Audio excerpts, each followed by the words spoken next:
Форум. Хочу звернути увагу, що, як і зазначав колега, є можливість слухати сьогоднішній форум українською та англійською мовами. Відповідно, якщо ви знаходитесь офлайн, у вас є гаджети на столах, одиничка – це українська мова, двієчка – це англійська мова. Якщо ви берете участь онлайн, ви маєте можливість перемкнути в Zoom, в Глобусі і вибрати ту мову, яка вам буде найзручніше під час форуму. Друге, шановні колеги, хотів би звернути увагу на наш сьогоднішній захід і порядок денний. Перепрошую, можна наступний слайд? Наступний слайд, будь ласка.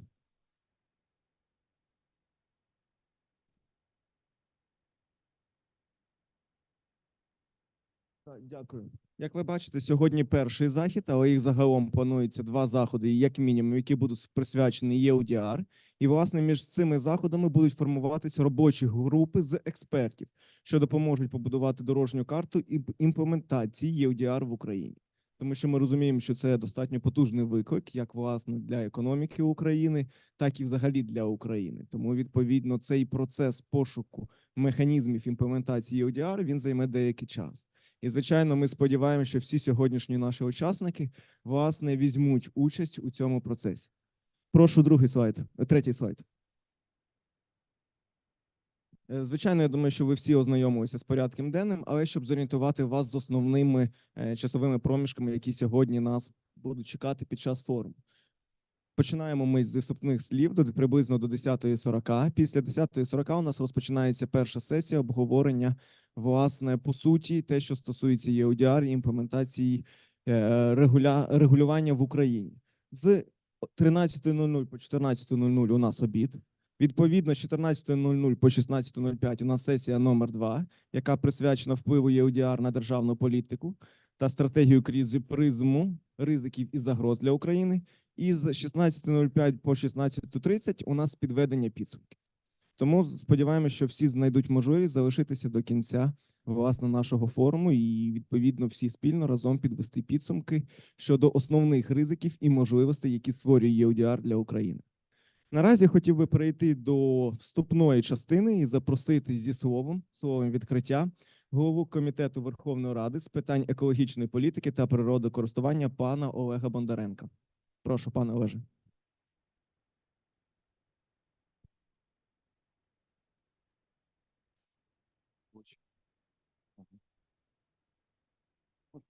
Там сяду, мені здається, так буде. О, так трошки зручніше. Пане Олеже, де вам зручно? Раз. Чутно? Раз, два. Доброго дня, шановні колеги. Я дякую за честь відкрити наше засідання. І перед тим, як ми перейдемо до обговорення і початку ведення засідання, я хотів би нагадати, що нашу країну щоденно обстрілює ворог. В нашій країні щоденно гибнуть десятки, сотні мешканців України. Я хотів би перед початком засідання згадати хвилиною мовчання тих, хто загинув під час війни.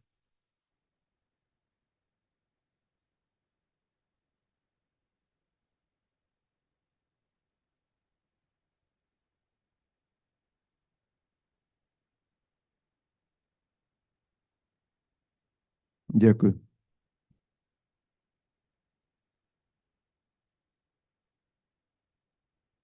Шановні колеги, тематика сьогоднішнього засідання є, з одного боку, вкрай важливою для нашої країни і вкрай складною, з іншого боку, вона є неймовірно сенситивною. Сенситивною і для всієї країни, і для громадськості, і для бізнесу, і для законодавців.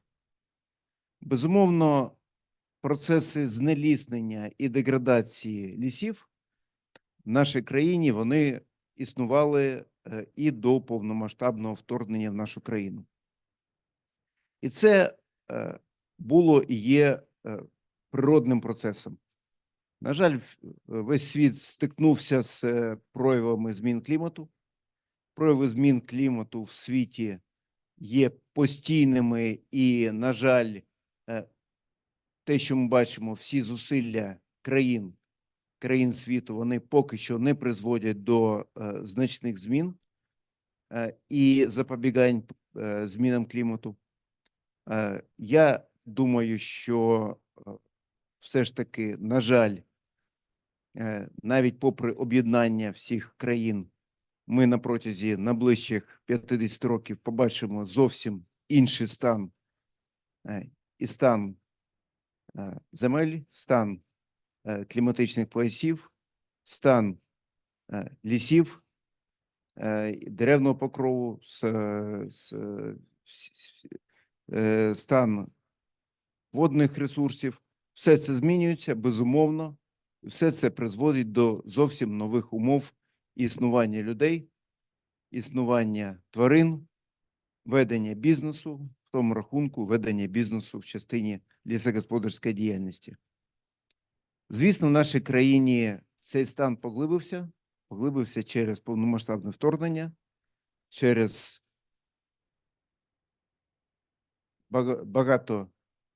багатий вплив на ліси, через підпали лісів, через знищення лісів внаслідок бойових дій, через те, що ми не маємо доступу лісів, не можемо обслуговувати їх належним чином, і вони так само деградують.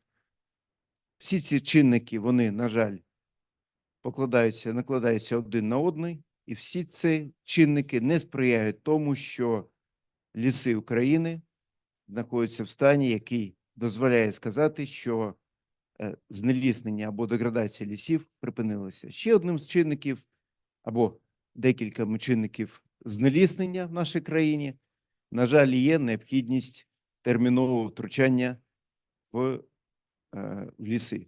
Це і зведення фортифікацій.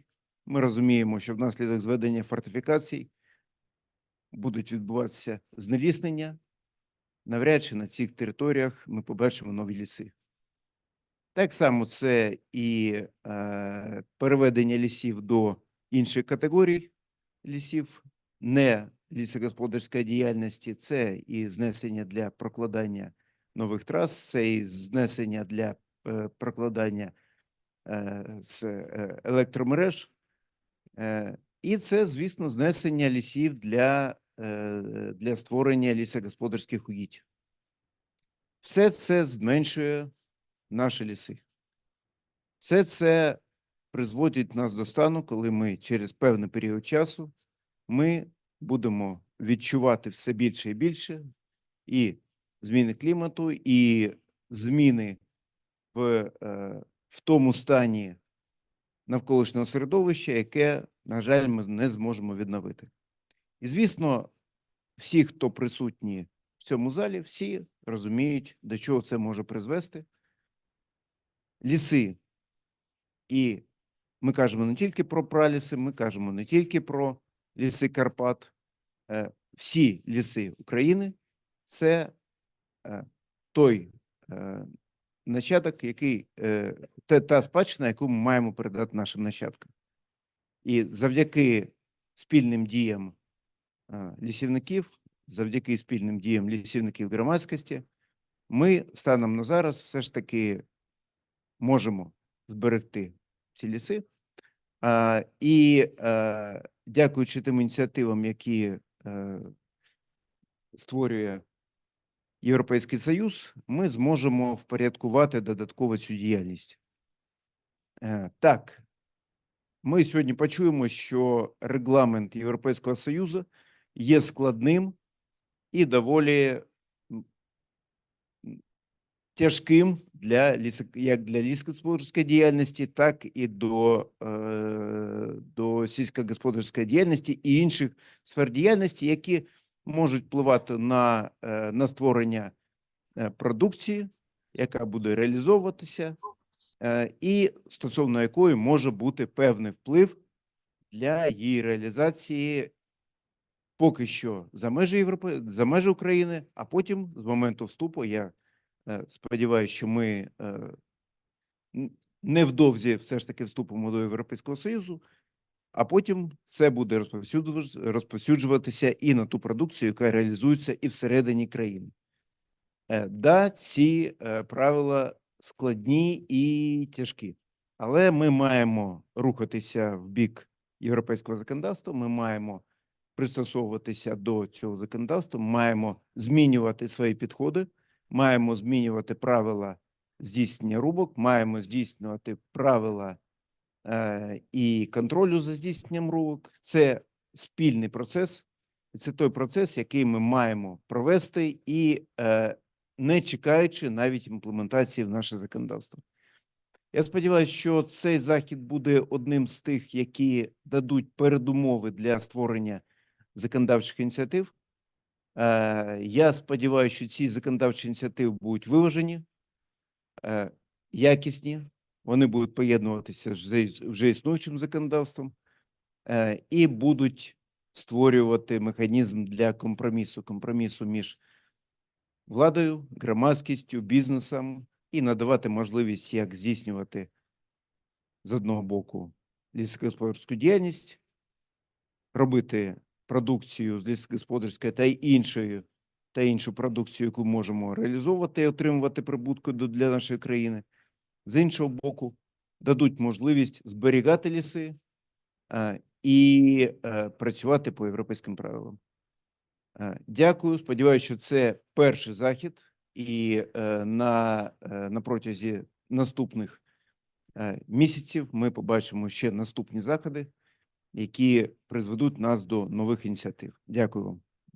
Дякую, пане Олеже. Так, звичайно. Я думаю, що для полегшення, можливо, життя і участі наших колег я пересяду, якщо там відсвічую, відповідно, щоб зручніше було виступати.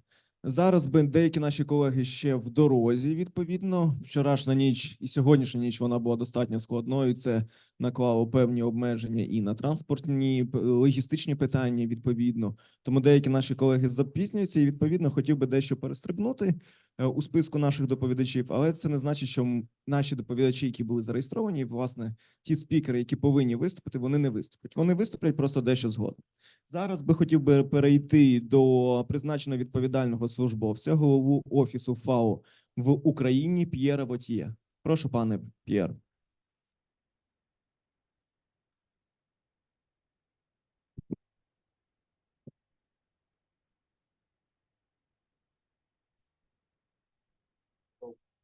Good morning, everybody.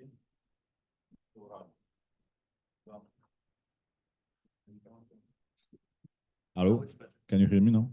Okay, so Vivace, but I don't speak very well. Вітаю. Я не так добре українською ще володію, I will be very brief. але буду коротенько казати. Сьогодні завдання наше полягає в тому, щоб ви провели дискусію в першу чергу. І я хочу підкреслити той факт, який ви щойно зазначили.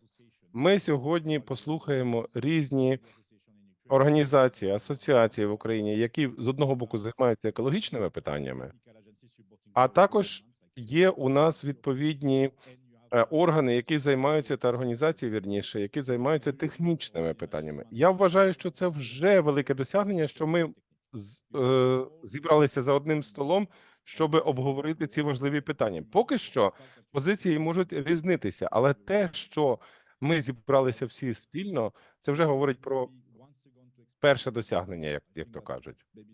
Я хочу сказати про одне. Можливо, не всі знають специфіку того, що таке ФАО. ФАО – це технічна агенція в рамках Європейського Союзу. Ми підтримуємо всі країни по світу для того, щоб розробляти відповідні законодавчі і практичні ініціативи. Ви чули про нашу діяльність з огляду на продукти харчування, сільське господарство і так далі, але ми займаємося в тому числі і питаннями лісових господарств.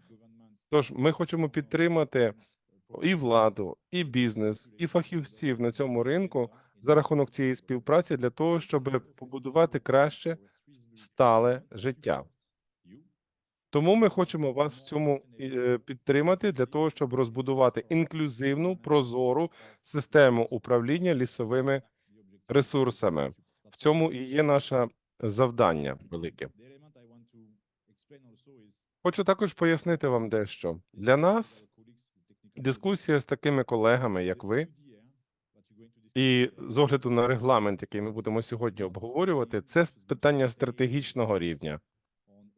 Хочеться напрацювати абсолютно практичні рішення, аби вони не просто були розроблені і покладені на полицю і забуті. Ми хочемо справді підтримати, в тому числі приватний сектор, бізнес, лісові господарства в Україні. Тому ми хочемо цей процес підтримати, і нам потрібно знайти певну згоду в цьому питанні. Сьогодні ми не будемо досягати згоди. Ясно, що це не той захід, на який ми розраховуємо, щоб там 2,2 мільярди доларів в Україні заробляється на деревині і цій продукції, яка походить з деревини. Ясно, що ці всі нові правила, які містяться в регламенті, повпливають як на весь бізнес, так і, в принципі, на всіх гравців на цьому ринку. Ми розуміємо, що цей сектор також створює робочі місця. Тому сьогодні я не хочу забирати багато часу, тому що ви знаєтеся на цих питаннях. Але ця дискусія є важливою, тому що треба вже досліджувати і розробляти відповідні пропозиції, і робити все необхідне, щоб бізнес не страждав, а навпаки, створював для себе можливості нові. Я дуже радий разом з міністерством та іншими нашими учасниками взяти участь у цьому заході, аби вам допомогти і організувати такий семінар. Це не єдиний семінар. Сьогодні пропрацювали і завершили. Ні, ми будемо обговорювати ці питання і надалі з різними органами, країнами, представниками відповідних зацікавлених сторін, тому що запит на це є, і ми будемо продовжувати далі підтримку міністерства для того, щоб продовжувати і переговори, і підтримати відповідні всі практичні заходи. Ось стратегія вже оприлюднена, ви можете її почитати. Фактично, з точки зору вашої майбутньої діяльності, там є чого почерпати. Тому ми не можемо рухатися далі без вашої підтримки. Отож, дуже дякую за сьогоднішній захід. Звичайно, я не є лісником, я більше зоотехнік за своєю кваліфікацією, але також я працював по різних темах і напрямках, які стосуються лісових господарств. Тому сподіваюся, що зможу, в принципі, зробити свій власний внесок у нашу спільну роботу. Дякую. Дякую, П'єр. Було дуже приємно. Власне, ми тоді рухаємось по списку, як і колега П'єр зазначив, що важливим є пошук балансу між органами державної влади, громадським сектором і бізнесом. Відповідно, хочемо перейти до одних з важливих акторів. Пане Василю, от бачите, запутали. Да, ну тоді, звичайно, повертаємось до органів державної влади. Власне, ми зазначили, сідайте, пане. Ви швиденько? Так, друзі, знаєте, я ще менше лісник. Пане Ігоре, єдине, можна вас представити? Можливо, не всі вас знають. Он, бачите, Да, пан да, Василь загубив. Да, Ігор Безкаравайний, заступник міністра економіки. Якраз про економічну складову впливу ЄУДР на Україну. Прошу. Да, да, дякую дуже. Я хотів би сказати, що я ще менше лісник, ніж П'єр. І я взагалі про ліси мало що знаю, але обіцяю, буду розбиратись. Насправді ліси, вони до війни, яка почалась ще в 2014 році, були предметом перспективи розвитку як економіки, так і будь-яких інших галузей дотичних. А з повномасштабним приходом Росіян на наші території, це має величезні виклики. І я от в своєму виступі якраз хочу піти від проблематики до можливостей, як би я це бачив зі своєї сторони. А якщо я наговорю зараз дурні, ви мене поправите і скажете, що це неможливо, це не треба так робити, і тому будемо думати про інше. Власне, говорячи про ліси в контексті повномасштабного вторгнення і в контексті руйнування лісів внаслідок бойових дій, ми можемо говорити про кілька видів. Це те, про що говорилось вже, це використання лісів для побудови фортифікації, це безпосередньо знищення лісів бойовими діями, коли в нас відбуваються пожежі або безпосередні боєзіткнення. або власне невикористання, недоступ до лісів через мінне забруднення, через те, що там є вибухонебезпечні предмети, і ми просто фізично не можемо туди потрапити.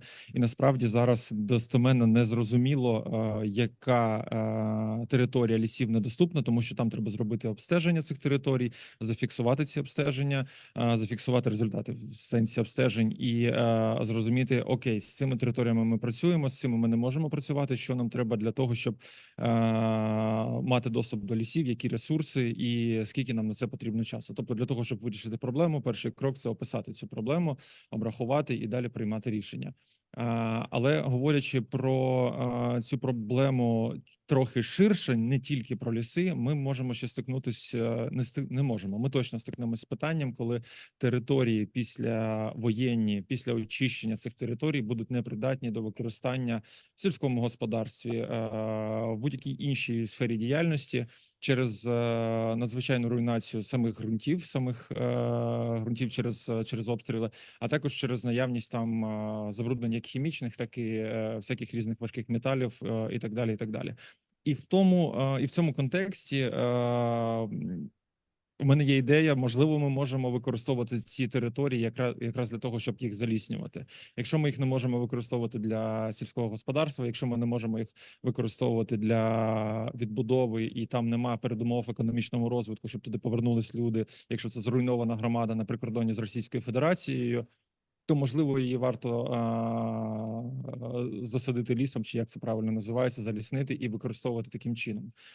І тут ми можемо вбивати там купу зайців одночасно, вирішувати проблеми як території, так і в тому числі доступу до України, якщо це прикордоння, яке буде заліснене, ну, через нього як мінімум складніше пробратися, буде така природня фортифікація. З третьої сторони, ми будемо робити вклад свій все ж таки в секвестрування карбону і так далі, і так далі, і так далі. Можна це довго продовжувати, але ми, коли в Мінекономіки писали стратегію з протимінної діяльності, в тому числі зачіпали цю тему, і протягом 10 років, на які, власне, розрахована ця стратегія, будемо рухатись в тому ж напрямку, якщо це має сенс, і якщо це шановне товариство і спільнота скаже, що так, в цьому є сенс, давайте думати туди, і ми будемо разом з ФАО і з іншими міжнародними організаціями рухатись в сторону заліснення тих територій, які на перший погляд є проблемними, але насправді можуть бути перспективними. Дякую.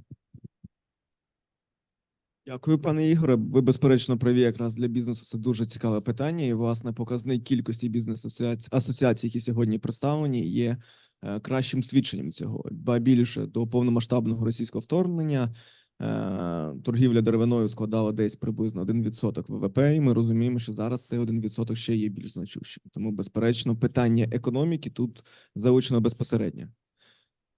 Зараз би хотів би запросити нашого колегу від Європейського Союзу. Хотів би запросити керівника операційного сектору сільського господарства, продовольчої безпеки та земельних ресурсів представництва ЄС в Україні Бена Крістіна Хела. Ben, can you come to us? Your floor.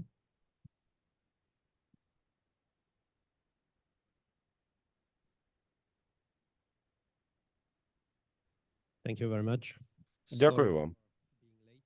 Я перепрошую, що запізнився. Я якраз з міністерством обговорював питання знеліснення і лісових господарств. Дякую за те, що прийшли. Я маю за честь бути присутнім на цьому заході і хочу сказати кілька слів від імені представництва Європейського Союзу в Україні. Я вважаю, що це надзвичайно важливий захід, і я думаю, що це вже другий чи третій, можливо, захід по черзі, і наступного тижня у нас ще буде у Празі захід, і фактично ми маємо нагоду там обговорити питання лісових господарств. Європейський Союз підтримував сектор лісових господарств та сільське господарство в цілому протягом останніх 8 майже років, зосереджуючи особливу увагу на впровадженні нормативно-правової бази ЄС. Ці галузі економіки можливо, не такі, скажімо так, проблематичні, як інші. Як, наприклад, розділ 11, який стосується сільського господарства, він більш проблемний, а також фітосанітарні питання, які в розділі 12 місяця теж мають немало проблемних моментів. Але ж лісове господарство займає також дуже важливу роль для української економіки. Сьогодні ми вирішили фактично опрацювати певні питання, які пов'язані безпосередньо з регламентом Європейського Союзу щодо лісових господарств і лісових ресурсів. Тож, фактично, ці нормативно-правові акти будуть поступово впроваджуватися в Україні. Я перепрошую, а ви можете трошки повільніше говорити, тому що ні, то начебто все нормально, я не знаю. Кажуть, що перекладач не поспіває. Не чув такого, добре, тим не менш. Так, я спробую говорити повільніше.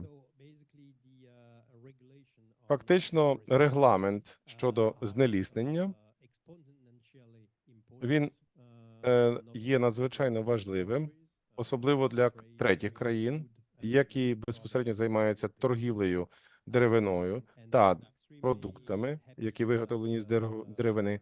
Я надзвичайно радий, що мій колега з нашого генерального директорату з питань довкілля, він якраз буде до нас звертатися трошки пізніше, по обіді, і він розкаже про зміст та наповнення цього регламенту щодо знеліснення, а також потенційні впливи глобальні на треті країни, такі як Україна, наприклад. Звичайно, Україні потрібно буде розробляти після цього відповідні свої нормативно-правові акти і проводити власне оцінювання щодо впливу від цього регламенту на свої лісові ресурси, як на внутрішньому ринку, так і на експортних ринках, особливо що стосується Європейського Союзу. І ми також будемо оцінювати масштаби цього запровадженого законодавства, оскільки треба вносити буде зміни до українських нормативно-правових актів задля приведення українського законодавства у відповідність до регламентів. Тож це лише, власне, перший крок, і ми фактично маємо зобов'язання і готовність української влади, зокрема Мінекології та Державного агентства з управління лісовими ресурсами, аби фактично провести відповідне оцінювання і впровадити відповідні зміни з розробкою відповідних правок, тобто змін.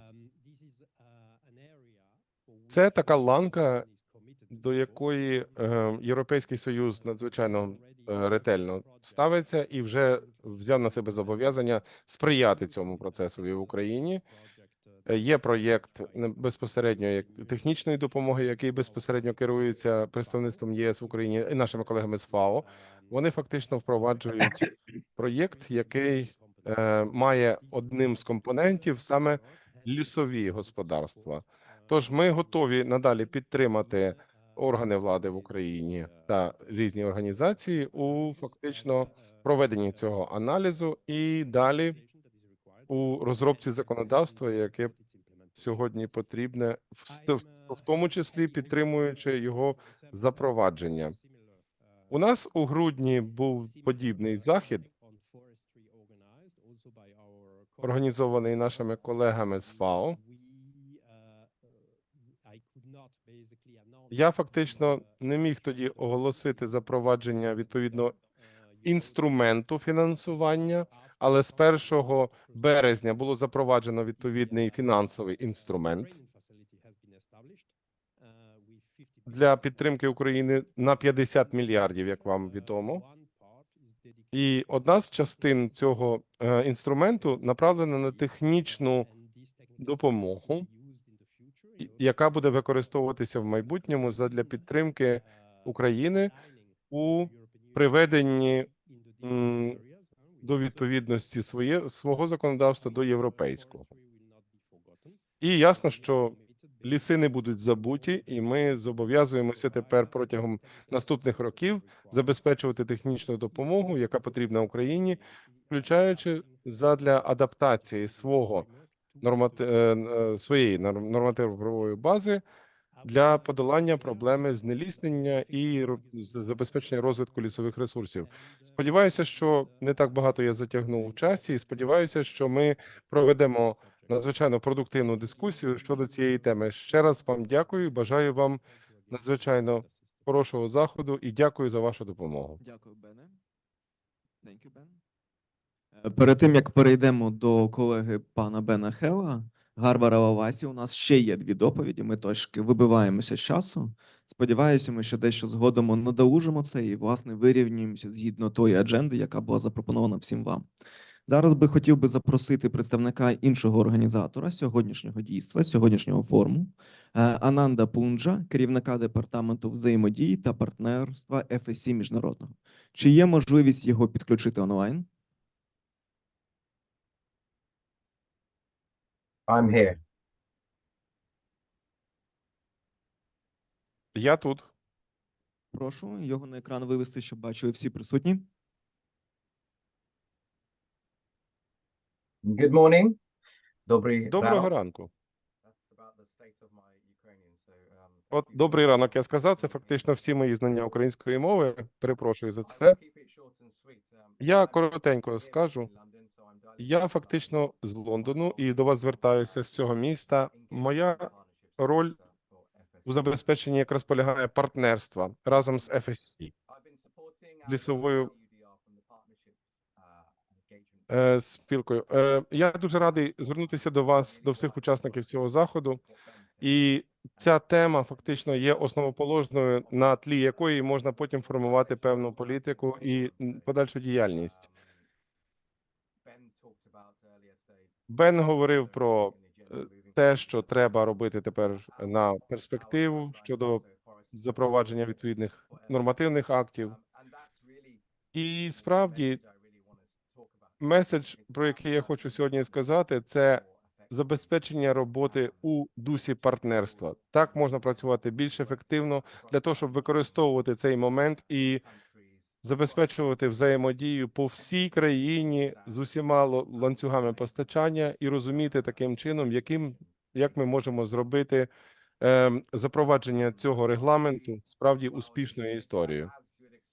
Лісові господарства вже мають великий досвід у взаємодії з Європейським Союзом, враховуючи всі нормативи та правила, які діють в ЄС. А багато було накопичено досвіду, який фактично був переведений вже на практичні рейки, як то кажуть. І ми працюємо вже певний час невпинно по всьому світу з різними країнами, з нашими колегами в Бонні та іншими організаціями, щоб розбудувати таке належне партнерство. Лісова FSC Україна, вона фактично цю роботу проводить вже дуже давно і взаємодіє безпосередньо з представництвом ЄС в Україні. Протягом такого періоду глобалізації лісова опікунська рада дуже багато докладала зусиль щодо вдосконалення наших практик, покращення наших стосунків. І я вважаю, що якраз аспекти оцього аналізу готовності української нормативної бази до впровадження відповідного регламенту Європейського Союзу, це не лише буде таким теоретичним завданням, це не лише створить передумови для запровадження нових нормативно-правових актів в Україні, але це дозволить більше надолужити у розумінні, прозорості. Краще це створить умови, я вважаю, для виробників. Вони будуть розуміти, як у відповідальний, даруйте, спосіб вести свій бізнес і брати участь у цьому ланцюзі постачання. Тож, очевидно, ми хочемо якраз це і бачити, коли люди, що безпосередньо працюють з лісом, будуть отримувати більше зиску і користі від відповідального управління лісовими ресурсами. регламент може в цьому відіграти надзвичайно важливу роль, я вважаю. Враховуючи сказане, я, зважаючи на обмежений час, хочу вже вам подякувати. Звичайно, я тут ще побуду півгодини. Якщо до мене будуть якісь запитання, я з радістю буду готовий на них відповісти. Десь я ще побуду хвилин 40, десь так. Бажаю вам продуктивного форуму і вважаю, що це якраз є площадка, на якій можна обговорити весь діапазон різних питань і працювати разом задля українського бізнесу, аби запровадження цього регламенту стало успішною історією. Одразу переходимо до крайнього спікера з відкриття, щоб, власне, нормалізувати наш часовий проміжок і графік. Хотів би запросити директора зі збереження WWF Україна Костянтина Гуру. І Костянтина, як представника ж цієї організації, попрошу тебе бути лаконічним.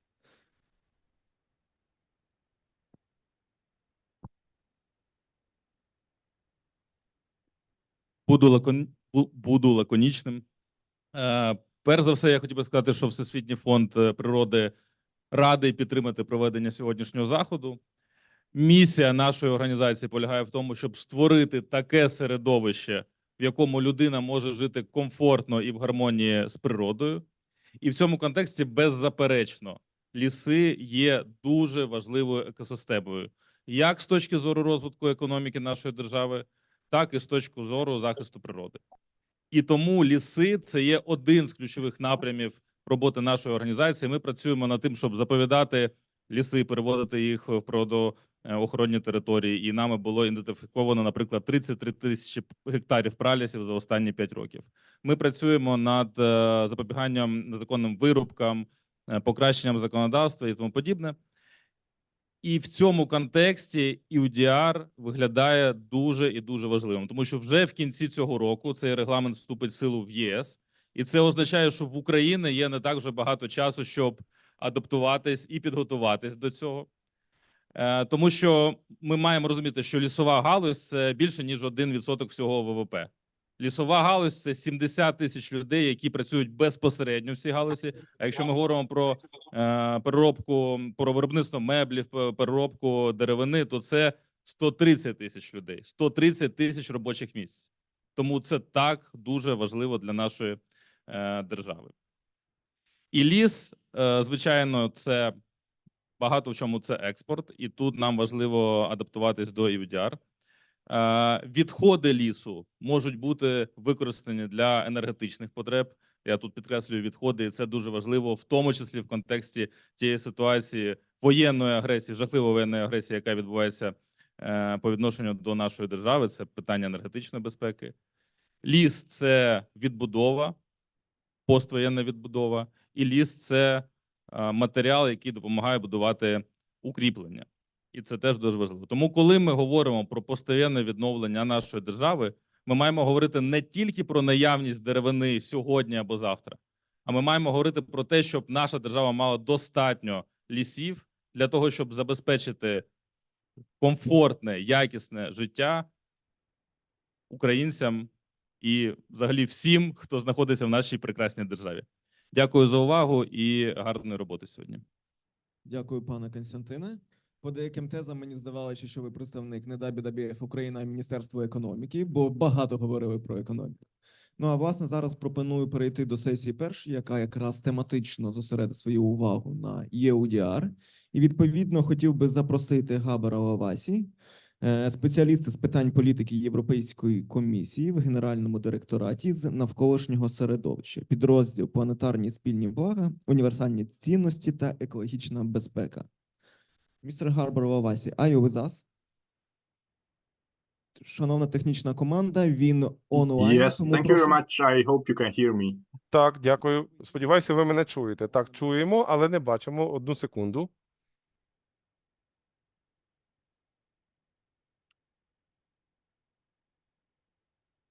Confirm that I have turned on my camera. Так, я ввімкнув камеру. Please switch on once more. А, будь ласка, ще раз ми вас бачимо. Дякую. Прекрасно. Thank you very much. Вітаю, доброго ранку. Дуже вам дякую. Мене звати Габр Лавош, я працюю в Європейській комісії і займаюся питаннями довкілля. Хочеться подякувати за організацію цього надзвичайно важливого і дочасного заходу. І я хочу вам розповісти про європейський порядок денний, зелений саме, і поговоримо про те, як ця політика працює, така парасолькового характеру, і яким чином Європейський Союз буде підтримувати різні країни та зацікавлені сторони у підготовці до запровадження таких нормативів у себе. Для мене велика честь бути тут сьогодні разом з вами. Я зараз поширю свою презентацію на екран.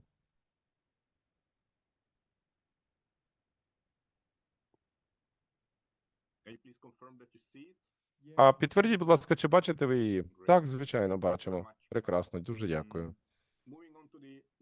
Переходячи до наступного слайду, хочу сказати, що це є загальний огляд європейського зеленого курсу. І ось планетарні межі чи кордони якраз почали обговорюватися в 2009 році, і було окреслено 9 процесів, які безпосередньо впливають на нашу екосистему за останні тисячі років. Ось ви бачите, глобальний клімат є, доступ до питної води, прісної мається на увазі, і всі з цих процесів мають певні межі, які були б вже перетнуті фактично через різні кліматичні зміни. І ось дивіться, це все пов'язано зі змінами клімату, фактично зі зменшенням озонового прошарку, забрудненням та використанням прісної води, біохімії і впливу від біохімічних матеріалів і так далі. На сьогоднішній день ми 6 вже перетнули з цих меж.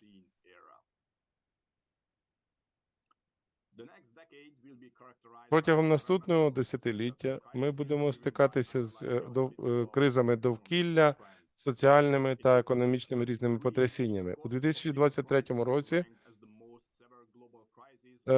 ми зіткнулися з кризою 5 років, зі втратою біорозмаїття, і це, до речі, один з ризиків, який посилюється як ніколи. Є ще й екологічні ризики, які складають ось топ-10 найбільших потрясінь за наступні 10 років, і вони зберігаються досі. Що стосується зеленого курсу ЄС, системний підхід полягає в тому, щоб запровадити системне мислення щодо сталості нашого розвитку. І фактично у нас є 3 кризи: забруднення, біорозмаїття та кліматичні зміни. Тож таким чином створюється така система для того, щоб в комплексному сенсі повпливати на цю ситуацію на краще. Зменшення викидів парникових газів може повпливати на сповільнення темпів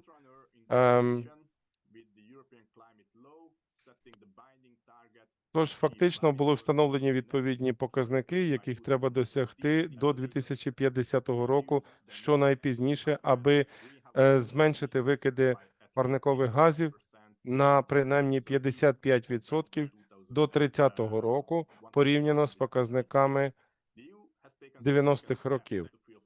Європейський Союз вжив надзвичайно продуктивних заходів щодо досягнення цієї мети. Порівняно з 90-м роком, чисті показники викидів парникових газів були зменшені на 30%, і також збільшується така робота протягом наступного часу.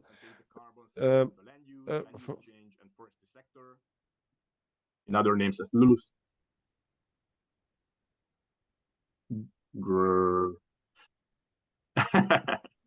Thank you, understandable. Дякую.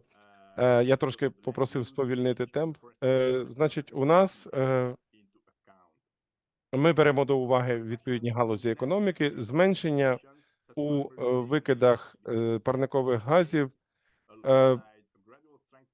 значно набрало обертів протягом останніх 20 років.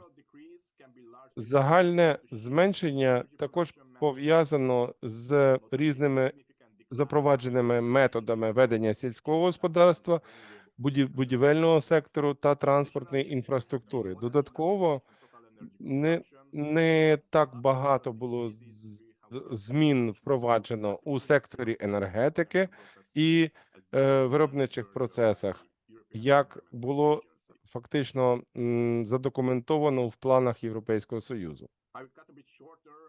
Я трошки скорочу свою презентацію для заощадження часу. У 2013 році між спроєктованим впливом та реальними результатами було ще більше, як то кажуть, розбіжностей.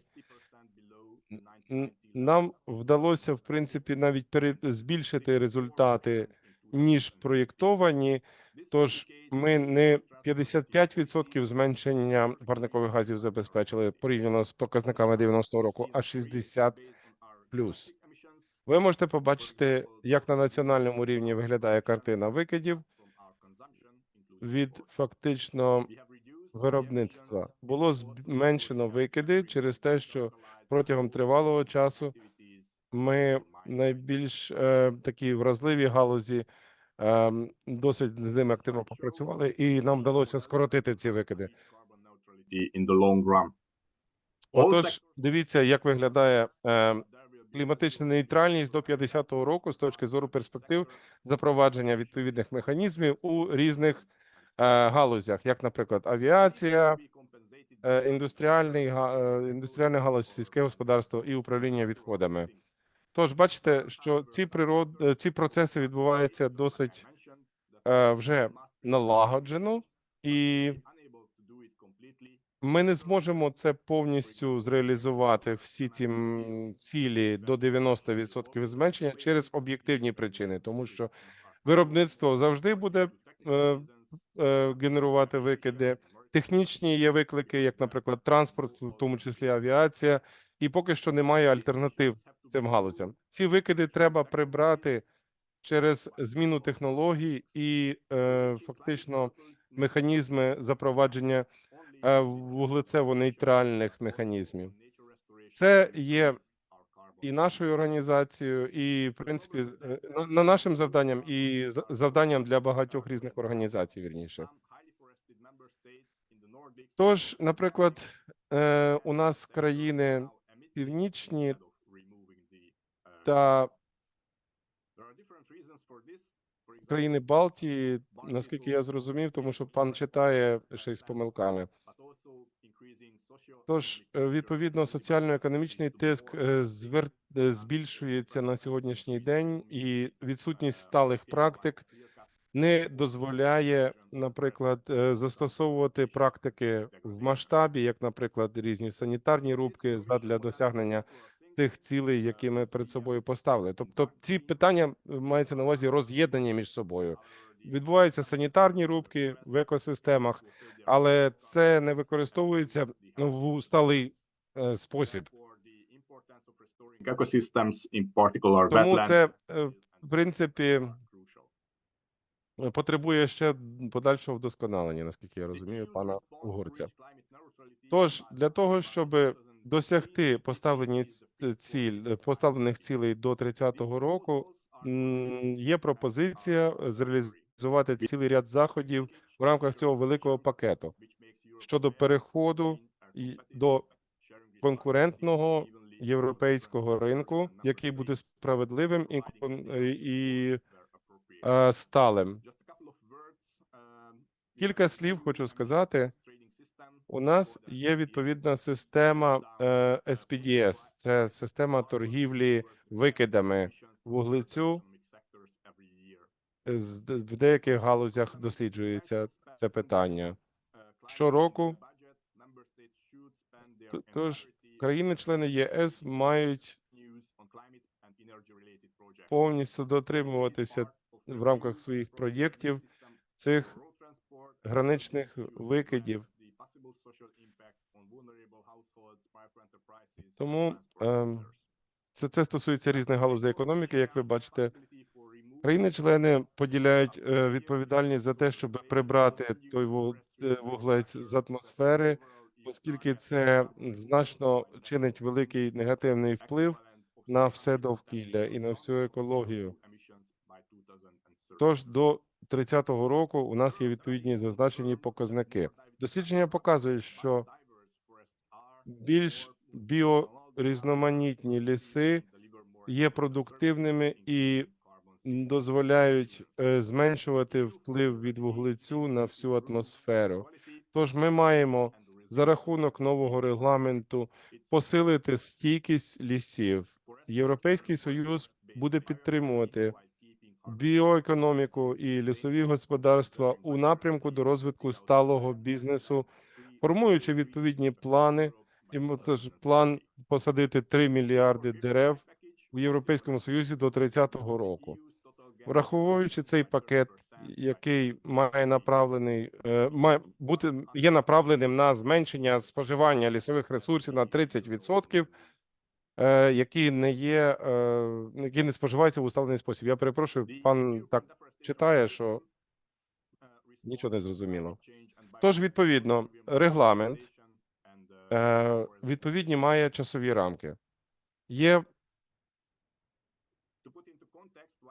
Щоб вас ввести в контекст, чому нам треба впроваджувати цю стратегію, хочу повторити важливі цифри. Протягом останніх 30 років ми втратили понад 420 мільйонів гектарів лісів по всьому світу. Це площа більше за площу ЄС. Значна частка цих лісів була втрачена через незаконні вирубки, а частина була через те, що певні лісові масиви були перетворені у сільськогосподарські. Знеліснення та деградація лісів є важливими чинниками зміни клімату, оскільки 11% парникових газів спричинені саме Biodiversity loss. The European Union is a major consumer of commodities associated with deforestation and forest degradation. Therefore, it took a measure to address this problem from the demand side.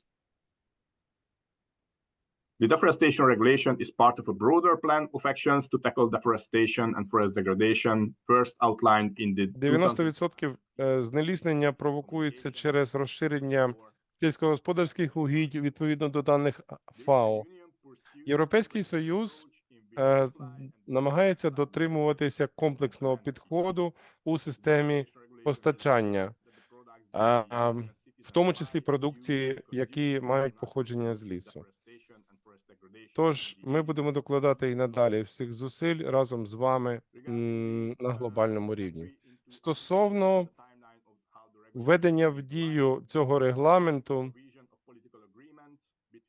досягнувши політичної згоди між Європарламентом та Радою ЄС в кінці 2022 року, європейський регламент щодо знеліснення було оприлюднено в офіційному журналі Європейського Союзу у червні минулого року, і через 20 днів його було введено в дію. Він буде застосовуватися через 1,5 року, а це означає в кінці цього року. І, відповідно, малі та середні підприємства будуть отримувати ще півроку на перехідний період щодо адаптації до нових правил.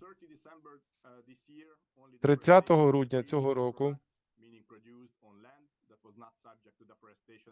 лише продукти, які звільнені від знеліснення та є абсолютно законними, будуть дозволені на експорт в Європейському Союзі.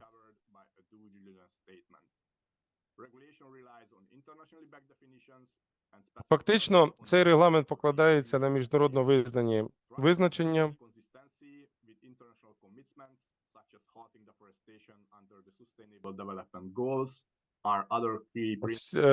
також всі положення, в принципі, вкладаються в парадигму цілей сталого розвитку. Запроваджуються дуже жорсткі механізми відслідковування походження матеріалів і виробництва, фактично. Відповідно до цього регламенту, ті товари, які виготовлені з невідомих джерел і на невідомих площадках, чи ті, що містять певний продукт, який не має чіткого походження, не будуть дозволятися на європейському ринку. Щодо законних різних вимог, то продукти мають бути абсолютно законними з точки зору законодавства країни виробництва, включаючи дотримання всіх відповідних прав людини та прав на працю і так далі. Тож, фактично, буде проводитися дуже ретельна оцінка впливу такого виробництва на довкілля з метою зменшення масштабів знеліснення та деградації лісів. І ці зобов'язання будуть братися країнами-членами ЄС та країнами-партнерами, що постачають продукцію з лісових господарств на ринок ЄС. Будемо дотримуватися принципів заборони дискримінації. Цей регламент запроваджує відповідну дату початку дії цього закону з 31 грудня 2020 року, даруйте. Отже, тепер на європейському ринку виробники не зможуть розміщувати свою продукцію без підтвердження відповідної документації відповідно до регламенту. Ця дата є частиною міжнародних зобов'язань всіх наших партнерів і постачальників, що постачають свою продукцію до Європейського Союзу.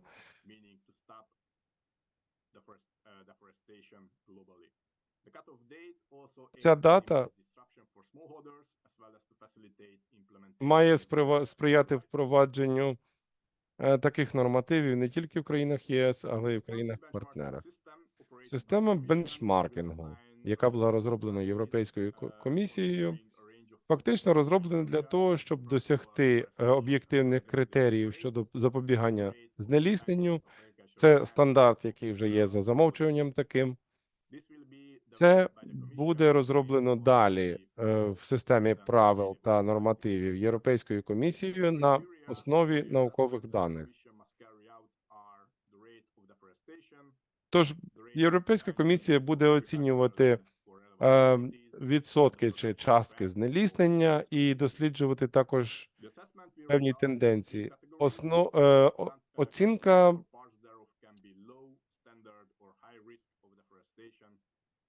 and all countries will be standard risk by default. So unless Я they думаю, are що презентацію можна буде шановного пана почитати, тому що дуже він з помилками читає. Я просто не можу впоратися з його лексикою. Отже, фактично, ми маємо збирати належну інформацію і проводити на її основі оцінку ризиків по трьох основах системи оцінювання. У високоризикових країнах ті товари, які там будуть вироблятися, вони будуть підпадати під такій самий ретельній оцінці і ретельному дослідженні на предмет дотримання наших правил. Рівень перевірок на рівні держав-членів має стосуватися 9% операторів з високоризикових країн. Звичайні країни будуть досліджуватися на 3%, і країни з низькими ризиками будуть досліджуватися на 1%. Тож перші попередні результати нашої роботи будуть доступні вже в першій половині цього року, і фактично це є показником того, що країна може отримати певний статус, як високоризикова, середньоризикова чи низькоризикова. Щодо методології, то ми будемо її розробляти і впроваджувати абсолютно прозоро. Це робиться на платформі з залученням багатьох зацікавлених сторін, які будуть напрацьовувати різні правила та нормативи в рамках регламенту Європейського Союзу. Щодо лісових господарств, тож сюрпризів ніяких не буде. Отже, давайте тримати руку на пульсі.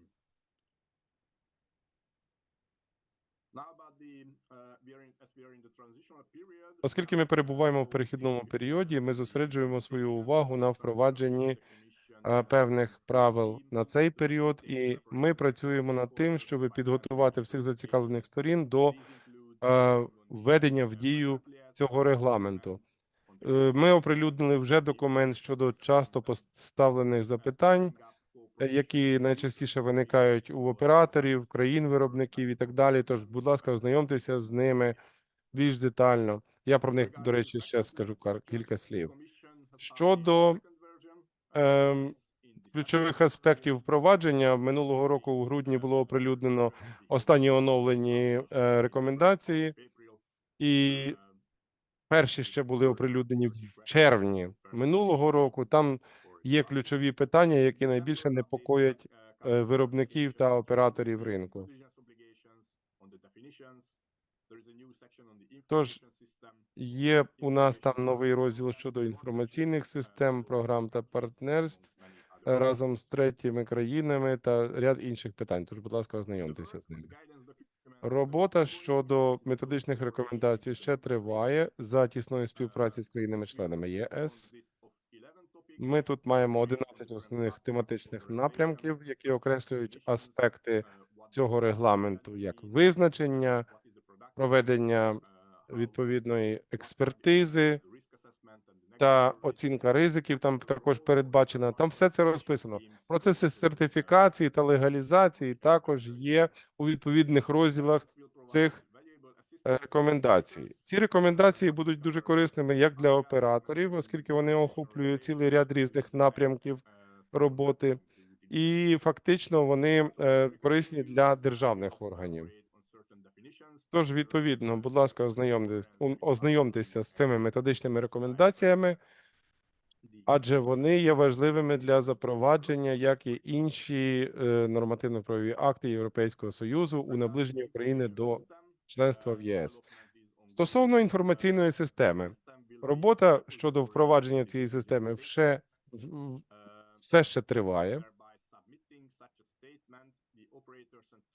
Тож, відповідно, розробники сьогодні працюють над дотриманням відповідних підзаконних актів, щоб можна було розміщувати свій продукт на ринку для експорту, і там має бути включена тепер система геолокації, походження матеріалу, звідки він фактично був взятий. Це є вимогою нашого нового регламенту. Відповідне навчання буде проводитися щодо застосування інформаційної системи. Вже цього року тестування вже проводилося перше в кінці січня, і отримавши певні відгуки від користувачів, ми тепер вносимо зміни. І ще один важливий елемент – це обсерваторія ЄС щодо знеліснення. Це є фактично дорожньою картою наших заходів на подальші перспективи. Тож, будь ласка, заходьте на цей ресурс, оскільки це дуже важливий ресурс, який накопичує відгуки від різних країн. І ми постійно вдосконалюємо цю мапу, щоб вона відображала реалії.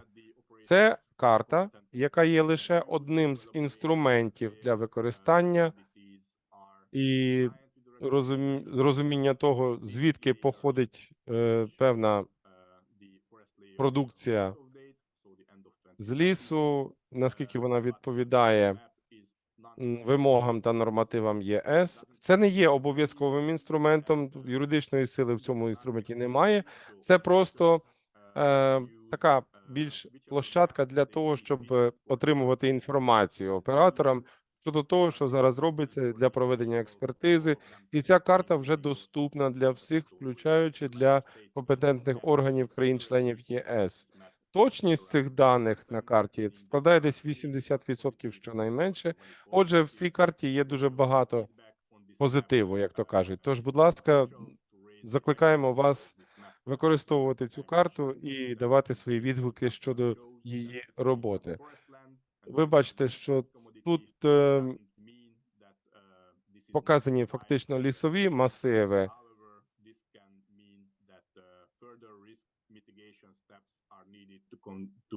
Ну і тут на цій основі можна врахувати те, які механізми подолання ризиків можна застосовувати відповідно до ситуації, яка в динаміці змінюється. Щодо співпраці з третіми країнами, ми постійно працюємо з країнами, які є споживачами. Це Австралія, США, Китай і ще декілька країн, які найбільше споживають саме цих ресурсів. Ми якраз їм повідомляємо і формуємо обізнаність щодо нашого нового регламенту. Перебуваючи в постійному політичному діалозі, ми постійно виходимо самостійно силами представництв Європейського Союзу в різних країнах. Ми поширюємо цю інформацію через різні проєкти, що реалізуються в третіх країнах, і також на багатосторонніх площадках, як ФАО та інші організації, ми також говоримо про цю проблематику, з якою ми працюємо. У нас є платформа, яка залучає багатьох зацікавлених сторін. Це країни-споживачі, країни-постачальники, асоціації, різні організації. Вони мають змогу обговорювати ці взаємовідносини, включаючи відслідковуваність цих ресурсів та загальні аспекти нового регламенту. Що стосується впливу на Україну від цього регламенту, то торговельний аналіз показує, що в середньому експорт України до ЄС за оцінками складає 2,5 мільярди.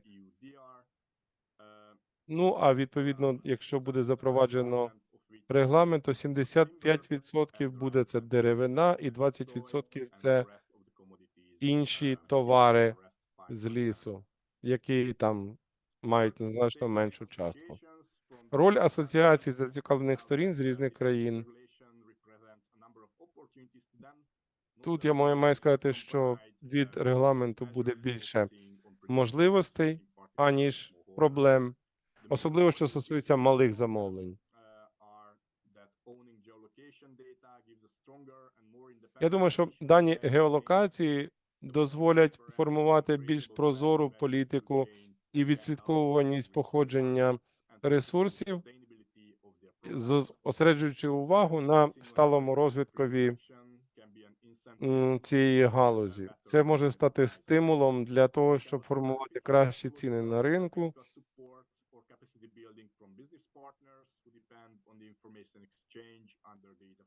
І, відповідно, обмін такою інформацією буде корисним, я думаю, для всіх гравців, якщо я правильно розумію шановного пана.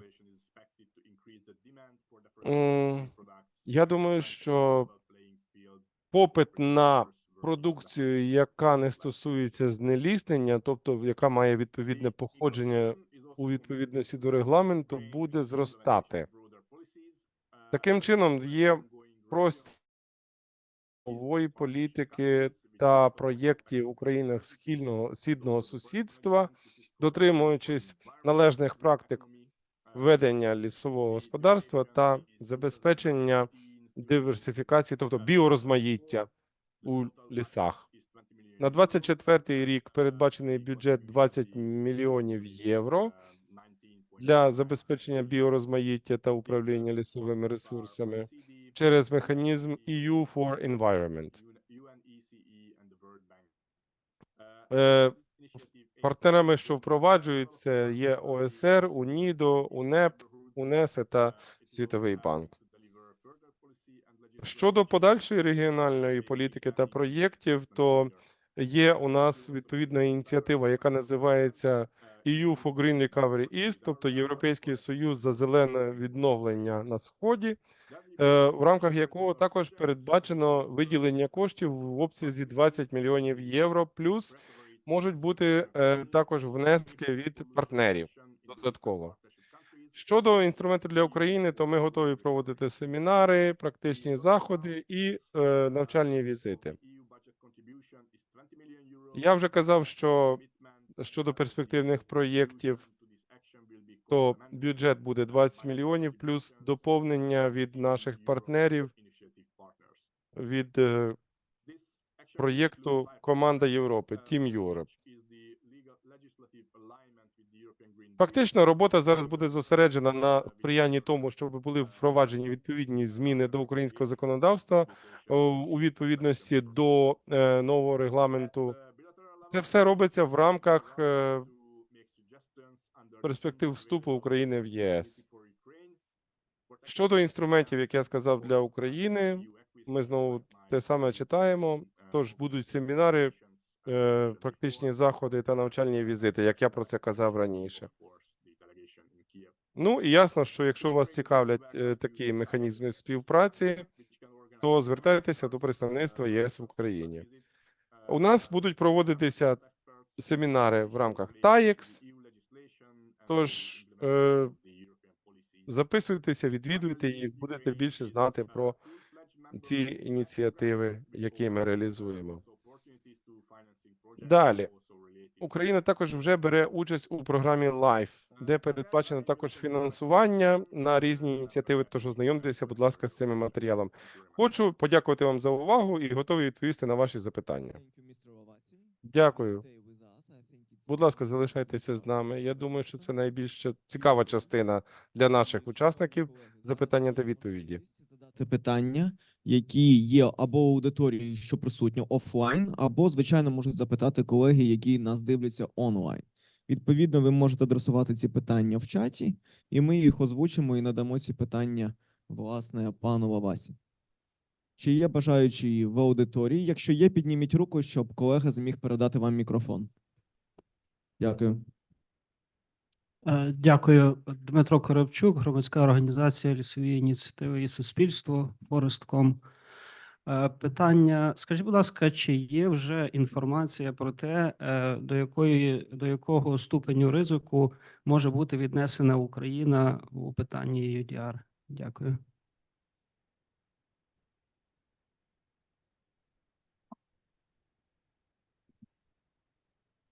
До якого ступеню ризиків Україна віднесена в чому? Yes, the benchmarking exercise has just started.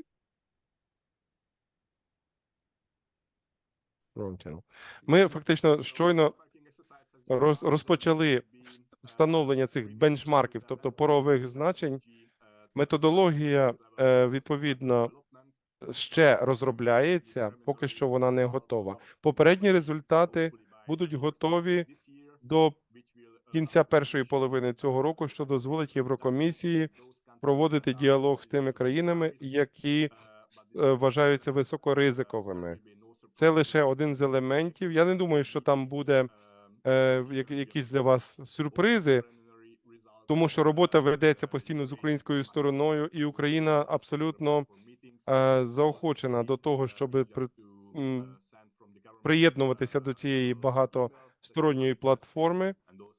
Тож, будь ласка, долучайтеся до неї, беріть участь в наших розмовах, беріть участь у заходах.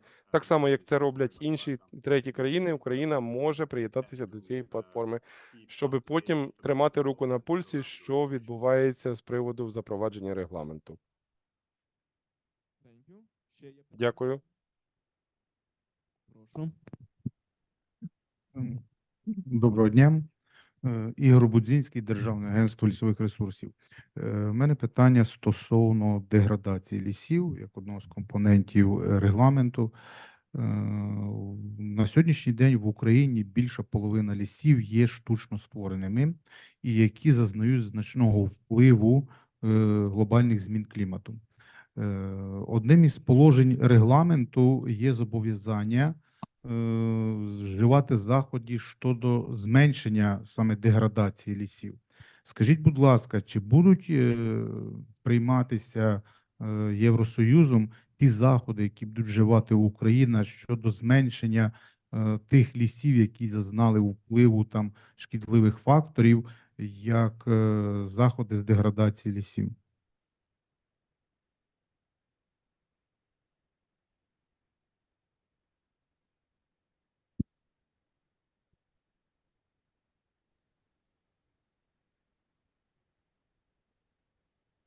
Yes, thank you for the question.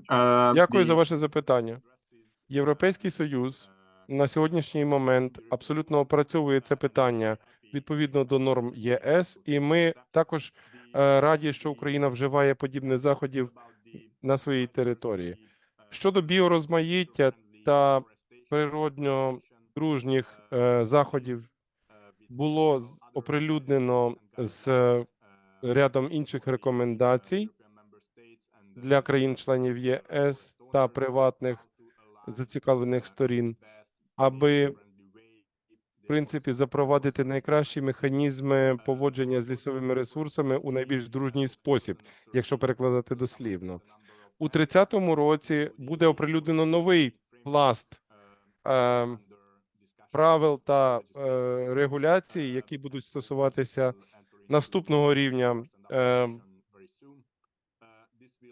практик та механізмів. Це дозволить Європейському Союзові запровадити нові механізми моніторингу на транскордонному такому режимі, включаючи структурні підходи, природність та здоров'я лісових ресурсів, аби дозволити реалізовувати заходи, які можуть збільшити рівень зрілості лісів, не дозволяти деградації лісових масивів та, власне, їх забезпечувати такою більш стійкістю. Я сподіваюся, що я відповів на ваше запитання. Шановні колеги, ще є питання?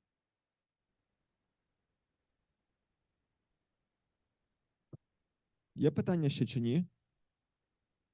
Поки колега шукає, хто з нашої офлайн аудиторії хоче задати питання, задам питання від колег від онлайн аудиторії. Вони є власниками FSC сертифікату, і відповідно наступне у них питання. Чому б не об'єднати UIDR з UITR? Тому що в українських реаліях проходити сертифікацію ще раз, відповідно до вимог UIDR, є достатньо фінансово складно.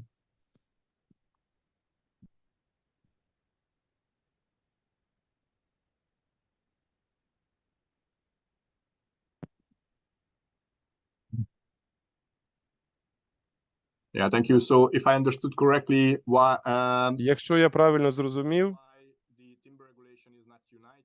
питання, чому цей регламент не об'єднаний з регламентом про знеліснення, фактично багато в чому ці нормативи перекликаються, але структура та функціонування цих регламентів залишається подібною дуже. Я розумію, що Україна та виробники фактично у західній частині України, в Карпатах, вони добре знаються на регламенті щодо деревини, бо вони є експортерами здебільшого. Вони вже, як то кажуть, набили руку на цьому і знають, як готувати документацію щодо підтвердження законності походження цих ресурсів.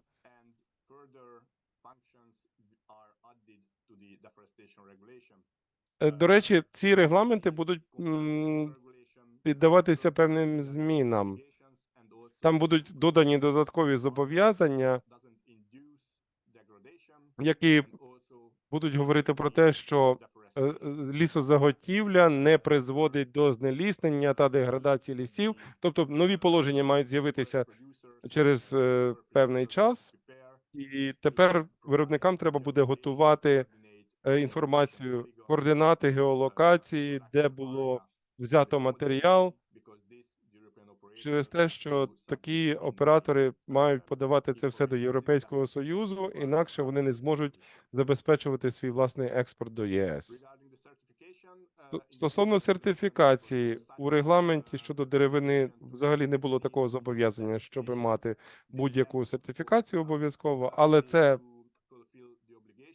може допомогти виконати всі зобов'язання відповідно до нормативів, але ж уже ряд сертифікаційних механізмів приведені у відповідність до європейської практики, у відповідність до регламенту щодо знеліснення. І таким чином зараз для європейських операторів, трейдерів та утримувачів ліцензій намагаємося ми запроваджувати більш такі прозорі, зручні механізми сертифікації. А однак наші оператори та трейдери в Євросоюзі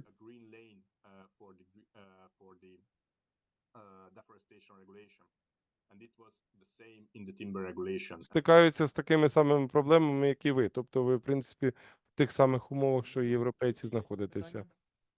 Прошу.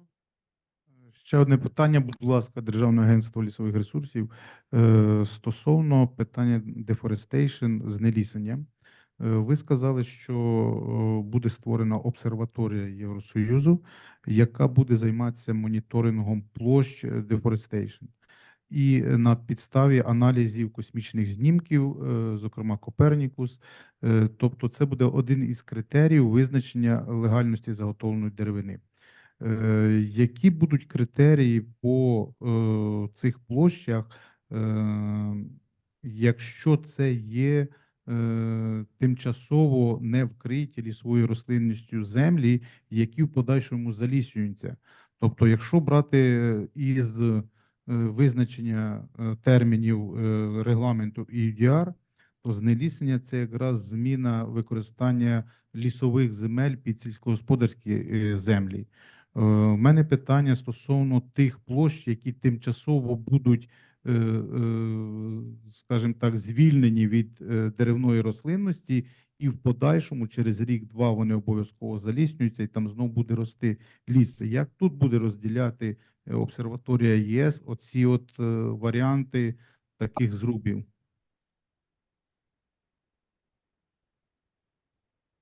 Yeah, thank you very much for the question. Я вам Just like дякую за ваше запитання. Так як я казав, обсерваторія ЄС десь на 80% лише відповідає точності. Це значить, що ті тимчасові ділянки, які, наприклад, були проріджені чи вироблені і залишаться потім лісовими ресурсами, все одно вони не будуть вважатися такими, що є знелісненням. Вони можуть вважатися такими, що є незалісненими територіями тимчасово. Тобто є така категорія, передбачена в регламенті. Регламент чітко каже, що ці тимчасові ділянки, вони залишаються в статусі лісів, попри те, що там немає деревного покриття. І, в принципі, поки що ті дерева, які навіть там ростуть, не дійшли до певного рівня там зрілості, які можна вважати вже лісом, так? Тож, фактично, це все чітко прописано в документах, і будуть ще додаткові підзаконні акти, які нададуть більше роз'яснень щодо всіх визначень і термінології. Цей підхід також відповідає визначенню лісів відповідно до ФАО. Там чітко вказано, що тимчасові такі ділянки, які будуть відновлені з точки зору заліснення, це є не вважається територією знеліснення як таке. Дякую, пане Лавасі. Також питання ще від учасників онлайн. Є суб'єктами господарювання, деревообробники, і відповідно вони є власниками теж сертифікату FSC. І запитують, який крайній термін проведення у відповідності своєї FSC сертифікації до вимог EUDR для промислових підприємств. Дякую.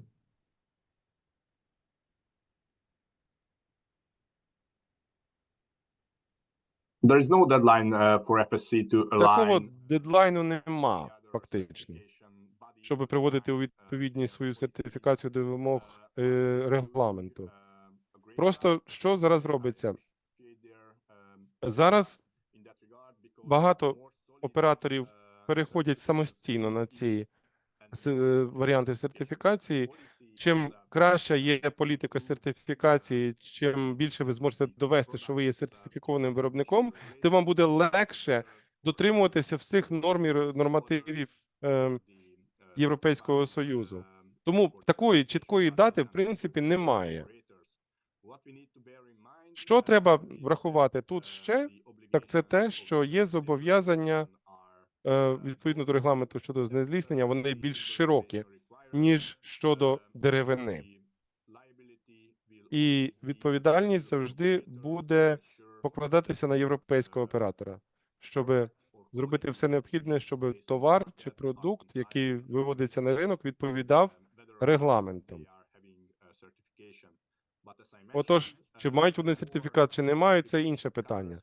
Але якщо є сертифікат, то я думаю, що найбільше буде переваг тоді від цього для всіх зацікавлених сторін. Тобто прямої вимоги немає, але це плюс. Ще є одне питання тоді від учасників онлайн. Чи буде Європейський Союз і євроінституції розглядати специфічні умови лісового сектору в окремих країнах, у даному випадку в Україні, з огляду на війну і інші виклики, які існують.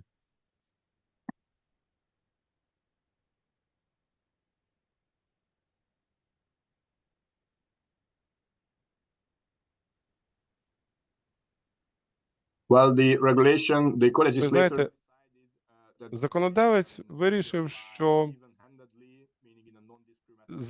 ці регламенти мають застосовуватися рівно для всіх. Тож всі країни будуть нести однаковий масив зобов'язань, так само і виробники теж. Всі оператори, які постачають свою продукцію по всьому світу, неважливо, де вони знаходяться, чи в межах є, чи поза межами. Тож правила діють однакові для всіх.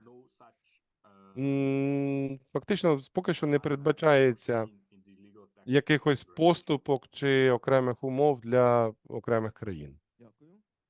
Ще одне питання від аудиторії, прошу.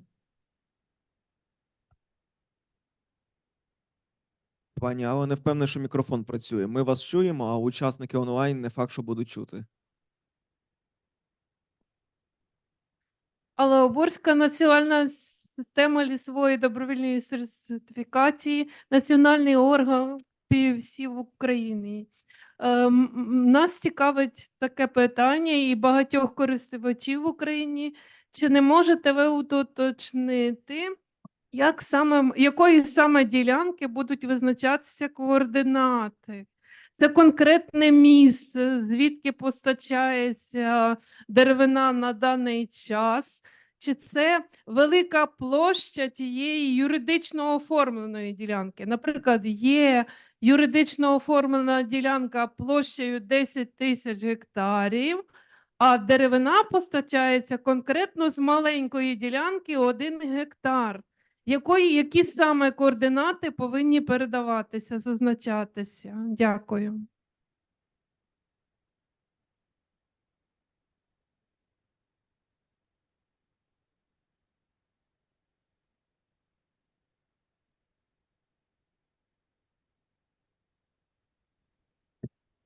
Yes, thank you for this question. This is also very relevant. Дякую, це дуже актуальне запитання.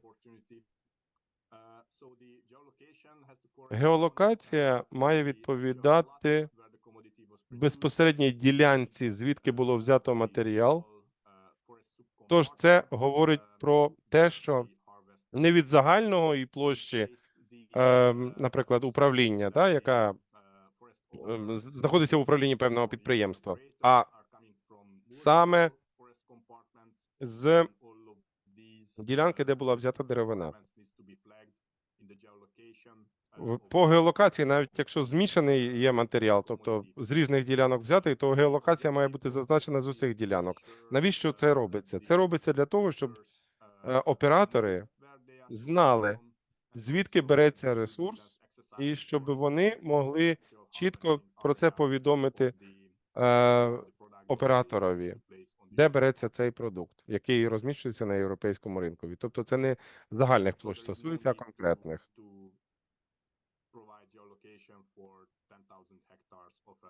На 10 тисяч гектарів геолокацію надавати не треба. Дякую. Я дивлюсь, у нас є ще час на одне невеличке питання. Чи є серед присутніх? Да, пане Василю, прошу. Пане Лавасі, добрий день. Василь Масюк, ФАО Україна. Скажіть, будь ласка, а як ви плануєте визначати термін знеліснення менш більш зрозуміло, а як ви плануєте визначати деградацію лісів? Тобто, коли ви маєте ділянку і фотофіксацію, наприклад, там дані з супутника не є достатньо чіткими? Дякую.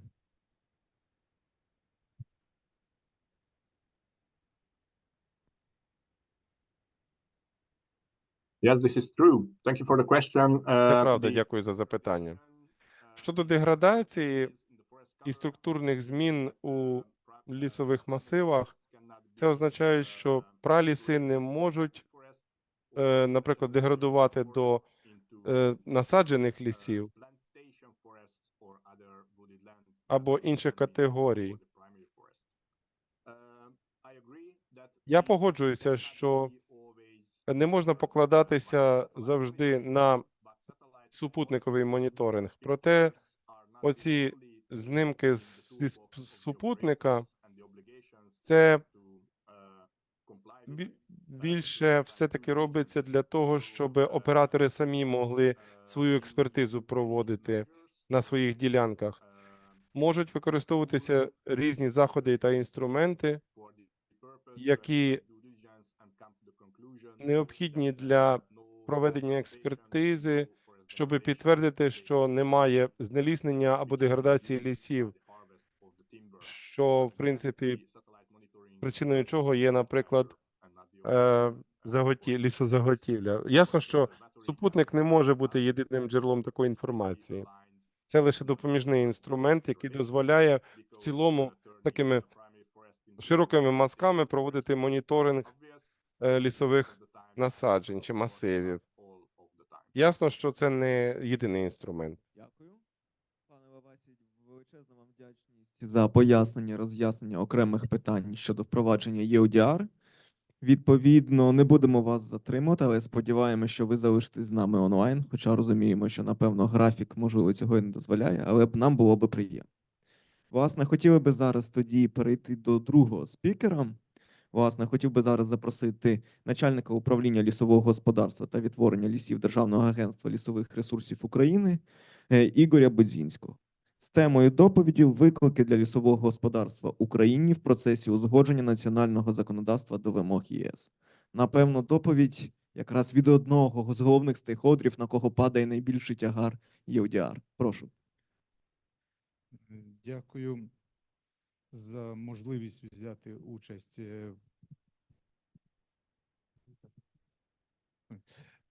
Доброго дня, шановні колеги, доброго дня, шановні учасники онлайн. Дякую за можливість взяти участь в такому заході, досить важливому на сьогоднішній день для України. Захід, який започатковує внесення отих от структурних і законодавчих змін у веденні лісового господарства. На сьогоднішній день ті виклики, які стоять перед лісовим господарством, крім глобальних змін клімату, накладаються на нас виклики і військового стану. Це досить серйозні виклики, це і недоступність територій, які ми маємо, це і зростаюча потреба у деревині, як для забезпечення обороноздатності країни, так і, звичайно, ця потреба будуть зростати під час післявоєнного відновлення. І це все буде пов'язане саме із заготівлею деревини.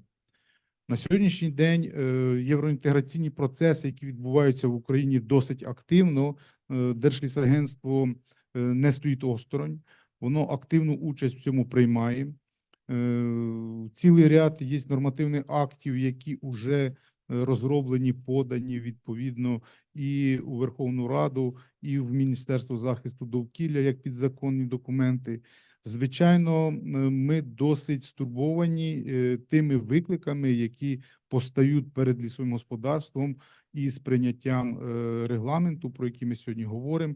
Є, звичайно, там питання, з якими потрібно буде досить детально працювати при розробленні законодавчих документів, які би імплементували наше законодавство до європейського. Я хотів би коротенько зупинитися на тих моментах, які вже зроблені в лісовому господарстві до імплементації цього регламенту. Отже, по-перше, що стосується обліку деревини. В Держлісагентстві вже на сьогоднішній день організована система електронного обліку деревини, яка на урядовому рівні є обов'язково для всіх лісокористувачів, що закріплено у відповідних постановах уряду. Ця система електронного обліку деревини дає можливість відслідковувати весь рух деревини від моменту її заготівлі до моменту її реалізації. Тобто постановою Кабінету міністрів України зобов'язано всіх лісокористувачів вносити всю інформацію про деревину до цієї системи. Звичайно, є питання, коли вступить в дію регламент EUDR, буде питання стосовно геолокації цієї заготовленої деревини, про що ми вже говорили сьогодні.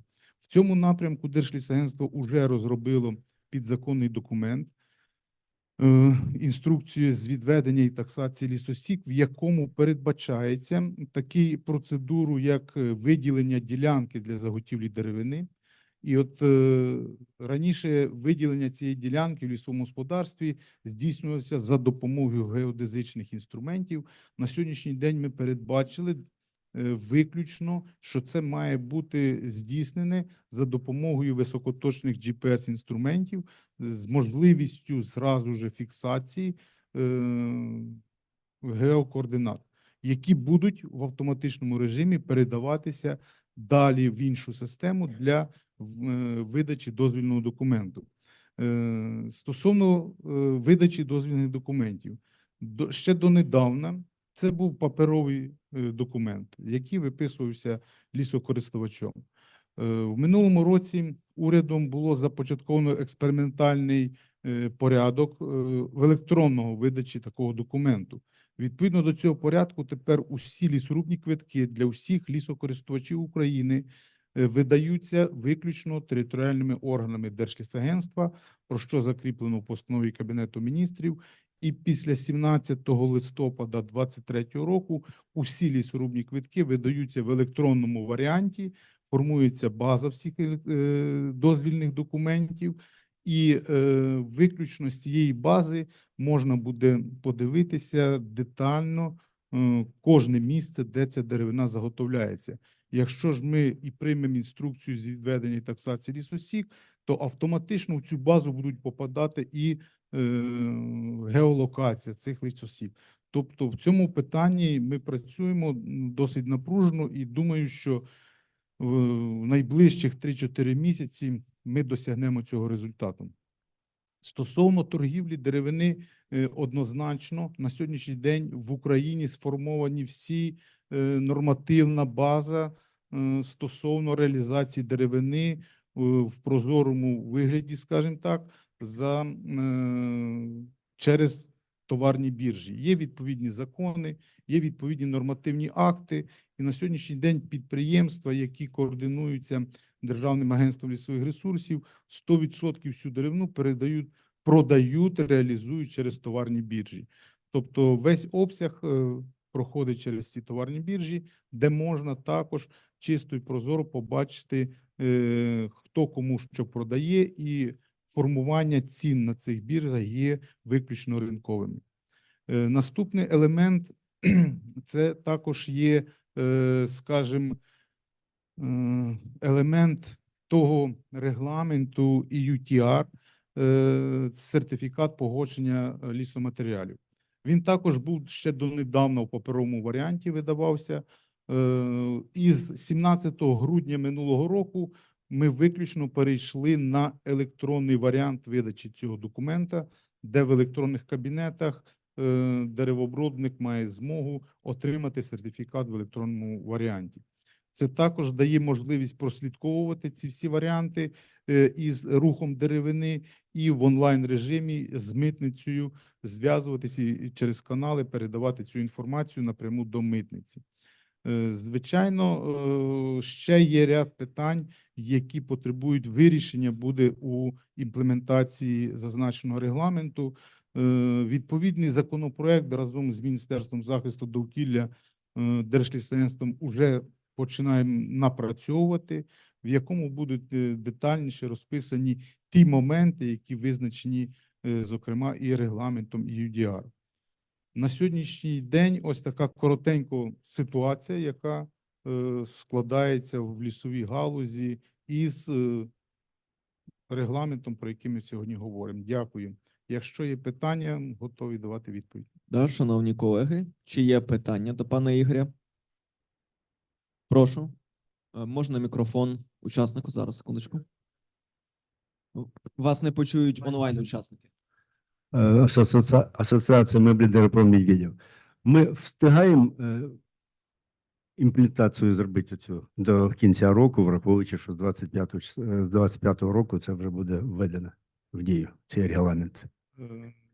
Що ще треба зробити і від кого це залежить? Дякую.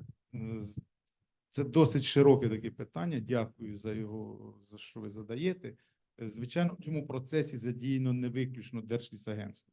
Є багато гравців, від кого це є залежить.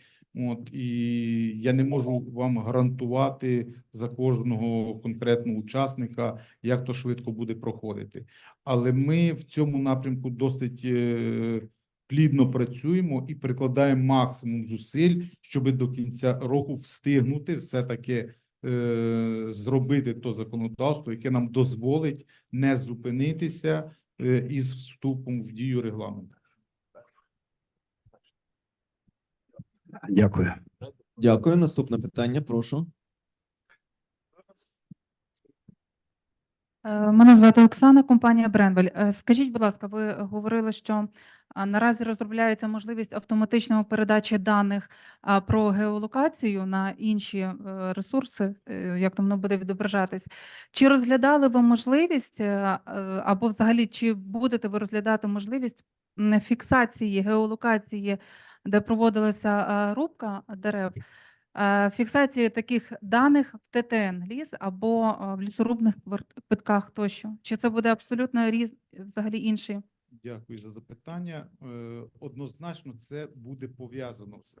Тобто ми розглядаємо ланцюжок такий, що коли ділянка виділяється в лісовому масиві, проводиться зняття оцих точок геолокації, вони мають в автоматичному режимі передаватися до електронного лісорубного квитка і автоматично передаватися в систему електронного обліку деревини і в ТТН ліс. Ми будемо намагатися це зробити, щоб воно було в автоматичному режимі. Дякую. Прошу, бачу, є наступне питання. Прошу, представтесь. Хто Добрый ви? день. Фирма Укршпон, Киев. Занимаемся производством струганного шпона. У меня есть такой короткий вопрос. По биркам будет можно все практически идентифицировать в вашей системе? Номер бирки есть. Мы его забьем у вас. Будет возможно получить все документы. Лесорубный, где он, а так дальше. Будет такая возможность? Так, я думаю, що це можливо, тому що кожна бірка буде прив'язана до відповідної колодки, да, до відповідної Номер ТТНки там будет, так. какая рубка, а так дальше. Также до конца года это бы мало быть, так? Ми надіємося, що це ми зробимо до кінця року. Дякую. А второй вопрос. Нас проверяют очень много людей из-за кордону. Будет там някакая возможность на английской мове или так-то някто проверить? Либо он бы потом просто зашел до базы, номер колодки, а все бачить на англійській мові, а ми чисті. Я думаю, що це більше технічне питання. Я думаю, що це програмісти можуть на технічному рівні це вирішити.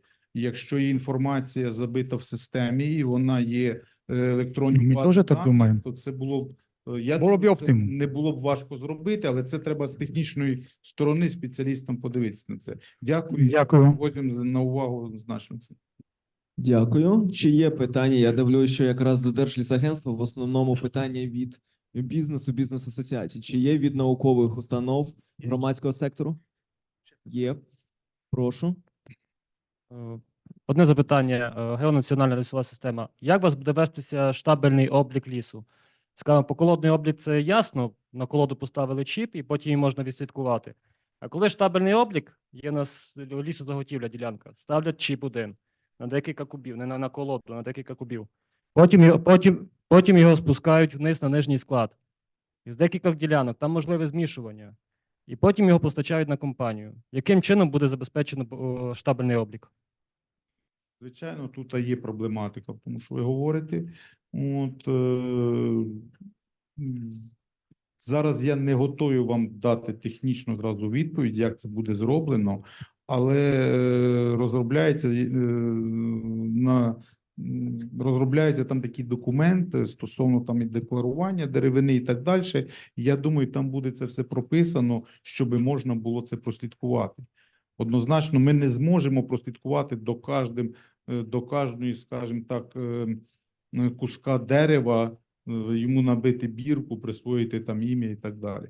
Тому я думаю, що там буде напрацьований якийсь алгоритм дій в цьому саме напрямку штабелювання, коли приймається лісопродукція штабелями. Ще одне запитання, якщо можна. Так. Чи буде даний доступ компаніям до системи ЛІАЦ, щоб вони могли відслідковувати, що до них поступає, з яких ділянок? На сьогоднішній день це можна зробити, будь ласка, на договірних умовах можете отримати такий доступ. Дякую. Дякую. Бачу, ще є питання по черзі з правого куточка нашої аудиторії. Чесно, Петро, Українська природоохоронна група. В регламенті написано, що деревина має відповідати не тільки без відсутності знеліснення, але має ще бути легальною. На жаль, є проблема, коли відбуваються рубки, які потім визнаються незаконними. Наприклад, ви бачили останні новини рубки рідколісся, рубки БЗВД, рубки по червонокнижним видам. І ця проблема є, вона негативно впливає на імідж деревини, в тому числі за кордоном. Питання, враховуючи, що тепер Держлісагентство видає всі лісорубні квитки на всі види рубок, яким чином, які будуть вживатися заходи, щоб не допускати проведення, наприклад, таких рубок, які недостатньо врегульовані законодавством, як, наприклад, рубки рідколісся, саме для уникнення проблем для українського бізнесу при подальшому експорті продукції за кордон. Дякую. Дякую за запитання. Отже, такі заходи вже вжиті. Такі заходи вжиті шляхом експериментально цього порядку, про якого я розповідав, де всі виключно лісорубні квитки видаються виключно територіальними органами Держлісагентства. І коли чиновник ставить особистий підпис на дозвільному документі, в нього більше є відповідальність за той дозвіл, який він видав. Раніше, до 17 листопада минулого року, більша частина дозвільних документів по чинному законодавству видавалася самим лісокористувачем, і там могли бути певні проблеми. На сьогоднішній день, коли ми це перевели все на державного службовця, на чиновника, який несе за це відповідальність, однозначно підвищився рівень контролю за видачу таких дозвільних документів. Дякую. Ще є питання одне від аудиторії. Прошу. Євгенію, тут якраз по черзі були, але добре, прошу. Наступне, поки колега формулює питання, хочу нагадати, що учасники онлайн так само можуть поставити питання, ми їх озвучимо для наших доповідачів. Прошу, пишіть питання в чат, тих, хто бере участь онлайн. Так, прошу, задавайте ваше питання. Дякую. Пане Ігоре, в мене питання, чи ви не вбачаєте проблему із можливістю, скажімо, з можливістю створення нових видів рубок, узаконення нових видів рубок, які можуть вести до деградації лісів, які не знаходяться і не будуть знаходитись в категорії рубок головного користування. Тобто збільшення по факту можливості заготівлі деревних ресурсів поза межами розрахункової річної лісосіки, яке, знову ж таки, може перетворитися від якоїсь благородної мети так званих рубок, які будуть намагатися покращувати стан лісів, у розряд рубок приїзкових, під час яких буде тільки забиратися найцінніша деревина і таким чином приводити ліси до деградації. Чи ви не вбачаєте проблему, в тому числі для деревообробників, які, не знаючи цього, можуть придбати таку деревину, а пізніше виявиться, що ця деревина була заготовлена і декларована, власне, аудиторами як така, яка призводила, заготівля якої призвела до деградації лісів? І потім буде ще друге питання, якщо організатори дозволять. Дякую за запитання. Саме в цьому, для уникнення таких от ризиків, ми розпочали оцю роботу імплементації національного законодавства до законодавства в ЄС. В Європейському Союзі, в членів Європейського Союзу також є певні види рубок, певні системи видів рубок, які тим чи іншим способом можуть різнитися від того, що є в Україні. Наша задача на сьогоднішній день є повністю, скажімо так, привести у відповідність, по-перше, визначення цих рубок, тому що ми можемо говорити про одну ту саму річ, називаючи іншими словами. Ми повинні гармонізувати тут цю систему рубок, яка здійснюється країнами Євросоюзу і Україною, для того, щоб уникнути різних отаких моментів, про що ви говорите. Однозначно, розрахункова лісосіка стосується виключно стиглого лісу. Але ми всі розуміємо, щоб виростити стиглий ліс, потрібно прикласти дуже багато зусиль і дуже багато здійснити заходів для того, щоб його виростити. І в процесі здійснення цих заходів без рубок не обійтися. Тому що ліс виростити без рубки – це є нереально на сьогоднішній день, так само, як і запобігти його деградації. Без рубок також це нереально. Тому саме інтеграція системи рубок в Україні до систем рубок в Європейському Союзі, які застосовуються, це є для нас одним із великих викликів і є те, над чим ми працюємо на сьогоднішній день. Можна ще одне питання? Звичайно. Дякую. Єдине, що коротко, прошу. Дякую. Я думаю, то важливо, оскільки зараз оператори, так звані виробники продукції з деревини з України, вони мусять відповідати регламенту EUTR і будуть змушені відповідати регламенту EUDR з нового року. І ми знаємо, що у Європейському Союзі ряд рубок названий так званими сірими рубками, ряд рубок в Україні, які, власне, лежать поза межами законодавства в плані того, що вони формально відповідають законодавству, але насправді видані, скоріш за все, за підробленими документами. Мова йде про так звані санітарні рубки, доля заготівлі деревини, від яких більша, ніж від рубок головного користування. І, власне, це призвело у свій час до того, що так звані competent authorities в Євросоюзі внесли цей вид рубок як такий, який неможливо перевірити і декларувати, що він є законного походження. От, власне, про такі види рубок, отримання деревини бізнесом від таких сумнівних видів рубок є зараз дуже великою проблемою для легального бізнесу. Чому? Тому що вони, коли йдуть придбати деревину на аукціон, вони не мають інформації про те, звідки ця деревина, з яких видів рубок вона поступить, власне, цьому виробнику продукції. І якщо їм продали деревину з тих самих санітарних рубок, і вони змушені її придбати, то це становить дуже велику проблему, власне, для законного бізнесу, який хоче відповідати регламенту EUTR.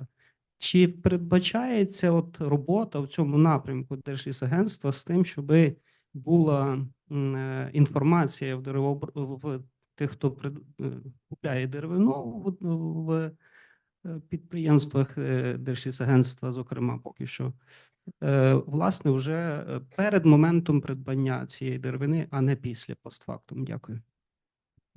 Дякую за запитання. Ви маєте на увазі під час формування лотів, так, які виставляються на аукціони. Я думаю, що це необхідно буде робити. Ми нікуди від того не дінемося. Життя нас це заставляє робити. Ви самі про це в преамбулі запитання сказали. Тому я думаю, над цим будемо також ми працювати. І це один із наших викликів також є. Тому я закликаю учасників і з деревообробного сектору, і громадськості, екологічного спрямування. Будь ласка, долучайтеся до розробки нормативної документації. Ми в цьому напрямку, будь ласка, відкриті і готові співпрацювати. Дякую. Я бачив, давайте зафіксуємо. Є питання з крайнього стола, і потім прошу переміститися мікрофоном до найближчого до мене столу, бо тут людина довго чекає питань. Прошу. Одне невеличке запитання. Чи можна десь ознайомитись з поетапним планом, з датами виконання і виконавцями щодо адаптації нашого законодавства? А якщо немає, чи планується цей план і чи буде він десь публікований для його ознайомлення? Звичайно, розробка нормативно-правових актів регламентована. На сайті Державного агентства лісових ресурсів ви можете ознайомитися з планом регуляторної діяльності на певний рік.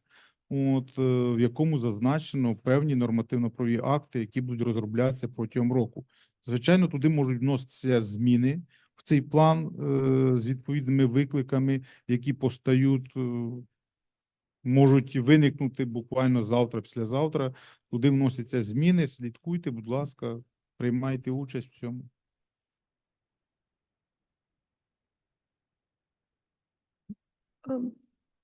Всі наші постачальники деревини, деревообробники, вони орієнтуються на системи сертифікації. Чи в PFC, чи в FSC. Однією з основних таких вимог є те, щоб не перерубувався, ну, скажімо, по-простому, річний приріст деревини. Оце збільшення, яке планує Держлісагентство подавати на збільшення від 15 до 25 мільйонів метрів кубічних заготівлі деревини. Чи зможете ви доказати, ну, суттєво вірно доказати, що це не буде більше, ніж річний приріст деревини? Дякую. Дякую за запитання.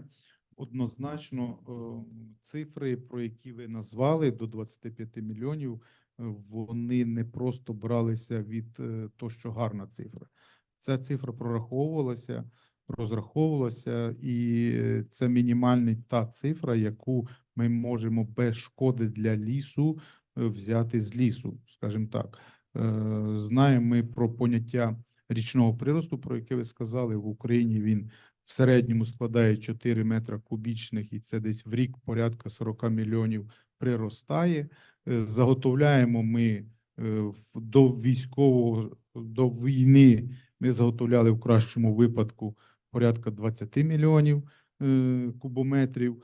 На сьогоднішній день ця цифра уточнюється. У нас розпочата була у 2021 році процедура національної інвентаризації лісів, де ми застосовували досвід, кращий європейський досвід, і національна інвентаризація лісів якраз дасть нам відповіді на ті питання, який же реальний є приріст в лісах України.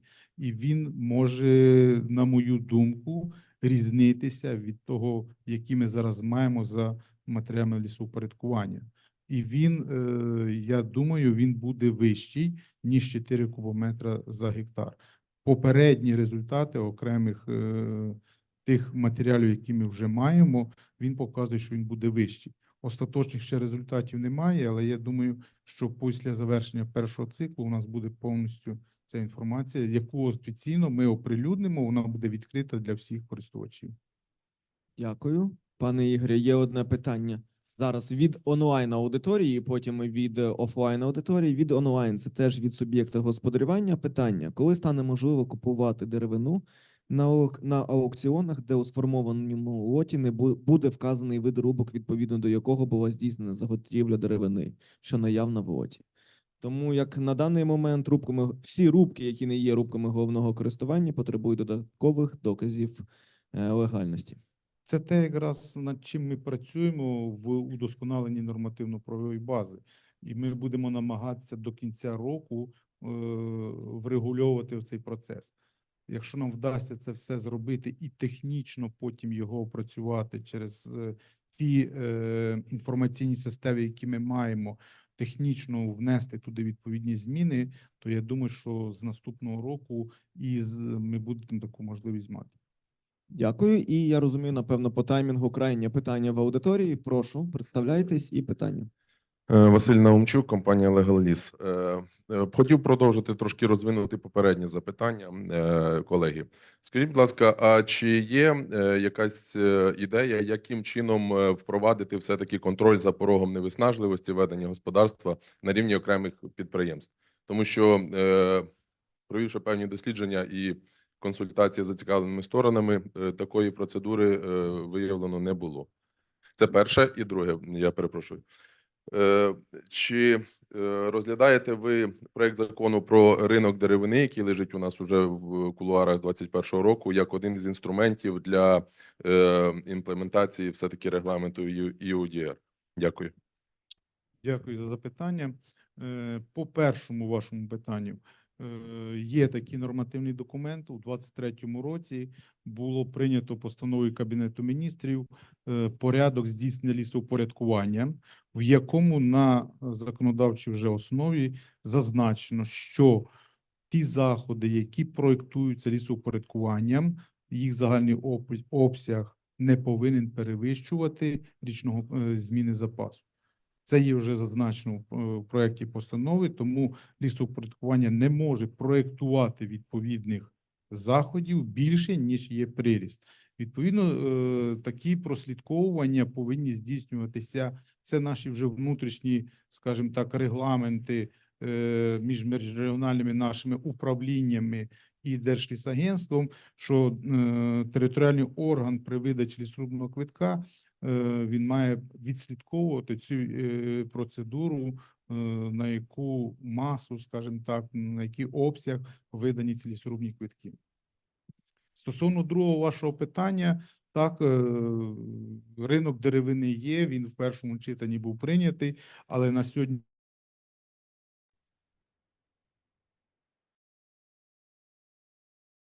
дуже багато правок. Тому в тій редакції, які він зараз є, він уже не зовсім є актуальний на даний час. Тому зараз напрацьовуються з депутатськими відповідними групами, напрацьовуються питання, скажімо, в новій редакції цей законопроект рухати далі. Дякую, пане Ігорю. Я бачите, неправильно сказав. Ще є одне питання, але воно точно вже крайнє в даному випадку. Прошу. Да, в продовження попереднього питання.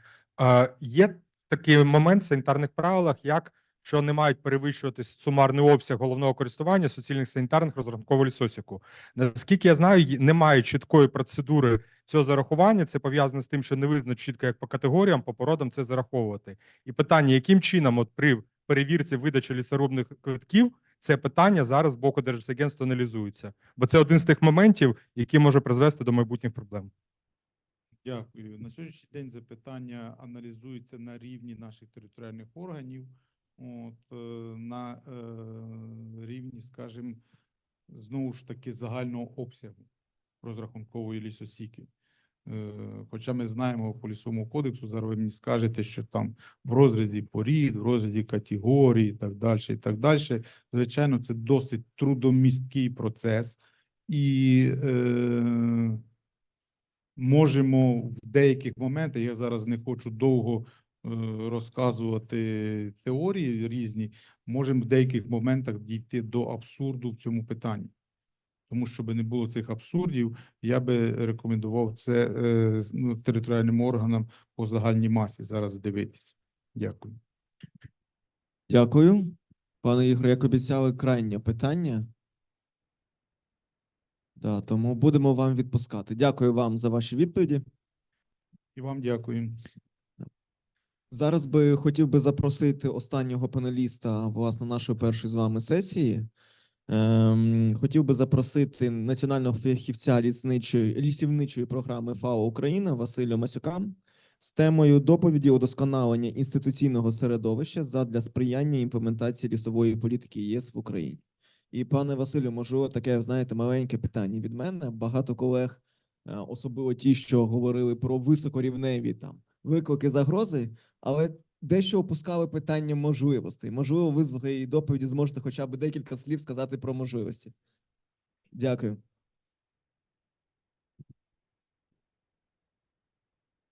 Колеги, дякую. Насправді ми маємо великі можливості. Ми багата країна, якій треба виграти війну, якій треба адаптуватися в ЄС, якій треба привести наше законодавство, наші можливості до європейських, скажімо так. Я думаю, що нам це повинно вдатися. Давайте коротко розкажу про нашу діяльність в Україні і також чим ми можемо бути корисні для громади з точки зору адаптації і вирішення проблем, пов'язаних з EUDR в тому числі. Коротко хочу розказати про ФАО. ФАО має ключову місію – це спрямовувати міжнародні зусилля на подолання голоду і лісівництво є однією з тематик, якою ФАО, власне, займається, включаючи базовані на лісі ланцюги вартості, куди входить і деревинництво, і інші недеревинні продукти лісу. ФАО має на меті досягти законодавчої продовольчої безпеки. Серед іншого, одне з цілей, які ФАО реалізовує, це є краща продуктивність лісівництва і базованих на лісі ланцюгів вартості. ФАО є достатньо великою організацією, і якоюсь мірою можна говорити, що ФАО є своєрідним міжнародним міністерством лісівництва, якщо взяти завдання, які делеговані міжнародною спільнотою, а це є 194 країни плюс Європейський Союз, тобто разом це 195 членів ФАО. І ФАО працює на сьогоднішній день в 130 країнах світу, в тому числі ФАО дуже серйозно активізувало свою роботу в Україні з початком війни. Станом на нині в галузі лісівництва ми маємо лісівничу команду ФАО в Україні. Сьогодні в цій команді вже працює 4 осіб, що, скажімо, з 120 працівників ФАО в Україні. Мета лісівничої програми ФАО – це є покращення середовища для лісового сектору економіки. Коли ми говоримо про лісовий сектор економіки, ми маємо на увазі лісівництво та базовані на лісі ланцюги вартості. Також ми хочемо сприяти, щоб Україна могла досягти довготривалості, сталості управління лісами. І також ми хочемо покращити якість формування державної політики в лісовому секторі. З цією метою ФАО зараз вже має затверджений ФАО Україна має затверджений програмний документ. Цей документ називається FAO Forestry Support Strategy for Ukraine на 2023-2027 рік. Це є затверджений документ урядом України, який сьогодні є нашим програмним документом діяльності. Тут я хочу пригадати, що вчора був Міжнародний день лісів, який, в принципі, був ініційований ФАО, і завдяки ініціативі ФАО ми святкуємо це свято. Пропоную коротко подивитися привітальний ролик з цього приводу, це займе буквально 1 хвилину, і ми підемо далі по презентації. Це, власне, про ці можливості, про які ми говорили.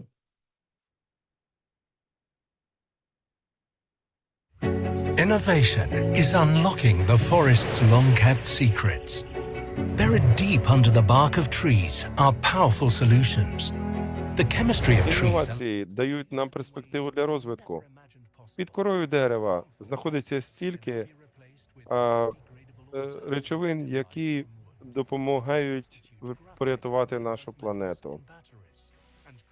Тож ми можемо створювати нові сталі технології, які розвиваються постійно. З тих технологій, які можуть нас рятувати, лікувати і дарувати нам місце для роботи та житла. Інновації з використанням БПЛА дозволяють нам виявляти та боротися з лісовими пожежами, а також забезпечувати біорозмаїття та підтримку хитким екосистемам. Ліси – це є нове рішення для майбутнього світу. Які стоять перед лісівництвом, то, що ви говорили, лісівництво може бути базисом для нових фантастичних галузей, особливо пов'язаних з хімічною переробкою деревини, особливо пов'язаних з новими матеріалами і новими конструкціями. Разом з тим, українського лісівництва є потреби, пов'язані з контексті інтеграції з ЄС. Перш за все, я тут хочу відзначити потребу узгоджених термінів та визначень для того, щоб говорити однією мовою, як на національному рівні, так і на міжнародному рівні. Тут зазначу, що UDR, власне, використовує термінологію ФАО. Другий пункт, якщо ви знаєте, ви читали UDR, другий пункт говорить, всі терміни визначені в цьому документі є на основі ФАО термінології. Друга дуже важлива проблема, на превеликий жаль, я мушу констатувати факт, що ми в Україні не знаємо, для чого нам ліс взагалі. Тобто в нас немає суспільного консенсусу, для чого нам ліси. Потреба цього консенсусу є необхідністю для подальших кроків. І насправді ці гарячі дискусії між екологами, лісівниками, зберігати ліси, заготовляти деревину, не заготовляти деревину, чи навіть блокування сіл, коли селяни блокують лісівничу діяльність, не допускаючи вивезення деревини, бо лісові машини руйнують дороги. Це є приклад відсутності такого консенсусу. Третє важливе питання є формування лісової політики, політики використання лісів та реформування українського лісівничого законодавства. А вчора я, готуючи цю презентацію, черговий раз прочитав Лісовий кодекс, і ми маємо документ, який є достатньо хаотичним, який багато раз ліпився і перероблявся, коли до нього додавались якісь речі, при тому, що сьогодні цим лісовим кодексом можна достатньо добре маніпулювати як в одну, так і в другу сторону, що в результаті накладає проблеми з імплементацією того самого EUDR. Тому що EUDR, добре це чи погано, визначає дуже багато речей на підставі локального законодавства. Тобто, якщо в нас в локальному законодавстві буде хаос, це буде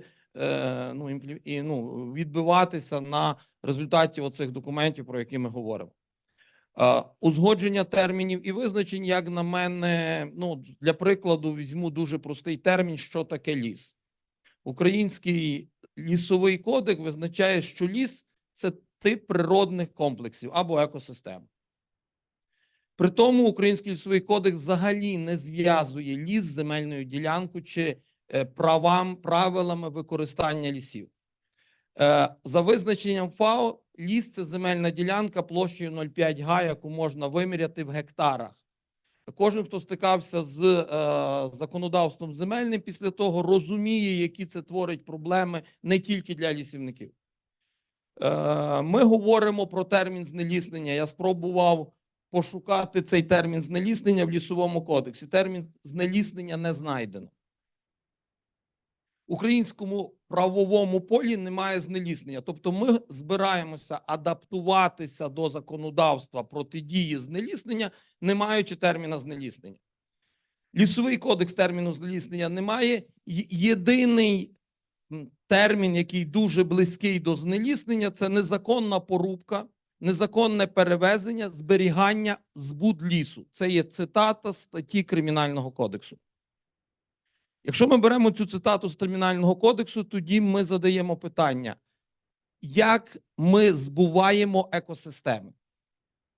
Якщо ліс – це екосистема, то як ми збуваємо екосистеми? Якщо ліс – це земельна ділянка, я ще можу зрозуміти, як можна збувати лісову ділянку. Але я не зовсім розумію, як збувати екосистеми. Як їх перевозити чи незаконно зберігати. Насправді, коли починати, я недавно мав величезне задоволення, читав проект змін до Кримінального кодексу стосовно саме цієї статті, і це просто, якщо ти починаєш вдумуватися, виходячи з того, що таке ліс, це просто задоволення читати. Але щоб ви розуміли, що після цього на підставі цих кримінальних статей відкриваються реальні кримінальні справи. І вони не віртуальні. За визначенням ФАО, знеліснення – це перетворення лісу в інше землекористування, незалежно від того, спричинене воно людиною чи ні. Тобто в старій версії, ФАО-версії, воно знеліснення, якщо я не помиляюсь, звучало як повне знищення лісової рослинності з зміною цільового призначення землі. Узгодження термінів та визначення є ще один дуже важливий елемент Лісового кодексу, який визначає типи лісів за функціями. Тобто він розділяє, наш Лісовий кодекс розділяє поняття захисні ліси, рекреаційно-оздоровчі ліси, ліси природоохоронного, науково-історичного, культурного значення та експлуатаційні ліси. Якщо я не помиляюся, експлуатаційних лісів в Україні в районі 37%. І коли проводиться лісопорядкування і визначається ця категорійність лісів, якщо будь-яка лісова ділянка має дві категорії, то, як правило, призначається її категорійність по жорсткішій категорії з точки зору господарської діяльності. Тобто, таким чином ми постійно виводимо якусь кількість земельних ділянок з господарського обігу. Якщо дивитися на терміни та визначення ФАО, то ми маємо то саме, тільки тут ми говорили про функції лісів, а тут ми говоримо про цілі управління лісами. Серед цілей управління лісами ФАО визначає виробництво, охорона ґрунту та води, збереження біологічного різноманіття, а також соціальні послуги. ці 4 компоненти є дуже подібними до того, що є в Україні. Але разом з тим, коли ми переходимо до 5-го компоненту, який сьогодні є ФАО, це багатоцільові ліси, які визначає ФАО багатоцільові ліси. І раніше, коли я приїжджав в закордонні країни, наприклад, Німеччина чи Польща, я ніяк не міг зрозуміти, чому проекти лісовпорядкування в них робляться дещо інакше, ніж в нас. Чому взагалі от їхня філософія відрізняється? Бо, наприклад, дуже простий приклад. Ти приходиш до польського лісівника і кажеш, яка площа лісів у вас є природоохорона, збереження біологічного різноманіття. Вони мені кажуть, 1,5%. Заповідних територій в нас 1,5% лісів. А потім, коли ти довго з ними розмовляєш, але при тому Натура 2000 покриває в нас 35% лісів. І ти не можеш, виходячи з українського розуміння законодавства, тих жорстких меж, ти не можеш зрозуміти, як це працює.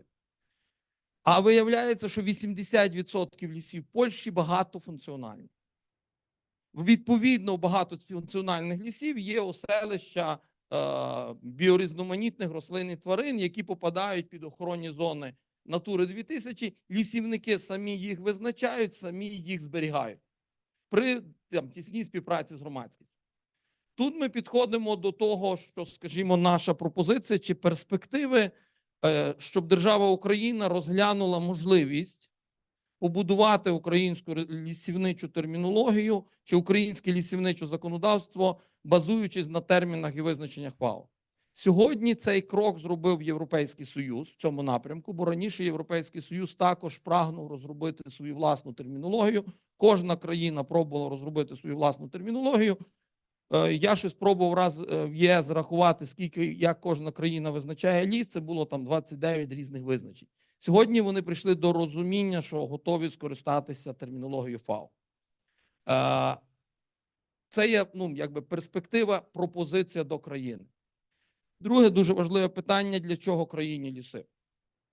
Дуже часто, беручи участь, на яких присутні екологи, виробничники, ми займаємо крайні радикальні позиції. З точки зору виробничника нам треба забезпечити суспільство деревиною, робити бізнес, нам потрібно більше заготованої легальної деревини. З точки зору екологів, давайте ми це все заповімо і взагалі не будемо використовувати. Дуже часто, насправді, от тут є Дмитро Карапчук, ми одного разу з ним мали ту дискусію, їдучи в поїзді з Києва до Львова, це 6 годин, треба про щось говорити.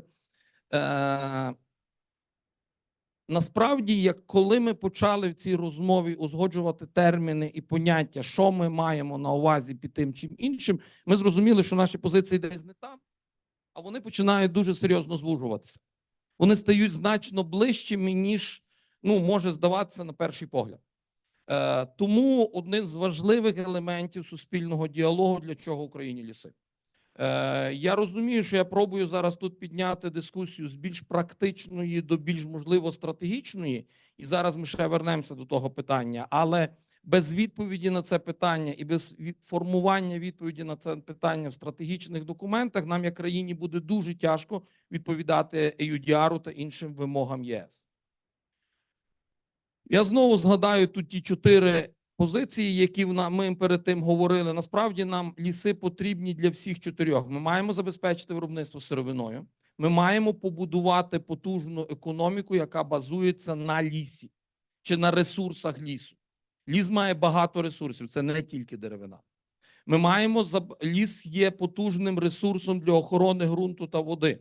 І насправді вчора на дискусії, яка була знову-таки в Форесткомі, було задано мені питання, як я відношуся до заліснення степових земель. Насправді я розумію, що коли ми включаємо лісові вкраплення в деревні дерева, як вкраплення в степові екосистеми, ми посилюємо їхню здатність захищатися від ерозії ґрунту та зберігати воду. Це важлива особливість лісових екосистем. Власне, збереження води. Воно посилює біологічне біорізноманіття і також може мати соціальні функції в цих степових осередках. Але це не є мій бізнес, це не моя тема. Я все-таки надаю, щоб це біологи з глибокими знаннями відповідали на ці питання. Але що я вважаю, що є наш бізнес для країни, ми повинні визначитися, як використовувати ліси. І одна з великих стратегій може бути впровадження в Україні концепції багатоцільового використання лісів. Тут, якщо ми дивитися над проектом, яким ми зараз працюємо в рамках ФАО за підтримки ЄС, у нас є бажання на базі одного з лісництв Карпатського регіону у Львівській області зробити 2 плани лісовпорядкування, 2 плани управління лісу. Звичайний, такий, як ми завжди робимо, і план управління багатоцільовим лісом, який пробує рахувати інші аспекти. Охорону ґрунтів, збереження біологічного середовища за принципами Натура 2000 чи соціальні послуги для населення навколо населених пунктів. Як досягти консенсусу для співпраці? Тут ще перед тим, як я дійду до цього консенсусу, хочу сказати, що оцю роботу і оцей семінар, який ми зараз організовуємо разом з колегами, він паралельно допомагає нам вирішити інше питання. Це електронний облік деревини.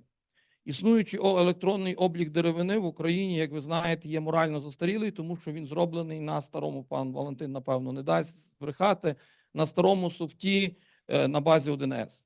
Він не має певних можливостей для розширення і масштабування, і стоїть питання, він виконує сьогодні свої функції, але має бути система розвитку. Тобто ми, як ФАО, готові допомогти сьогодні державі України в розробці технічного завдання для електронного обліку деревини 2.0. І тут ми будемо просити вас, як представників суспільства, як представників зацікавлених сторін, надати нам буквально допомогу в цьому шляхом надання порад, шляхом надання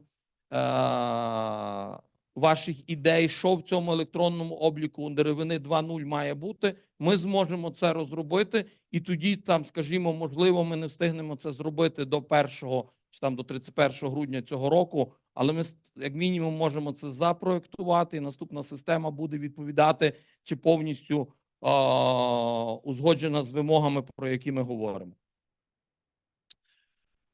Як досягти консенсусу та продуктивності? Нинішній захід, як ви бачите, є організований достатньо великою кількістю співорганізаторів. Це ВВФ, ФСЦ, це ЄС, це ІПСА, це ФАО. Ми отримали унікальний досвід організації цього заходу. Мушу сказати, що це було дуже цікаво, це було дуже приємно працювати в такому товаристві. І коли ми обговорювали це питання, пан Павло Кравець сказав, на чому єдиному ми сходимося, яку єдину річ ми спільно поділяємо. І ми прийшли до розуміння, що єдину річ, яку ми спільно всі поділяємо, це цілі сталого розвитку ООН. Як би там це не збувалося, і ми будували, ми усвідомлювали спільні цілі і цінності. Другий момент – це співпрацювати. Співпрацювати, слухати і чути один одного. І відверто кажучи, дивлячись, як сьогодні проходить захід, мені дуже приємно, тому що він йде конструктивно, ми задаємо питання, ми відповідаємо на відповіді, ми не уникаємо відповідей. Третій дуже важливий момент – це об'єднатися для підтримки уряду і парламенту у процесі розробки і вироблення і імплементації оновленого законодавства.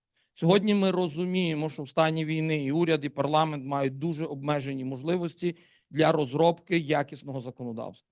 Ми, як суспільство, можемо їм в цьому допомогти, і як міжнародні організації ми можемо в цьому допомогти і будемо прагнути в цьому допомогти. Тому зі свого боку, на запит Міністерства захисту довкілля та природних ресурсів у співпраці з Державним агентством лісових ресурсів ФАО підтримає проект створення дорадчої мережі лісового сектору України. Це фактично перше оголошення, яке ми робимо, що ми будемо прагнути створити таку дорадчу мережу, коли наша розмова, крім конференції, заходів, де ми загально говоримо, буде перетворюватися в робочі групи, де ми будемо там сидіти над кожною фразою майбутнього законодавства, обговорювати, чому вона буде такою чи іншою. І, власне, в рамках цієї ініціативи ми прагнемо об'єднати експертне середовище України, яке сьогодні є частково розрізнене. Ми маємо потужні наукові інституції, лідерами де є НУБІБ і Львівський лісотехнічний, Національний лісотехнічний університет України зі Львова.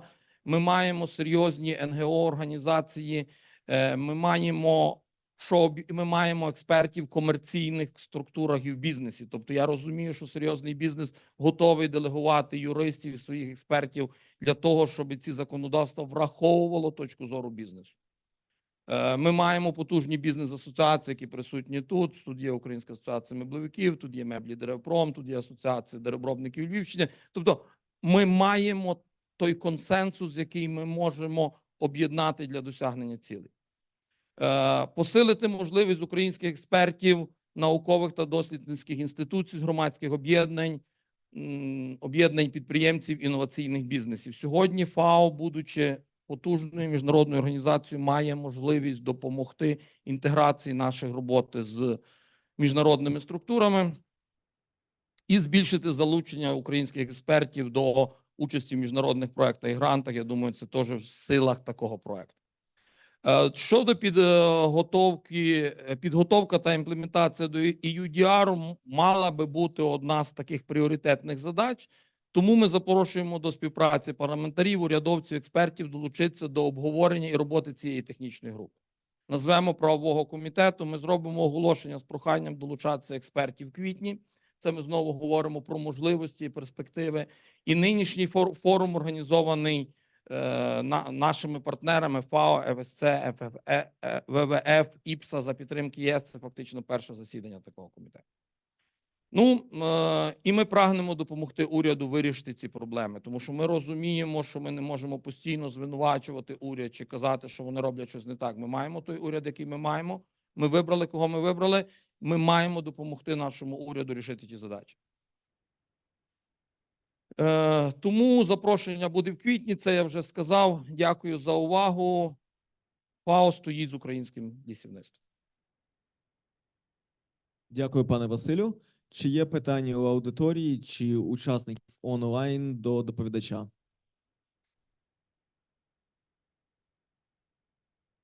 Я дуже радий, що немає питань. А є? Є питання, прошу.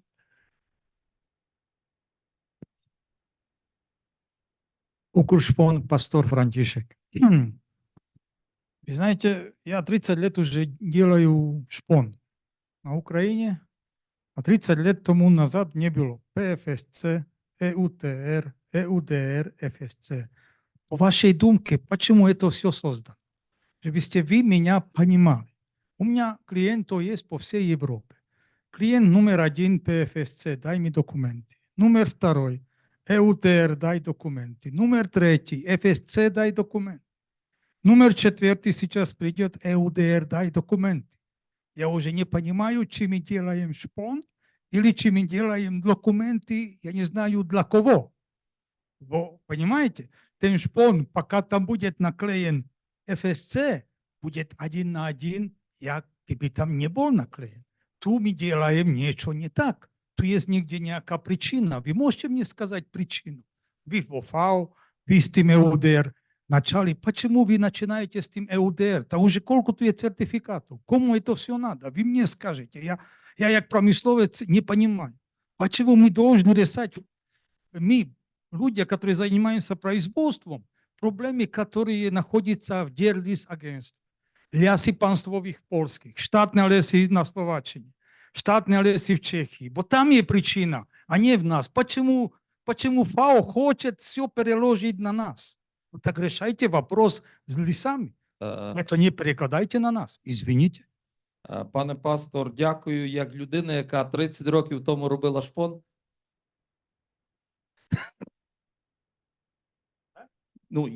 Я як людина, яка 30 років тому робила шпон, бо я мав честь працювати на фанерному комбінаті у Львові і працював як за лущильним, так і за стругальним верстатом. Ми робили шпон, у нас було 2 цехи. У нас був цех шпону і цех фанери. Ні, у нас був струганий шпон. Але питання в іншому. Це питання не до ФАО, це питання до ЄС, яке ви зараз задаєте. Те саме часто до ЄС задають і німецькі, і польські фермери, бо якщо глянути на те, що сьогодні відбувається в Польщі, якщо глянути на те, що відбувається в Німеччині, воно десь має ту саму природу. Мова йде про непогодження з ідеєю Green Deal. Але якщо вернутися ще глибше, все-таки перейти від комерційних інтересів, але перейти до екологічних питань, то хочемо ми того, то чи не хочемо, земна куля нагрівається. Чи допоможе наша боротьба методами скорочення економічної діяльності через екологічні оці речі, я не маю відповіді. Але я констатую факт, земна куля нагрівається, і всі ми це розуміємо. Адаптуватися до нагрівання земної кулі прийдеться нам як людям, так же прийдеться лісовим екосистемам. Тобто ми не можемо їх законсервувати. Мені не дуже подобається слово законсервувати чи зберегти, вони зміняться від нагрівання земної кулі. Європейський Союз прийшов до думки, ви це знаєте, що з допомогою EUDR, як великий споживач виробів з деревини, вони де-факто знеліснюють ліси в Бразилії, Африці і так далі, що вони зможуть сповільнити знеліснення землі. Це є рішення ЄС, це не є рішення ФАО.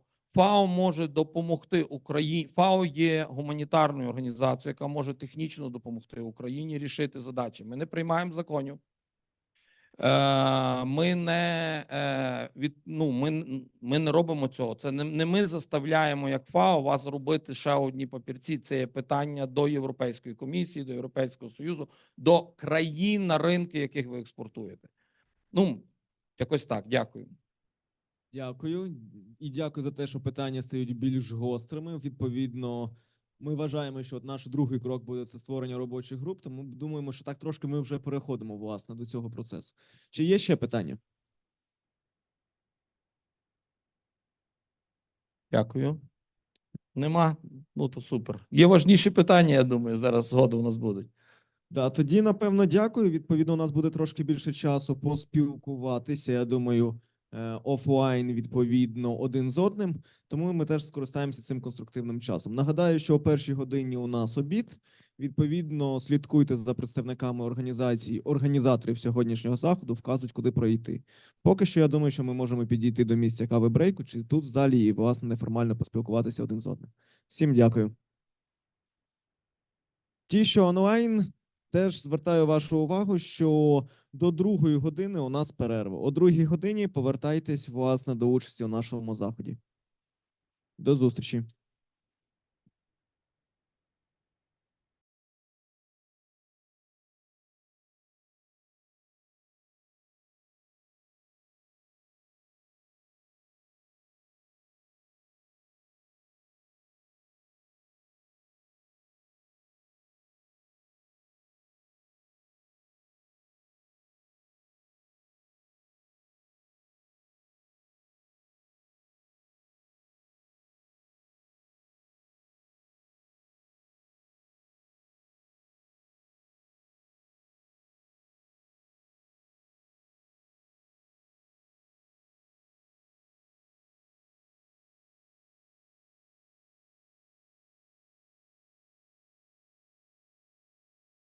Колеги, прошу потрохи займати свої місця.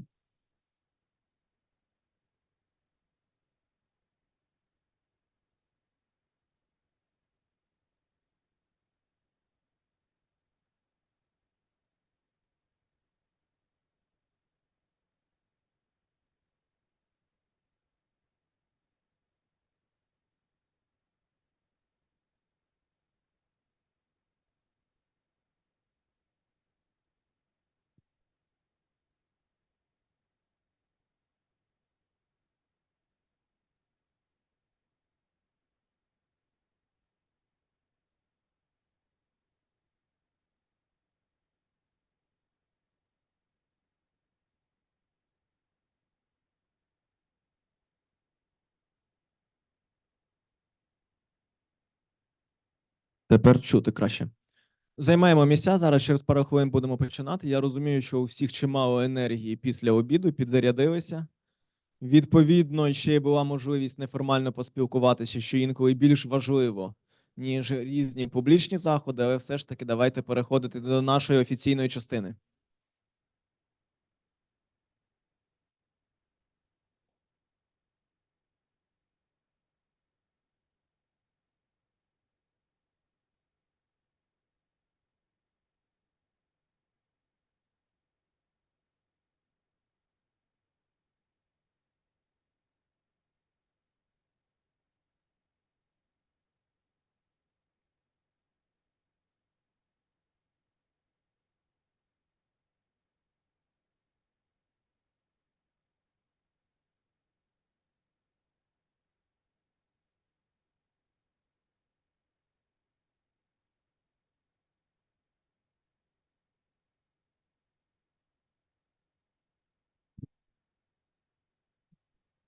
Отже, якщо перша частина у нас, як ми і обіцяли, власне, на початку нашого форуму, що ми в наших планах йдеться про організаторів, плануємо йти від загального до більш конкретного. Відповідно, наступна друга частина вона буде більш конкретизована і більше фокусуватися на питаннях імплементації EUDR в Україні. І з кожним наступним кроком ми все будемо ближче до того, щоб виробити ту дорожню карту найоптимальнішого варіанту з урахуванням інтересів усіх заінтересованих сторін. Йдеться про органи державної влади, бізнесу, громадського сектору, впровадити EUDR в Україні. Відповідно, хотіли би розпочати нашу другу сесію з доповіді представниці державного підприємства «Ліси Україна», керівника напрямку GR Юлію Писка з темою «Регламент ЄС щодо знеліснення та деградації лісів, імплементаційні ризики та потенційні перспективи». Доброго дня всім присутнім. По-перше, дякую вам за увагу і дякую організаторам за організацію цього форуму, власне, в приміщенні, де безпекові всі режими дотримані, тому що останні 2 ночі нам показали, що це все ще дуже актуальне питання. І поруч з російською агресією, яка впливає на Україну, звісно, одним із і найважливішим наразі сьогодні є євроінтеграційні процеси, які дійсно повинні знаходити відображення в кожній галузі країни, зокрема в лісовій. Як представник підприємства хочу зазначити про те, що ми підтримуємо євроінтеграційний курс, зокрема в лісовій, безпосередньо в лісовій галузі. Відповідно, щодо теми доповіді і регламенту ЄС щодо знеліснення і деградації лісів, можу також сказати, що так як в самій темі звучить і переваги, і виклики, так, і ми домовлялися з організатором, що все ж таки ми і назвемо деякі і, на нашу думку, переваги цього документу, досить неоднозначного. Чому неоднозначного? Я робила собі багато нотаток, але, напевно, розповім трошки у формі розповіді. Днями, декілька тижнів тому, буквально державне підприємство мало змогу і брало участь в роботі Генеральної асамблеї і УСТФОРу. Це Європейська асоціація державних лісових підприємств. І на ній були висловлені занепокоєння. Хочу підкреслити, що ці занепокоєння вони були все ж таки спочатку висловлені країнами, які вже є членами ЄС, щодо власне положень регламенту ЄС, а здебільшого щодо імплементаційної рамки, яка розробляється. І дуже великий шквал критики був дещо підтриманий представниками Європейського парламенту, які були присутні також на заході. І, звичайно, відбитий трошки представниками Європейської комісії, як ми сьогодні вже чули, також представника Європейської комісії, який говорив про те, що наразі все розробляється, імплементаційна рамка розробляється, і будуть враховані всі побажання країн-членів та третіх країн, до яких ми ще, на жаль, поки що належимо, але маємо велику надію, що вже скоро буде зовсім по-іншому. Власне, якщо перейти до практичних моментів, в чому переваги? Якщо говоримо про Україну, звісно, і про переваги для України, мені здається, що, і це підтвердили європейські колеги, що Україна досить гарно просунулася в виконанні положень і деяких положень дуже добре принципів EUDR. Зокрема, не буду повторюватись те, що сказав пан Ігор Леонідович, представник ДЛРУ, щодо електронного квитка, щодо електронних сертифікатів, щодо електронного обліку деревини. Насправді ми всі тут присутні, більший досвід, відповідно, ніж я в цій сфері в деяких моментах. І всі дуже добре розуміють, що ми зараз говоримо про ці моменти як про ті, які потрібно вдосконалювати. Дійсно, їх потрібно вдосконалювати і розвивати, але вони у нас є. А в деяких країнах Європейського Союзу вони тільки починають розроблятися.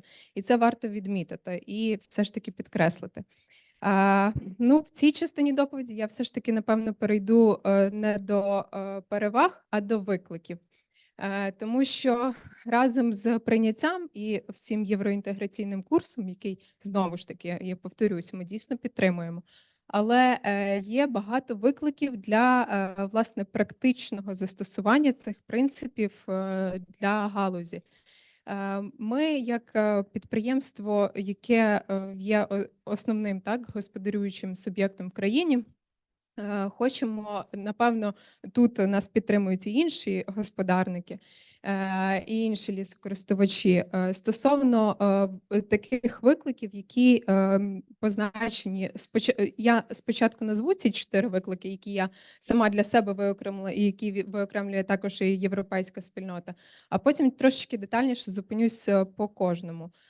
Спочатку це геолокація, потім простежуваність деревини, моніторинг на місцях, і також забезпечення збереження баз даних власників лісів. Щодо геолокації, вже піднімалося питання, зокрема до представника Єврокомісії, стосовно того, що потрібно чітко розуміти, як буде зазначатися геолокація тої чи іншої ділянки лісу, як вона буде позначатися, чи це буде пляма, чи це буде 4 відбиті точки на карті, чи це буде, ну, тобто там дуже багато звучало різних ідей і різних моментів, але знову ж таки основним імплементатором визначена Європейська комісія, а вони не мають поки що відповіді на це запитання, навіть визначаючи це одним із ключових питань, які є для обговорення принципів EUDR застосувань. Щодо простежуваності, звичайно, додати якусь інформацію до існуючого зараз в Україні електронного сертифікату, напевно, не є важко, так, з практичної точки застосування, але знову ж таки, гармонізація. Наскільки Європейська комісія зробить таку імплементаційну рамку, яка дозволить нашу систему повністю гармонізувати і інтегрувати зі всіма іншими системами. Тут також питання. Далі момент по моніторингу на місцях, який, по-перше, він вимагає дуже великого і значного ресурсу вкладення.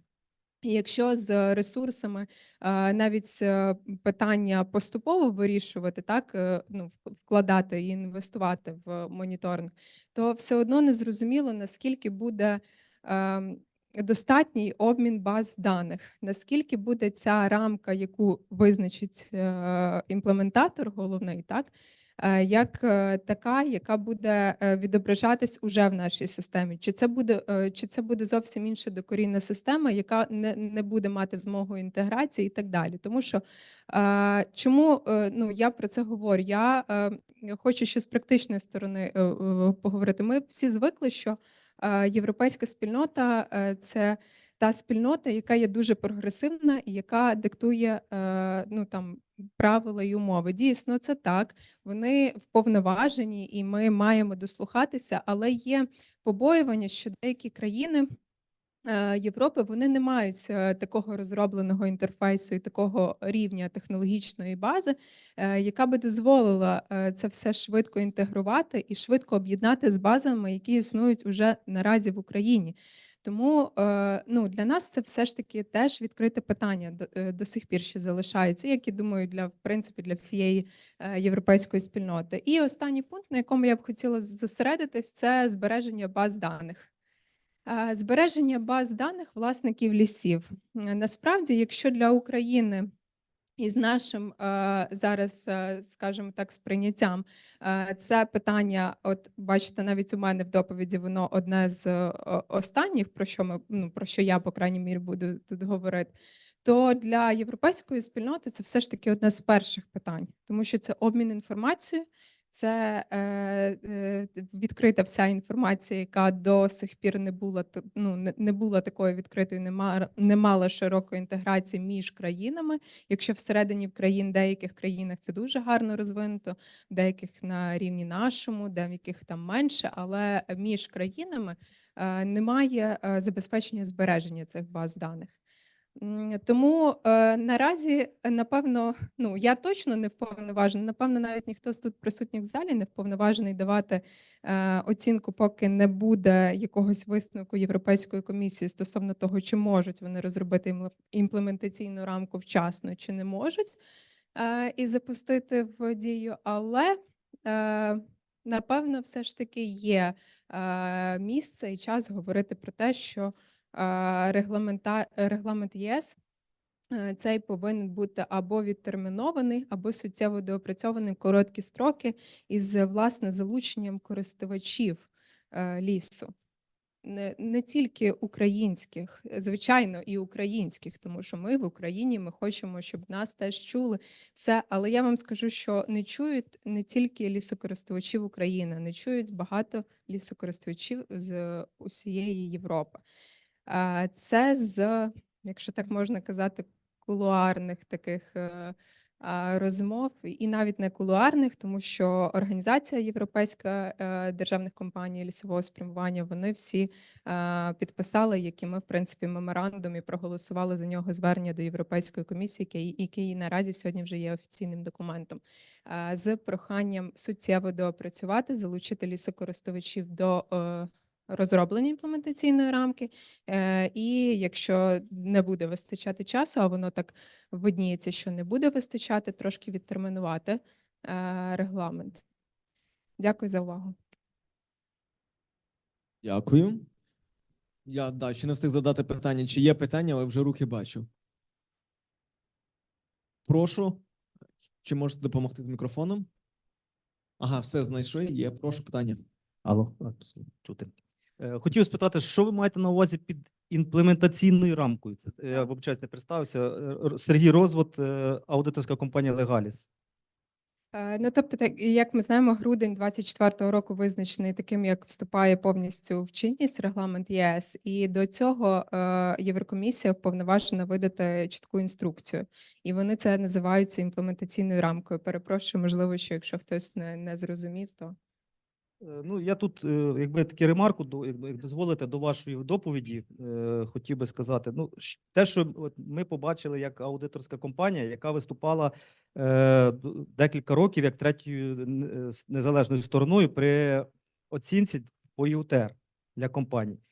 Так ось основна проблема, яку от ми тоді ще побачили, що оператори, це вони, до речі, це визначення і залишилось зараз. Да? Оператор – це той, хто перший отримує деревину за меж Євросоюзу.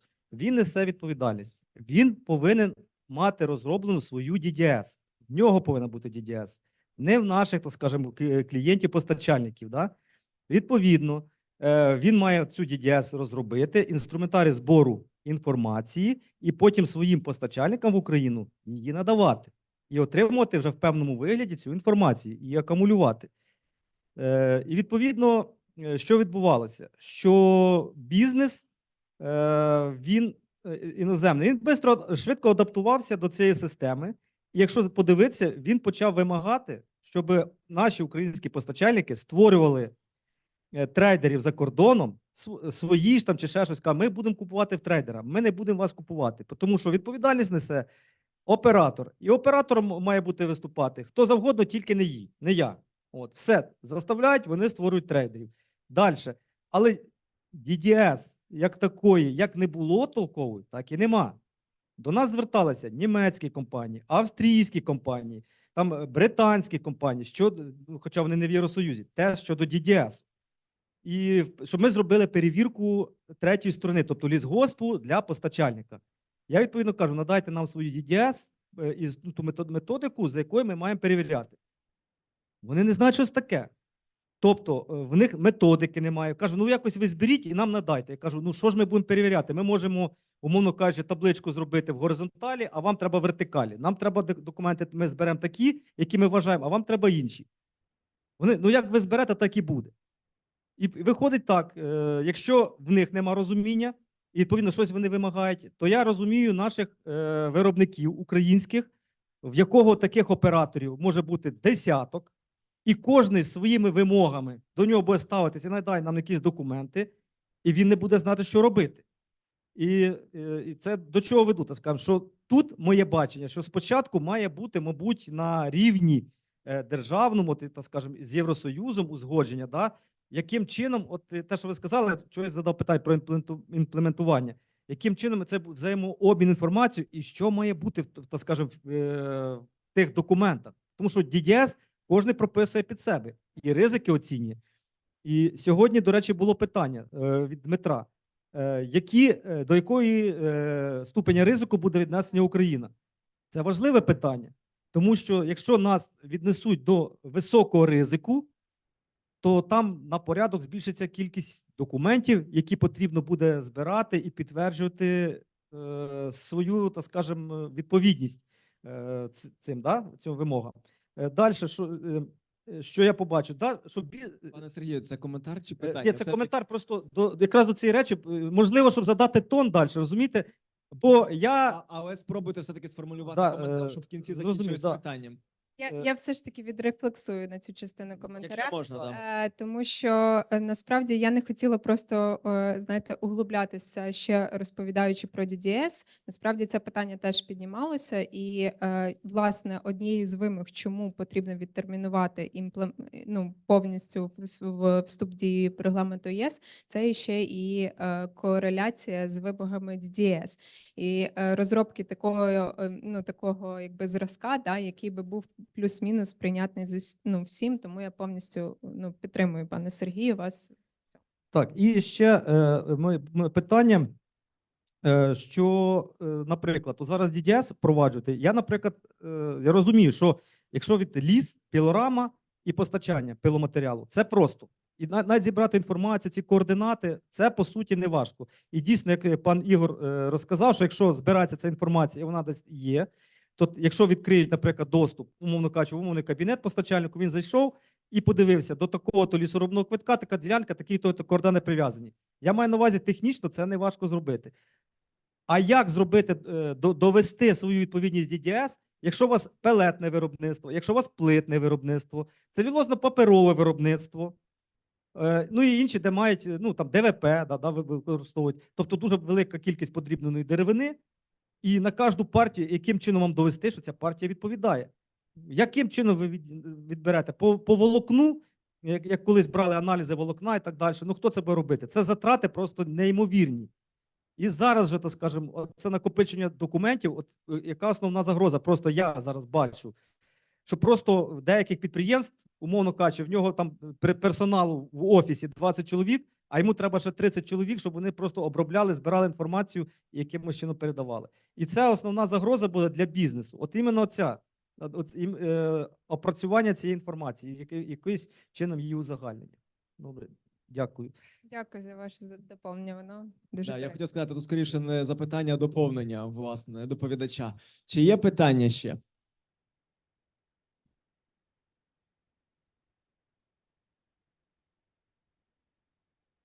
Що, питань немає? Я не знаю, чи так доповідь всіх залякала, чи доповнення до доповіді. Кажуть, це дуже добре або дуже погано. Я буду вважати, що дуже добре.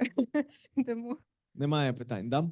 Як я розумію, у наших шановних учасників онлайн так само немає питань. Окей, тоді будемо рухатись далі. Дякую. Зараз би хотів перейти до другого блоку, власне, нашої сесії. Тут буде декілька доповідачів. Хотів би запросити Оксану Донську, членкиню управління Української асоціації меблевиків і керівник проєкту FUBE. І також запросити Юрій Дюх, координатор платформи Wood Industry. Власне, спільна доповідь – це ризики реалізації UDR для деревообробленого бізнесу України від стратегії до напрямків практичних дій. Все є. Лівіше, щоб не давати тінь.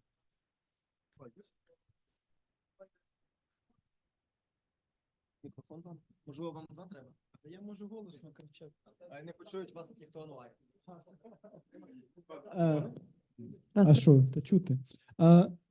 Так, власне, ми постараємося по максимуму так збитенько відповідати, перед тим пропрацювали собі, що ж треба в цьому питанні акцентувати, ну і будемо чесні, Працюємо ми сьогодні не тільки на присутніх в залі, а й на тих, хто буде переглядати ці матеріали після, особливо представники влади, які приймають рішення.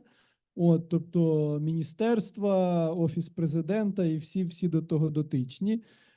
Ну і трішечки з Оксаною ми допоможемо перевести дискурс світоглядного, емоційного, скажімо так, до більш практичного, тому що звучало питання, чому ми маємо приймати якісь норми, ті, що нам Євросоюз пропонує, скажімо так.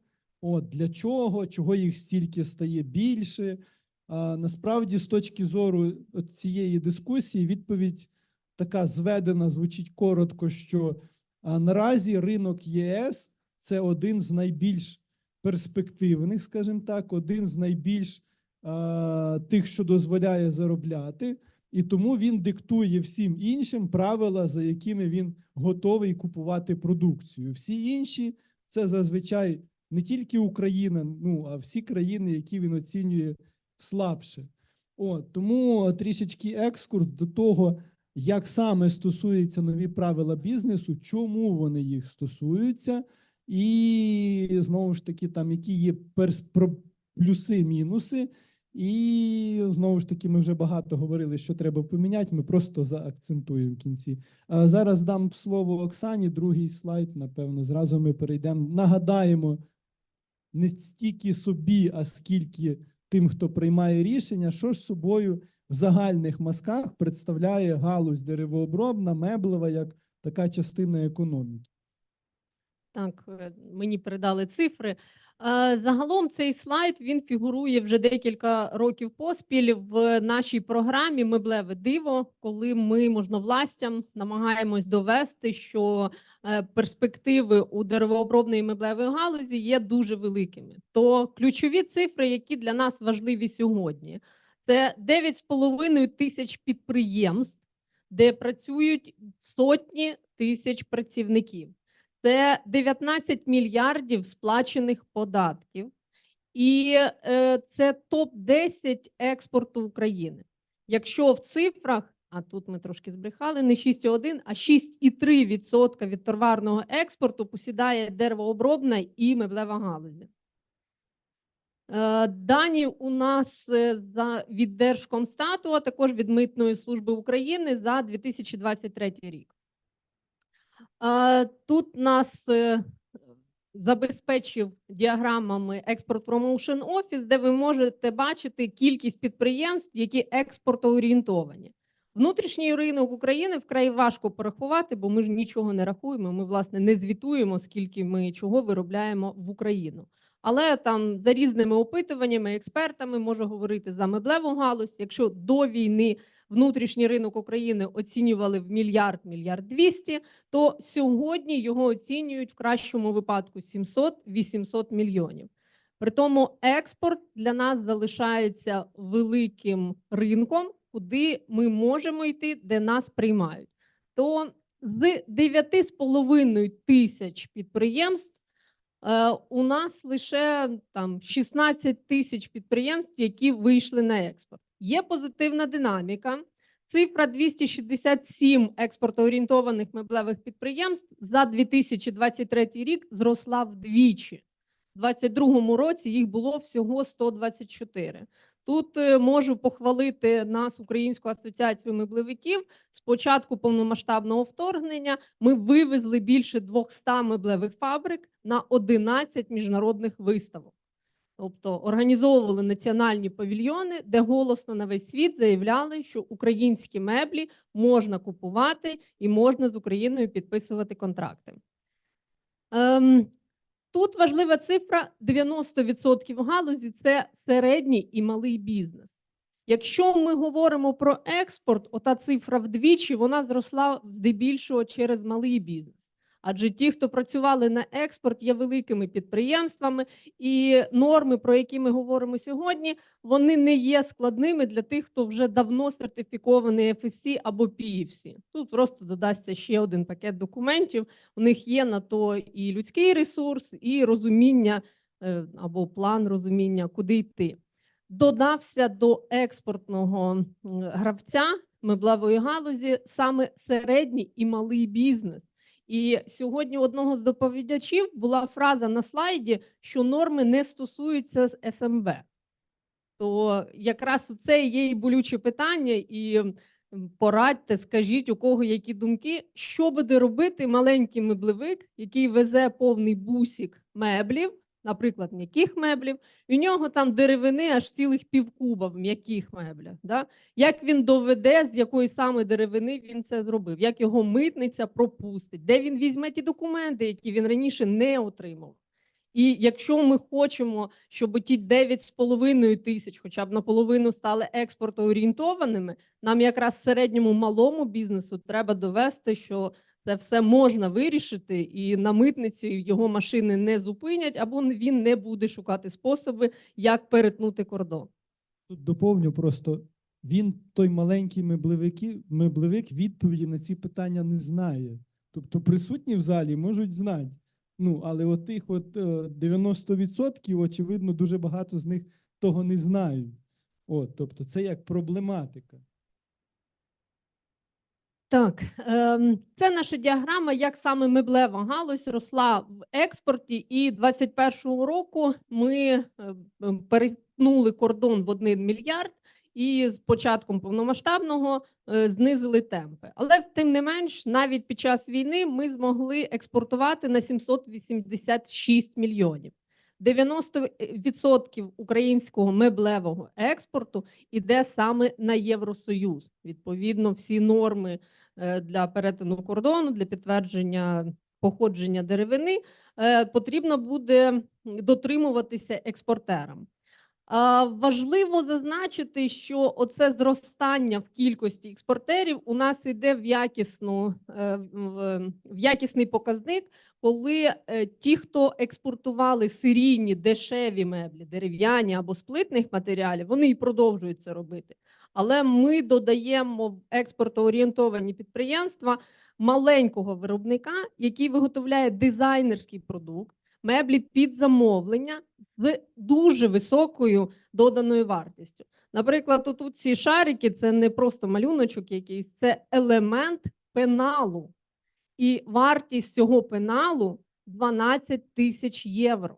І він вже продається по всьому світу і прикрашає галереї, п'ятизіркові готелі, і його хочуть купувати. Тобто ми розуміємо, скільки деревини в тому пеналі, а скільки грошей приносить цей виробник в Україну. То ми показуємо, скільки експорту за товарними групами в Україні, і деревообробна меблева галузі не пасуть задніх і приносять в бюджет валютну виручку – 6,3% від загального товарного експорту. Я доповню тут, до речі, якщо порівнювати з іншими роками, то була інша ситуація. Довоєнними насправді значно впали інші галузі, ну, будемо свідомими, металургія там і інші, деревообробна і меблева поки що якось вистояли, поки що. От. Що буде далі, ну це залежить від присутніх в залі і від тих, для кого ми ці слайди, власне, робили, щоб вони розуміли, хто ще може вистояти. От, ну, тобто з ряду причин, скажімо так, і з якими проблемами вони будуть стикатися. Слайд з TradeMap міжнародної платформи, яка дозволяє нам пишатися. В експорті шпону Україна посідає 4-те місце в світі. І те, що я бачу на ринку тих, хто лущить у нас шпон, то досить активно розвивається ця галузь, і запити, які до нас приходять за кордону, кажуть, що ми маємо перспективи в цьому і можемо втримати цю позицію, а можливо і піднятися вгору. Ну, хоча поруч гравці досить вагомі. Незважаючи на війну, галузь залишається інвестиційно привабливою. Цифра в 445 мільйонів надається Держкомстатом, що це сума капітальних інвестицій в деревообробну і меблеву галузь за 2022 рік. 245 мільйонів. Так. При цьому ми пам'ятаємо, що 90% галузі – це середній малий бізнес, відповідно, платник єдиного податку, і ця цифра зовсім не включає тих інвестицій, які вклав маленький підприємець СПДшник. Ця сума, вона в тому числі з іноземними інвестиціями. Під час війни було запущено окремі фабрики, виробничі лінії, відкриті цехи, де інвестором є, звісно, українці. Кожного чуть не спитай, як не цех відкрив, так нову фабрику, новий майданчик. В тому числі тут і іноземні інвестиції. До нас в Україну зайшов американець. У нас відкрилась нова фабрика, де власники датчани, німці будують фабрику, поляки запустили потужну велику фабрику. І на сьогоднішній день ми ведемо переговори з Австрією про інвестиції в велике деревообробне меблеве підприємство. Тобто Європа бачить, що в Україні можна заробляти гроші, виготовляючи, зокрема, меблі. Про деревообробну Я тут тут може... трішечки доповню, бо ми це й говорили на Made in Ukraine. Для влади ми пам'ятаємо, що вона теж має на це зважати. 22-й рік значна частина інвестицій – це завершення діючих проєктів, якщо порахувати, ну як завершення впровадження. І від того, чи будуть нові, і в наступному році буде ця цифра якась хоча б співмірна, залежить від тих рішень, які приймає влада зараз, і в тому числі, що стосується і нових європейських регламентів, бо не буде експорту, не буде продажів, не буде виробництва, нема сенсу в інвестиціях. Так. Ну і негативний контекст, які на сьогоднішній день в роботі галузі. Про погане. Тобто Оксана розказала про хороше, а мені, як завжди, погане. Ну, тут я буду дуже коротко, тому що в залі багато деревообробників, меблевиків, в залі екологи, які теж орієнтуються. Ні для кого не секрет, що коли світові ринки йшли вверх, всі були на коні, лісники продавали деревину і відчували себе дуже позитивно, а зараз не дуже позитивно, тому що не можна продати дорого деревину, бо не можна дорого продати меблі, тому що ринок падає. Є періоди, коли попит росте, є період, коли падає. Зараз якраз той період, що б ти не робив, період, коли ринок падає, європейський, і навіть більше, навіть в Польщі теж закриваються деревообробні і меблеві підприємства, не всі виживають, хоча це сита, довольна Польща, яка в Євросоюзі. Тобто, що вже говорити про Україну? Складно. Другий момент, тут, знову ж таки, деревообробники знають, про що йде мова. Фінанси в продажах, вони є визначальними. Тобто, якщо українська продукція, вона не може конкурувати тим, бо вона зроблена не в Євросоюзі, її треба ще привести в Євросоюз через заблоковані кордони. І якщо вона по ціні хоча б співмірна з європейською, то який сенс її купувати в Україні з всіма проблемами? Тобто наразі значну частину в собівартості навіть меблів займає все-таки деревина, а ціни на деревину в нас не такі привабливі, як могли би бути для зростання наших конкурентних можливостей порівняно з тими ж поляками, німцями чи іншими. Тобто достатньо високі ціни на деревину в Україні, плюс ми сюди ж додаємо крайніх 1,5 року проблеми з логістикою і вартість, і зростання вартості тої логістики подекуди до 2 разів. При умові, що навіть ці твої продукція далі стоїть на кордоні. Тобто це значна проблема, яка крім нормативного регулювання суттєво б'є по галузі. Ну і відповідно постійні блокування кордонів з Польщею, тому що як ти будеш укладати нові договори на наступний рік, якщо твої клієнти читають новини і бачать, що на мінімум 4 місяці нового року кордон з Польщею буде заблокований з тих чи інших причин. Звичайно, це не проблема меблевиків. Там взагалі не йде мова про це. Але тим не менше, зблокується весь експорт, не тільки зерновий. А якщо ми вернемося до другого питання, то може так статися, що через піврочку, рік ми ще будемо блокувати кордони з Польщею, щоб дешева меблева продукція не їхала сюди. От, тобто, тому що вони почнуть демпінгувати. Давайте далі тоді.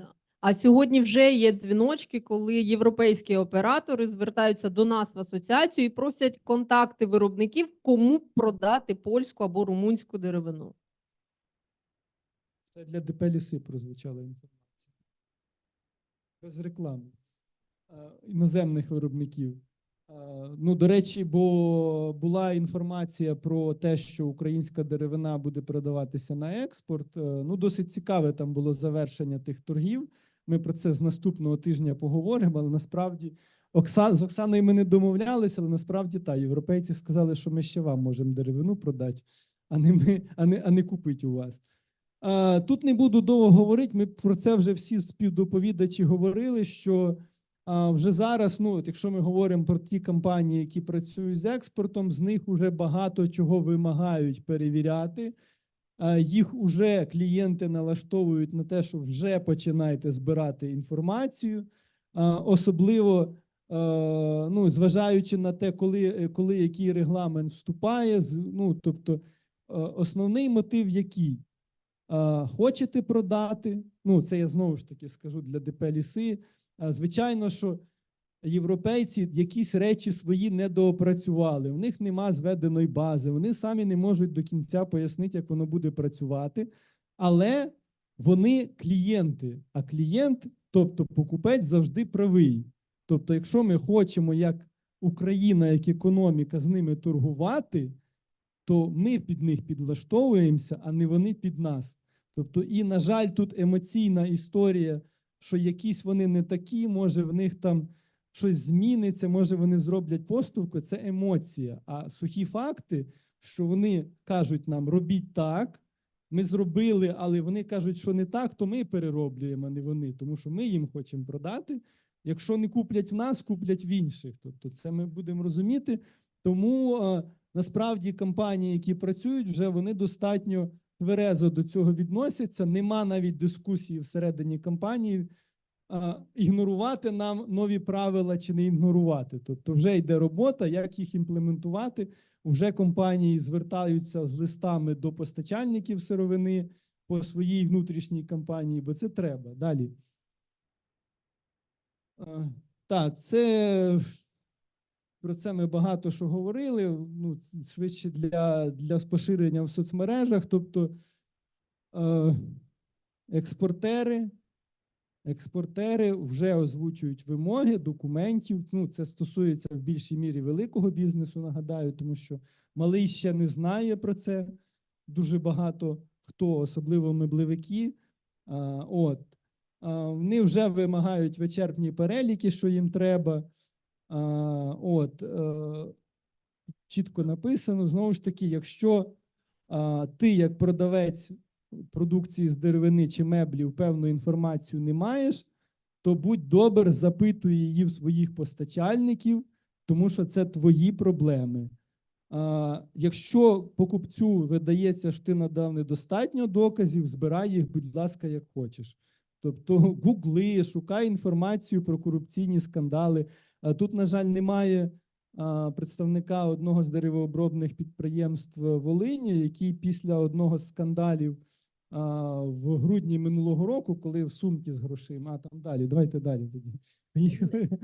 Додам також про я про це далі скажу. оці вимоги і зацікавленість українських експортерів, щоб це імплементувалося і що це нас наближить до Європи. На сьогоднішній день не поодинокі випадки, коли ми конкуруємо з москальською або білоруською деревиною, а то й меблями. То ми сподіваємося, що дотримання таких вимог обрубить москальні шлях в Європу.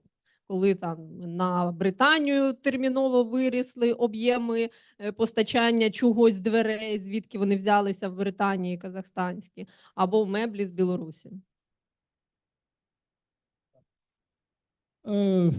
Тут вже говорили про це багато. Єдиний, що тут нюанс, який важливо зважити, що будуть запитувати не тільки інформацію про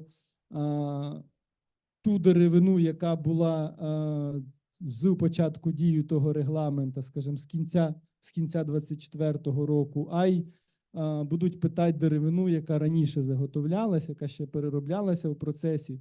Тобто висновок простими словами, знову ж таки, для представників влади, бізнес тут сам більше розкаже ще, чайною ложечкою виймуть весь мозок, але за кожну партію деревини мусиш довести, що вона легальна, показати, знайти документи і так далі. Пішли далі. Не будемо затримуватися. Ну, все-таки про позитив, яка в нас є перевага. Складні часи зробили бізнес, спільноти бізнесові все-таки набагато дружнішими, і є вже, принаймні по великих виробниках, меблевиках є певна така, скажімо, ну, тут не кластерна, тут ланцюжкова, каскадна колаборація, коли один одному допомагають з документацією. Тобто меблевик робить плиту, з плити меблі, робить з брусків меблі. Якщо виробник плити має якісь інформаційні матеріали, знання, вони, ну, тобто без форумів інших обмінюються, підучують, надають все по максимуму, щоби не зірвали експортні контракти. Знову ж таки, торгівля з великими європейськими компаніями робить нас краще, тому що вони змушують нас, по-перше, дотримуватися їхніх систем підтвердження легальності деревини, по-друге, розробляти свої власні. Тобто, бо нікуди ти без того не дінешся, плюс вони змушують, ситуація сама змушує робити і власні аудити постачальників сировини, замовляти якісь аудиторські послуги, в випадку тому, якщо якісь є сумніви.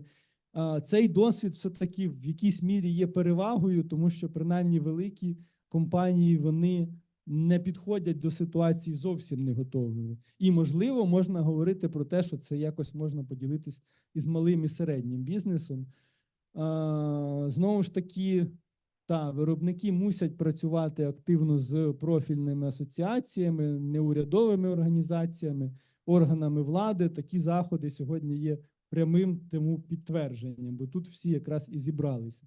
Достатньо широкий рівень представництва, на що я акцентую увагу. Можливо, хтось з представників влади буде дивитися чи стрім, чи присутній зараз в залі. Насправді, сьогодні тут є і різноманітне представництво екологів, тут є бізнес-асоціації, тут є виробники так чи інакше, всі потужні.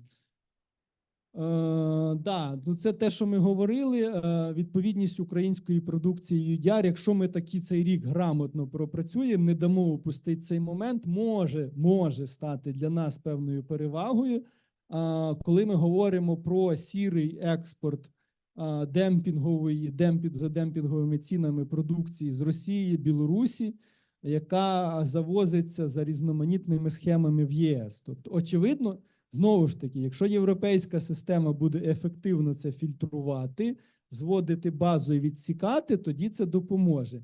А якщо не буде, як каже наш закупівельник, то, напевно, тоді стане питання, що для чого вона взагалі створювалась. Вона мала би це робити. Але, знову ж таки, озвучені ці всі речі, вони стосуються певною мірою все-таки великого бізнесу. В малого ще буде багато чого треба за цей рік підтягнути. До експорту треба буде серйозно готуватися, якщо це експорт до серйозних багатих ринків, яким є Євросоюз. Виклики, зрозуміло, Оксана вже говорила, що малі і середні меблевики, деревообробники мають недостатньо інформації, тому що перед тим, як, і це, до речі, може бути на наступні наші такі великі заходи, наступним проблемним питанням, тому що перед тим, як питати їх, чи вони готові до нових регламентів, їм треба розказати про ці регламенти. Це об'єктивно так. Знову ж таки, те, що говорилось тут, що треба по 30 людей, 20 людей на виробництві і ще 10 працювати з документами. Це може бути для багатьох перепоною з виходу на експорту або постійній роботі з експортом. Тобто не вистачить знань, компетенцій, людей, кадрів, тобто і так далі. Або виникне додаткова сфера послуг, яка буде генерувати потрібні документи і забезпечувати малий бізнес тими документами. Так, про базу даних ЛІАЦу вже говорили, про це трошки пізніше, але це теж є певний, наразі це є певний виклик, тому що, на думку європейців, недостатньо їм інформації станом на зараз. Це факт. Знову ж таки, є проблеми в управлінні лісової галузі, які спричинюють отакі от речі. І чому я кажу, коли ми були на великій зустрічі перед Новим роком, як тільки відбулись такі події, одному з українських деревообробників одразу на другий день, тільки це пішло в медіа, позвонили його європейські покупці, серйозний холдинг, і сказав: дивись, з цієї області найближчих пару місяців деревини в тебе в продукції не має бути, тому що ці фотки побачили всі в Європі. Тобто це проблема кадрова, яка виливається, знову ж таки, ну, коли нас питають, до якої категорії ризику нас відносять, як країну, оце прям показує європейцям, який не знає, де там що. От не знає, що в нас класна IT-система насправді. Тобто він бачить оце, і вже далі категорія ризику там зрозуміла, якщо не агітувати за Україну. Знову ж таки, в нас є ще одна проблема, тому що, окей, ДП ліси діджиталізується, круто, все є, але в нас є ще інші форми лісгоспів, тобто комунальні або аграрні, як там, в якій області вони називаються, от, які, в принципі, по своїй структурі, вони керуються законодавством, вони керуються постановами уряду, але вони не підпорядковані ДАЛРУ, як такому, тобто у них своя історія, тобто, і як деревина від них, яким чином вона буде підпадати під критерії нового регламенту, це теж відкрите питання. От, тому, яке треба вирішувати, очевидно, не може бути вирішене на рівні ДП, не може бути вирішене на рівні ДАЛРУ, але може бути вирішене як мінімум на рівні уряду. Тобто, коли якимись нормативними документами, без законодавчої довгої історії, їхню діяльність приведуть в порядок до нових цих регламентів. Це теж велике питання, над яким треба працювати. Можна далі. Так, це вже зрозуміло. Тобто, що хто... Якраз, бачите, ви вже згадували за ці всі речі, за системи. Не буду тут говорити. Висновок простий. Тобто, ну, як бачите, діалог бізнес веде на всіх рівнях, всі по черзі, от, всі тут присутні також, десь там теж є з другої сторони на фото. З своєї сторони, все, що можна зробити на даний момент, бізнес робить. Тобто сертифікована деревина, стандарти, промотує свою продукцію на виставках, на особистих контактах, довіру, показує, наскільки ми прогресивні, запроваджує систему належної сумлінності, постійно стукає і дзвонить лісівникам, але цього, зрозуміло, буде недостатньо, тому що має бути активні кроки з боку тих, хто ту сировину постачає і регулює цю діяльність, тобто ДАЛРУ і КМУ. Наступне. От, тут вже багато говорили про це, я просто нагадаю коротко, що ж очікують. Перший момент – це, знову ж таки, координати, геолокація, норматив, тобто, умовно, будемо чесними, що насправді ДАЛРУ і частина ДП ліси, і, знову ж таки, агролісгоспи багато зробили за ці 2 роки, за 3, скажімо так. Тобто, це є електронні обліки і так далі, і база є. Але без географічних координат це буде дуже важко перевіряти європейцям. І що дуже основне, що зараз немає. Єдина база ЛІАЦ якась є, але європеєць сам не може, як поговорив пан Францішек, туди зайти, навіть якщо українською. Він не має туди доступу, щоб зайти, самому це перевірити. Тобто в нього варіант якийсь вимагати інформацію, він сам це не може перевірити. І цей момент має бути. Тобто і це логічно, ми до Європи ж тягнемося, інтегруємося. або повний доступ, ну це в залежності від безпекових питань, або принаймні на рівні юридичних осіб іноземних, в тому числі,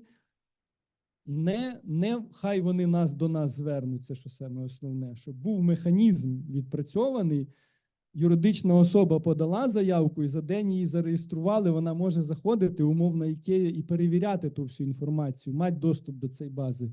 Це важливо момент. І наступне вже закінчуємо, щоб ще було можливість доповнити. Що важливо тут озвучити, нові стандарти – це ж не тільки проблеми бізнесу чи екологів. І не стільки. Ну, екологів, зрозуміло, мета висока, в бізнесу варіантів нема, або продаєш, або ні.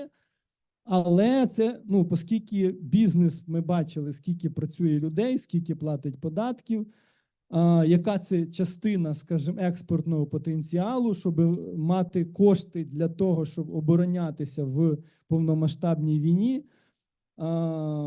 Всі ці вимоги насправді стосуються всієї продукції з деревини.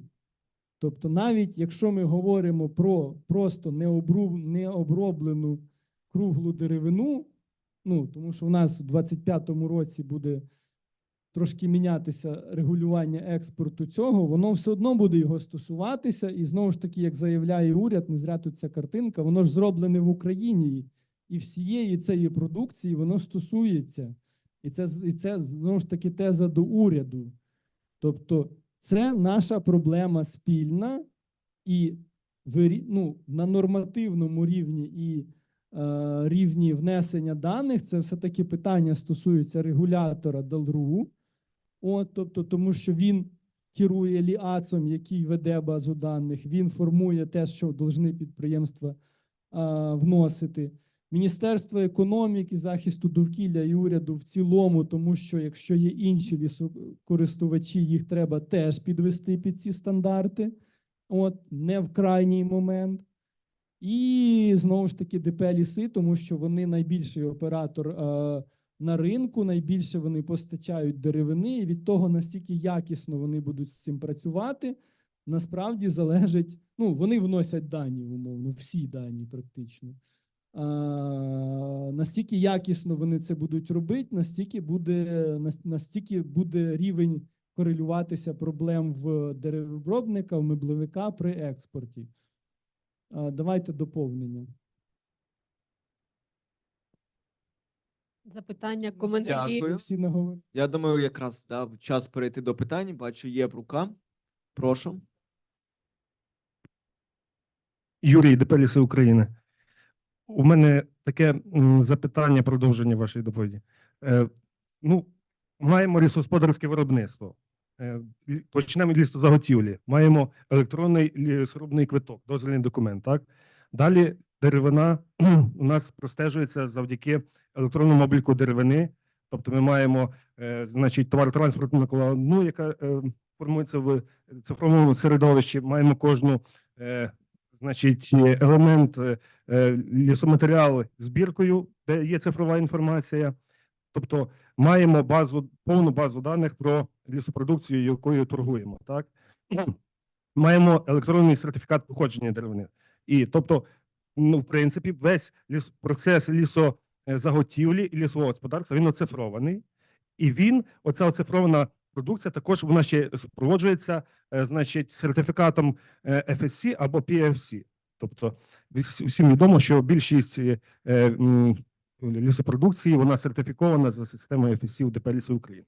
Далі ця продукція потрапляє від лісового господарства, від того середовища, яке координується Державним агентством лісових ресурсів України, і ті структурні його підрозділи, які забезпечують, це не тільки ДП «Ліси України», а це є ЛІАЗ, Укрдержліспроект, тобто все, в принципі, у нас стає оцифрованим і швидкими темпами. Тобто в значній мірі я знаю, що ми випереджуємо і багато країн Європи.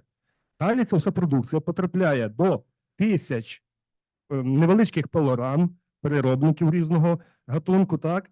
Там ця продукція може змішатися із сертифікована, не сертифікована, в тому числі звертаю увагу, що 60-70% це ДП «Ліси України», а далі є низка інших лісокористувачів. Тобто, у мене тоді таке невеличке два питання. От які цифрові, ну бо оскільки від деревообробників тільки ви зараз основні доповідачі, які все-таки цифрові рішення вам відомі, які дозволяють оцифрувати і відстежувати далі перероблену деревину, так, у вигляді пиломатеріалів? І ще наступне питання, друге тоді. От хто все-таки на себе має взяти відповідальність за координацію і оцифрування, і відповідно далі, значить, напрацювання тих механізмів, які би допомогли нам відстежувати законний рух далі переробленої продукції лісового господарства. Дякую. Верніть, тут назад. Ну, то помітьте, я похвалив початку Долеру, коли сказав, що багато реформ зроблено. От тоді ще Болоховець очолював Долеру. Факт, і це добре, бо якби цього не було, то була б зовсім катастрофа. От.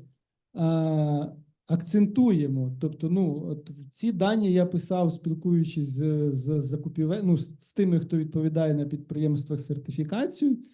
Європейців найбільші два моменти хвилює. Координати, тому що вони хочуть побачити ділянку і подивитися свого спутника. Тобто знати, де. Якщо є сумніви, зробити, бо зараз таке теж відбувається, зробить, як це, молекулярний аналіз, зробить аналіз, звідки та деревина. Робили таке, були вже випадки, коли виявляли, тобто їм треба координати, тобто, ну, умовно, щоби до той документації, яке дає ДП «Ліси України», там була прописана строчка, координати там з точністю до там 5-ї цифри після знаку, 6-ї цифри після коми. Тобто, дайте координати. І другий момент, що вони самі хочуть мати можливість зайти в базу і перевірити. Не писати там місяць запити. Тобто, оце найбільше, що їх, ну, зрозуміло, що подальший ланцюжок перероблення – це вже їхня відповідальність, від них запит на ці два фактори.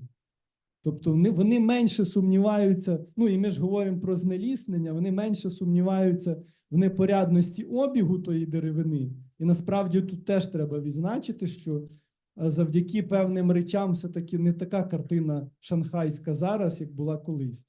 Вони сумніваються якраз, ну, бо ми ж говоримо про знеліснення, чи там, де то дерево зрубали, чи там залишився ліс, як же ж його там рубали. І чи не згенерував той лісгосп купу корупційних скандалів. Бо потім Ікея чи хтось буде слухати екологічні розслідування, що там, боже, біда.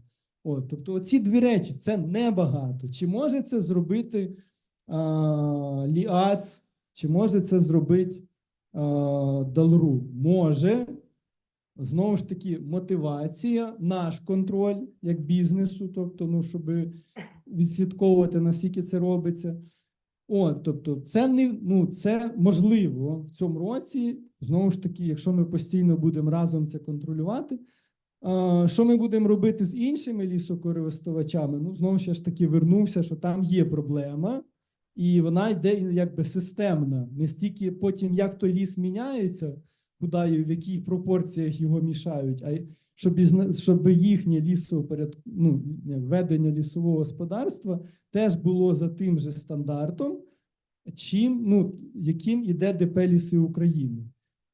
Випереджаючи питання, якщо ми підемо шляхом вимагати ці ліси завтра приєднати до ДП «Ліси», то ми до 22-го року залишимося на тому місці, на якому ми є. Тобто це не вирішить проблему, тому що я не вірю, що цей процес буде швидкий, громади не віддадуть ці ліси. Тобто їм треба законодавчо або постановами уряду виписати, як же ж вони мають те робити, щоб та деревина була відповідна та доставить виконувач. Так, дякую. Давайте прискоримо ще хоча б одне питання, щоб встигу задати. Прошу.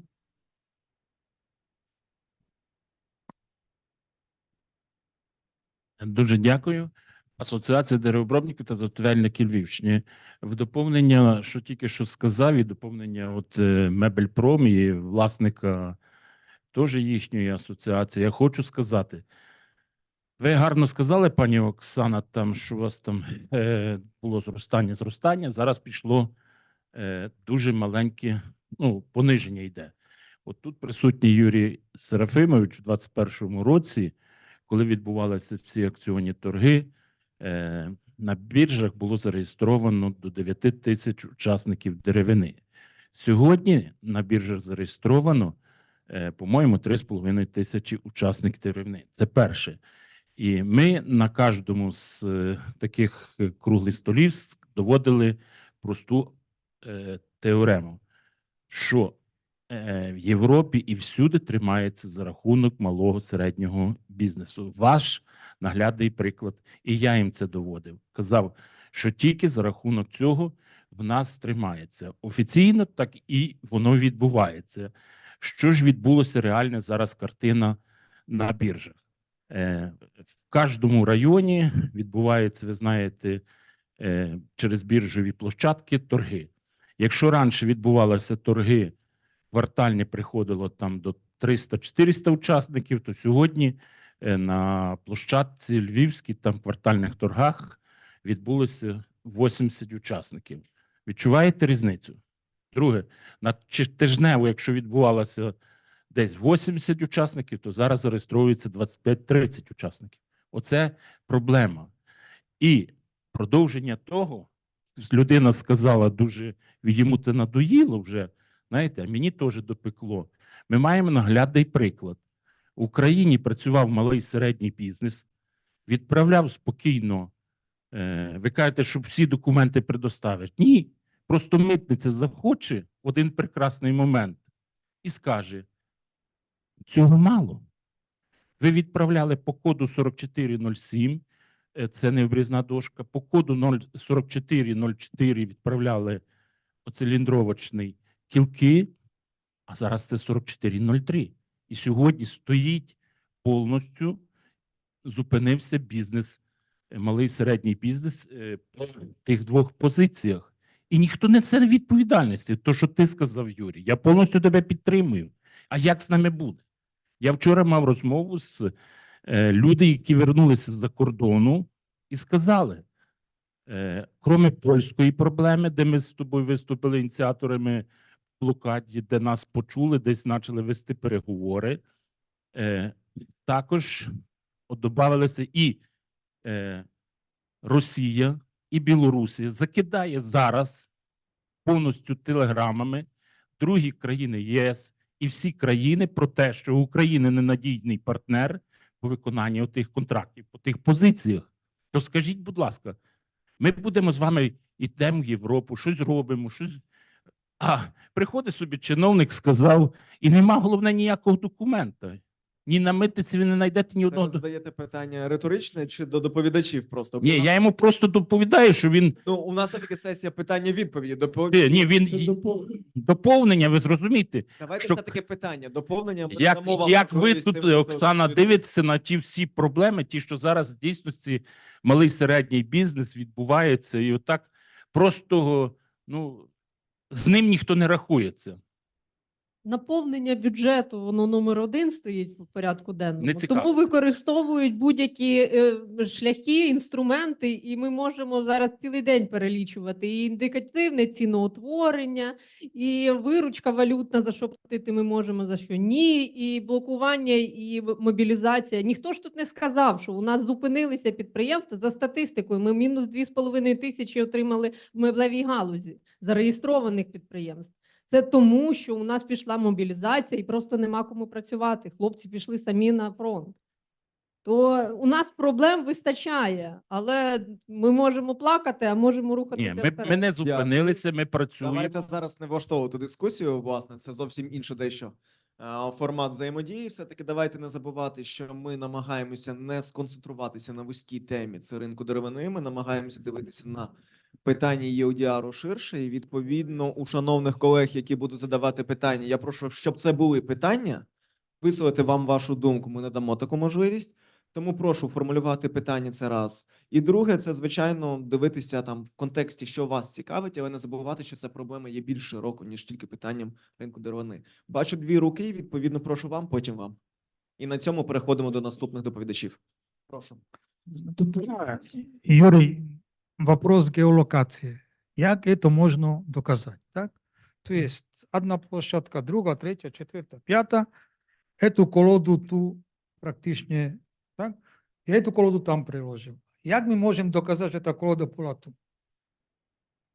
Понял ты меня? Я понял. Я не знаю, але то есть, я не знаю, это абсолютная чушь. То есть, кому это все надо? Ні, так подумай, ну так серйозно, Юрій, Якщо, ну так. якщо думати світоглядно, то так. Але вони кажуть, нам треба. Агентство не знає, які це будуть колоди, під яким номером. То вже після того, як практично продається, ми все знаємо. Ну так, але ми що говоримо? Є рівень недовіри і перевіряють все.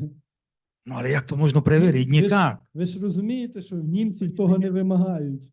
В німців того не вимагають, там, в поляків не вимагають. Чого? Бо рівень довіри більше. В нас вимагають все. А ні, там ко мне пришла сейчас информация от Данцера. Они хотят локацию плюс, когда они срезали. Ну так абсурд. Абсурд, але ми в ньому живемо. Дмитро Добре. хотів щось. Дякую. Ще одне питання. Перепрошую. просто Євгеній, тут була рука. Давай по черзі. Сергій Розут, компанія Легаліс. Я хотів би спитати, як ви вважаєте, чи буде ефективною робота з DDS, обміну інформацією, да, з операторами, якщо це очолити асоціації, ну, замість бізнесу? Методику саме, якщо розроблять, так скажемо, от асоціації і узгодять, наприклад, з тими ж операторами. Не кожний з малого бізнесу, те, що ви сказали, середній малий бізнес, який не має змоги цю інформацію розробити і закумулювати. А щоб, наприклад, ця робота була щодо розробки методики через асоціації.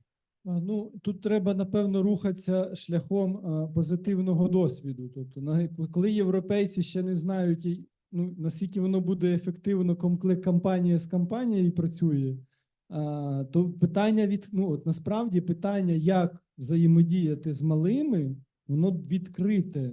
Тому що ні вони не будуть знати, ні ми не будемо знати. Тут треба шукати рішення. Можливо, і так буде якась комплексна ця на рівні асоціації.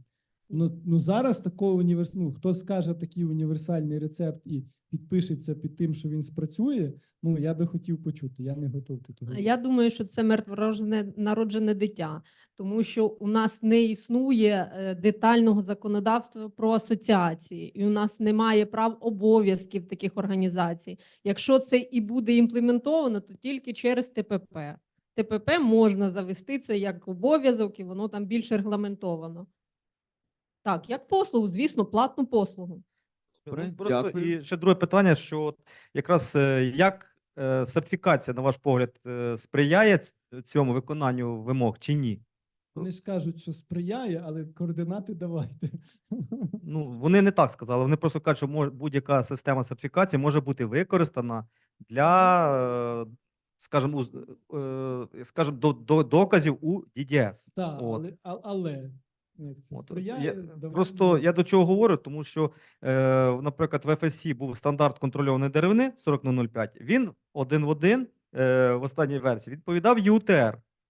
І фактично, коли підприємство сертифікувалося по 40005 по контрольованій, воно могло, так скажемо, задовольняти UTR, принаймні зібрати інформацію. Але навіть хто тут займався, так скажемо, сертифікацією, може от Павло Васильович нас підсказати, що от якраз підприємств, які зараз сертифіковані за контрольованою деревиною в Україні, фактично не залишилось. Одне підприємство, наскільки я знаю, залишилось. Все. Наскільки складна все-таки система стала.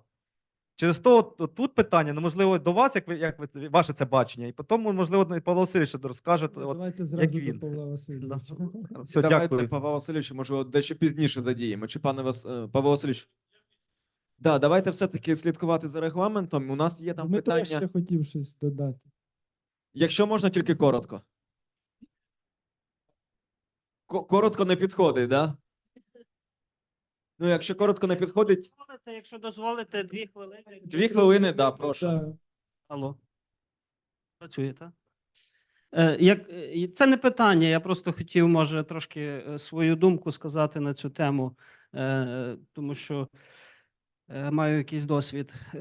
Те, що стосується бізнесу, який продає вироби із деревини. Зараз з 1 січня наступного року потрібно буде лише додати до того, що вже зараз існує, координати географічні того місця, де вирубується деревина. Це не координати окремого дерева, де воно було зрубане.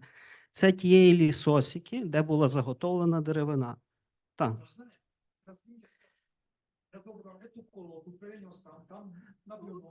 Відповідаю вам і на це питання. Дивіться, далі інформація про те, де була зрубана деревина, передається через товаротранспортну накладну, куди, кому вона продана. Тобто є зв'язок між тим місцем зрубання деревини і тим, куди ця деревина потрапила до виробника в Україні, а пізніше переїхала в Євросоюз до оператора. EUTR, зараз EUTR, покладає вимогу до оператора. Не до нас, не до українців, не до виробника, а до оператора пересвідчитись, що та продукція, яку він поставив на ринок ЄС, не призводить до деградації і знеліснення лісів. Через оці географічні координати, як тільки перший крок. Це саме просте. Подивитися, чи на тому місці росте далі ліс. Якщо не росте, то подивитися, це була суцільна рубка, і чи там запроєктовані відновлювальні лісові заходи.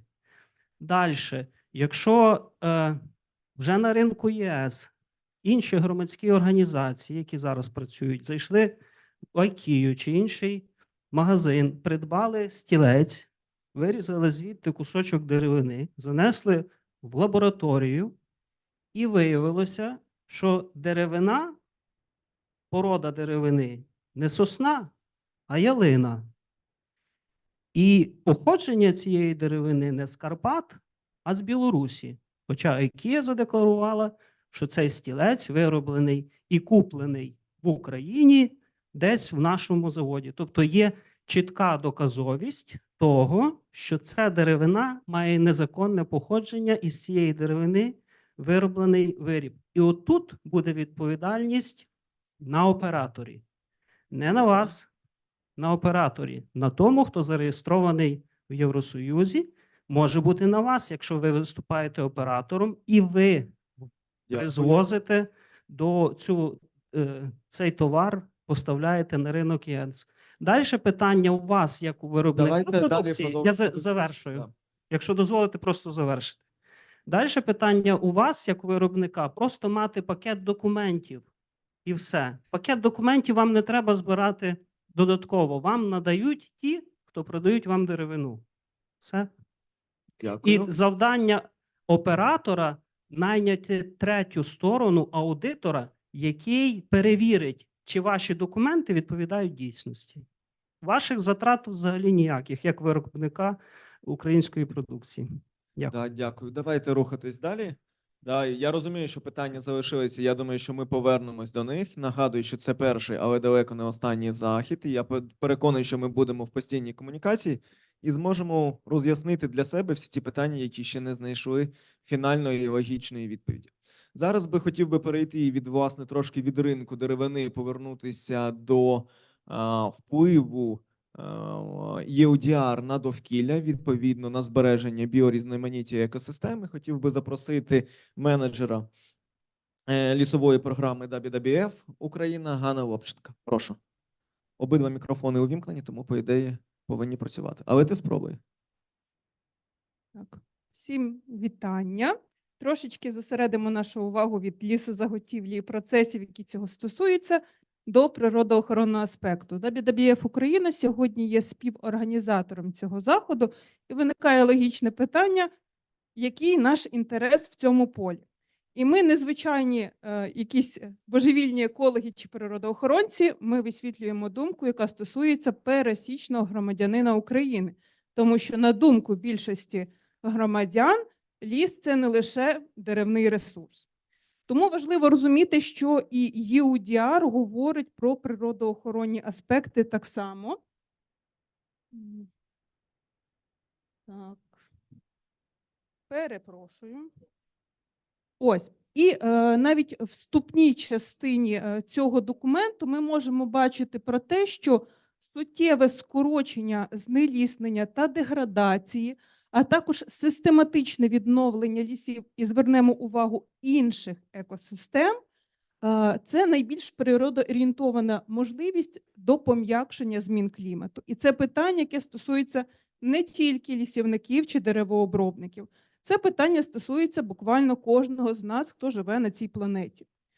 Також UDR згадує про те, що в цілому ліси зараз знаходяться в ситуації, коли тисне і зміна клімату, і різноманітні біологічні фактори, і людина. І з таких проявів може бути знову ж таки інтенсивне управління одновіковими лісами шляхом суцільних рубок, видалення мертвої деревини і інших заходів, які суперечать тим ідеям, які висвітлюють і проголошують природоохоронці.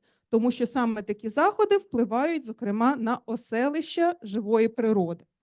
І недарма, знову ж таки, UDR наголошує нам, що велика частина знеліснення в певному правовому аспекті національного законодавства не лише України є відповідно легальним. І недарма сьогодні колеги теж задавали питання щодо підтвердження походження деревини, якщо це, наприклад, суцільні санітарні рубки або ж інші якісь питання, які можуть турбувати не лише громадськість, а в принципі пересічного громадянина чи відповідно тих, хто долучений до процесу ланцюга постачання деревини. І якщо ми звернемося до документу, там так само в статті 2 регламенту є певний спектр термінів, які використовуються у документі, нагадуючи про те, що ця термінологія перш за все взята за основу ФАО. І ми бачимо, що знеліснення в цьому контексті означає перетворення лісу на землі сільськогосподарського використання, спричинено людиною чи ні. І знову ж таки йде нагадування про те, що основна маса знеліснення спричинення розширенням сільського господарства. В Україні, можливо, це не такий притаманний процес, але тим не менше ми маємо певні кричущі випадки того самого знеліснення, маючи як приклад знищення самосійних лісів. Це лише одна маленька частина. Ми так само маємо говорити і про те, що зникають лісові смуги, які теж є частиною лісового фонду, як би ми цього хотіли чи ні, навіть якщо вони сільськогосподарського призначення. І відповідно, якщо з питаннями знеліснення більш-менш зрозуміло, і ми розуміємо, що це не лише питання лісівників, а набагато ширше, оскільки стосується безпосередньо і аграріїв, зрозуміючи те, що наша країна на 70% – це аграрне виробництво, то з питаннями деградації лісів виникає трошки більше запитань, і частково ми їх сьогодні охоплювали тою чи іншою мірою. І якщо знову ж звернутися до регламенту, ми бачимо, що відповідно до нього деградація лісів означає структурні зміни в лісовому покриві, які приймають форму перетворення пралісів або лісів природного походження, які перетворюються або в плантаційні ліси, ну або ж у інші лісові землі. І так само праліси, які перетворюються у висаджені ліси. І так само в цьому регламенті є певне окреслення того, що розуміється під значенням пралісів. І ми бачимо, що це ліси природнього походження, в яких немає чітко видимих ознак діяльності людини, і екологічні процеси суттєво не порушені. Якщо ми звернемося до Лісового кодексу, ми побачимо, що поняття природні ліси, праліси, квазіпраліси і інші старовікові ліси, такі питання більш, точніше, вимоги до ідентифікації таких лісів в відповідних категоріях є набагато вимогливішими, ніж у контексті ЄУДІАРу. Тому це потенційно може викликати проблеми в тих самих деревообробників, які будуть працювати з деревиною, відповідно заготовлених у подібних лісових насадженнях. Для того, щоб зрозуміти, що ж таке плантаційний ліс, висаджений ліс, інші лісові землі, ми теж можемо побачити в ЄУДІАРі цю термінологію з такого важливого, що плантаційний ліс – це, відповідно, одновікові насадження з певним регулярним розміщенням на площі, які можуть бути представлені як, наприклад, швидкорослі енергетичні плантації, Не входять сюди ліси, які створені для певних захисних властивостей, і ті ліси, які в віці стиглості будуть нагадувати або нагадують відповідно звичайні природні ліси. Ну і, звісно, є питання окреслено, що ж таке висаджені ліси, і, відповідно, що такі інші лісові землі, які в нашому випадку, ну, переважно це або якісь рідколісся, або, відповідно, ліси, які знаходяться в межах сільського господарства, або ж міського землекористування. В чому ж роль WWF Україна? Ми бачимо, що основною частиною роботи це є все-таки дати ті запобіжники, щоб ліси, про які говорили, які не можуть бути в залученні процес лісозаготівлі, максимально зберегти і попередити там заходи із лісозаготівлі. І тому величезна робота саме зосередження на збереження пралісів, їх ідентифікацію. І ми бачимо, що понад 30 тисяч гектарів пралісів вже перебувають у складі ПЗФ. Приблизно ж така сама цифра мають статус офіційно ідентифікованих, і 110 пралісових пам'яток природи теж створено за ініціативою WWF Україна на площі 16 тисяч гектарів. Для цього зроблено дуже багато роботи. Це, по-перше, створена карта, де розміщені всі ці ділянки, які визначені як праліси. Подається постійно ряд документів для того, щоб ці статуси, офіційно ці ділянки набули.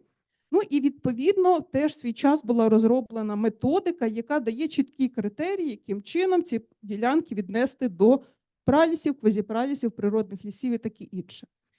І, як бачимо, в нас з цим процесом набагато вже просунутіша система, але тим не менше є значна площа пралісів, які ідентифіковані, але не мають відповідного статусу чи перебувають за межами природозаповідного фонду. І цю роботу необхідно продовжувати. Окрім того, в контексті сталого лісового господарства є інші інструменти, які дозволяють попередити знищення ось таких цінних лісів. Це, зокрема, виділення особливих цінностей для збереження, їх моніторинг, який відбувається в WWF спільно із FSC в рамках національного FSC стандарту. Також опрацьовуються і готуються різноманітні аналітичні матеріали, які допомагають практикам, науковцям управляти мертвою деревиною, наприклад, або ж лісами навколо водойм. До речі, це теж великий аспект питань, що робити з заплавними лісами, які не завжди є в лісовому фонді і теж так само можуть розорюватися і бути прикладом яскравого знеліснення.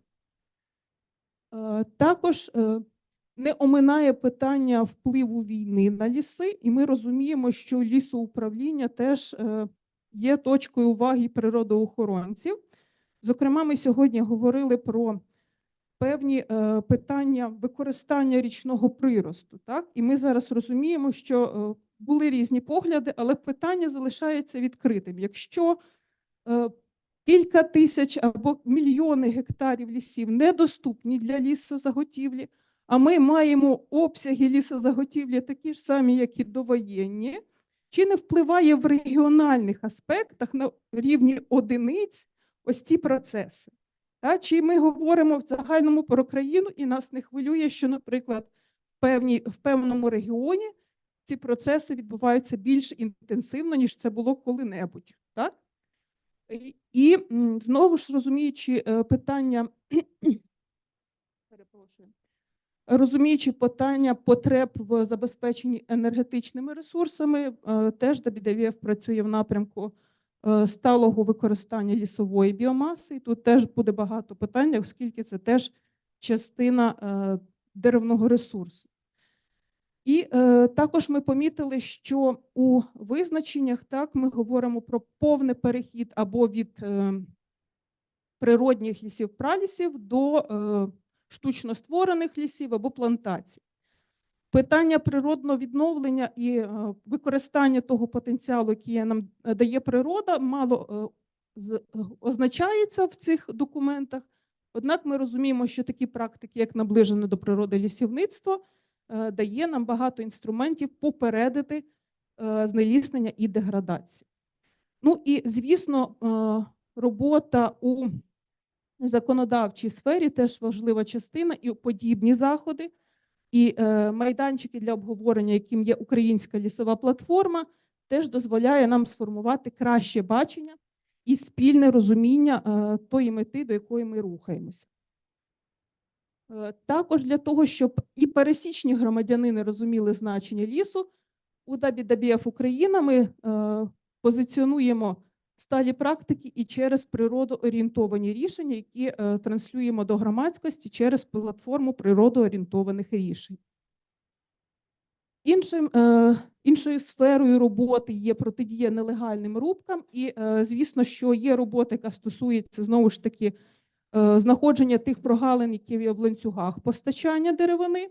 Окрім того, є питання справедливості віднесення певних дерев чи насаджень в рубку і певний процес, який навіть відбувається в природоохоронних установах, зокрема, призначаючи рубку у природних заповідниках чи інших об'єктах, де маніпулюють питанням вибіркової рубки для того, щоб забезпечити звичайні потреби в дровах, скажімо так.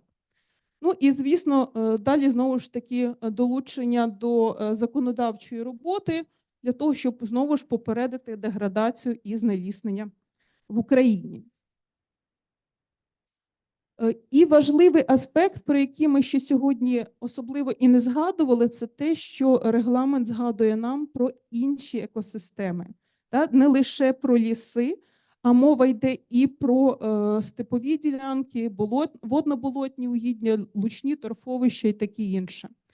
І регламент знову ж нагадує нам, що попри те, що ЄС наголошує на захисті і відновленні світових лісів, ось ці процеси не повинні шкодити і деградувати інші природні екосистеми.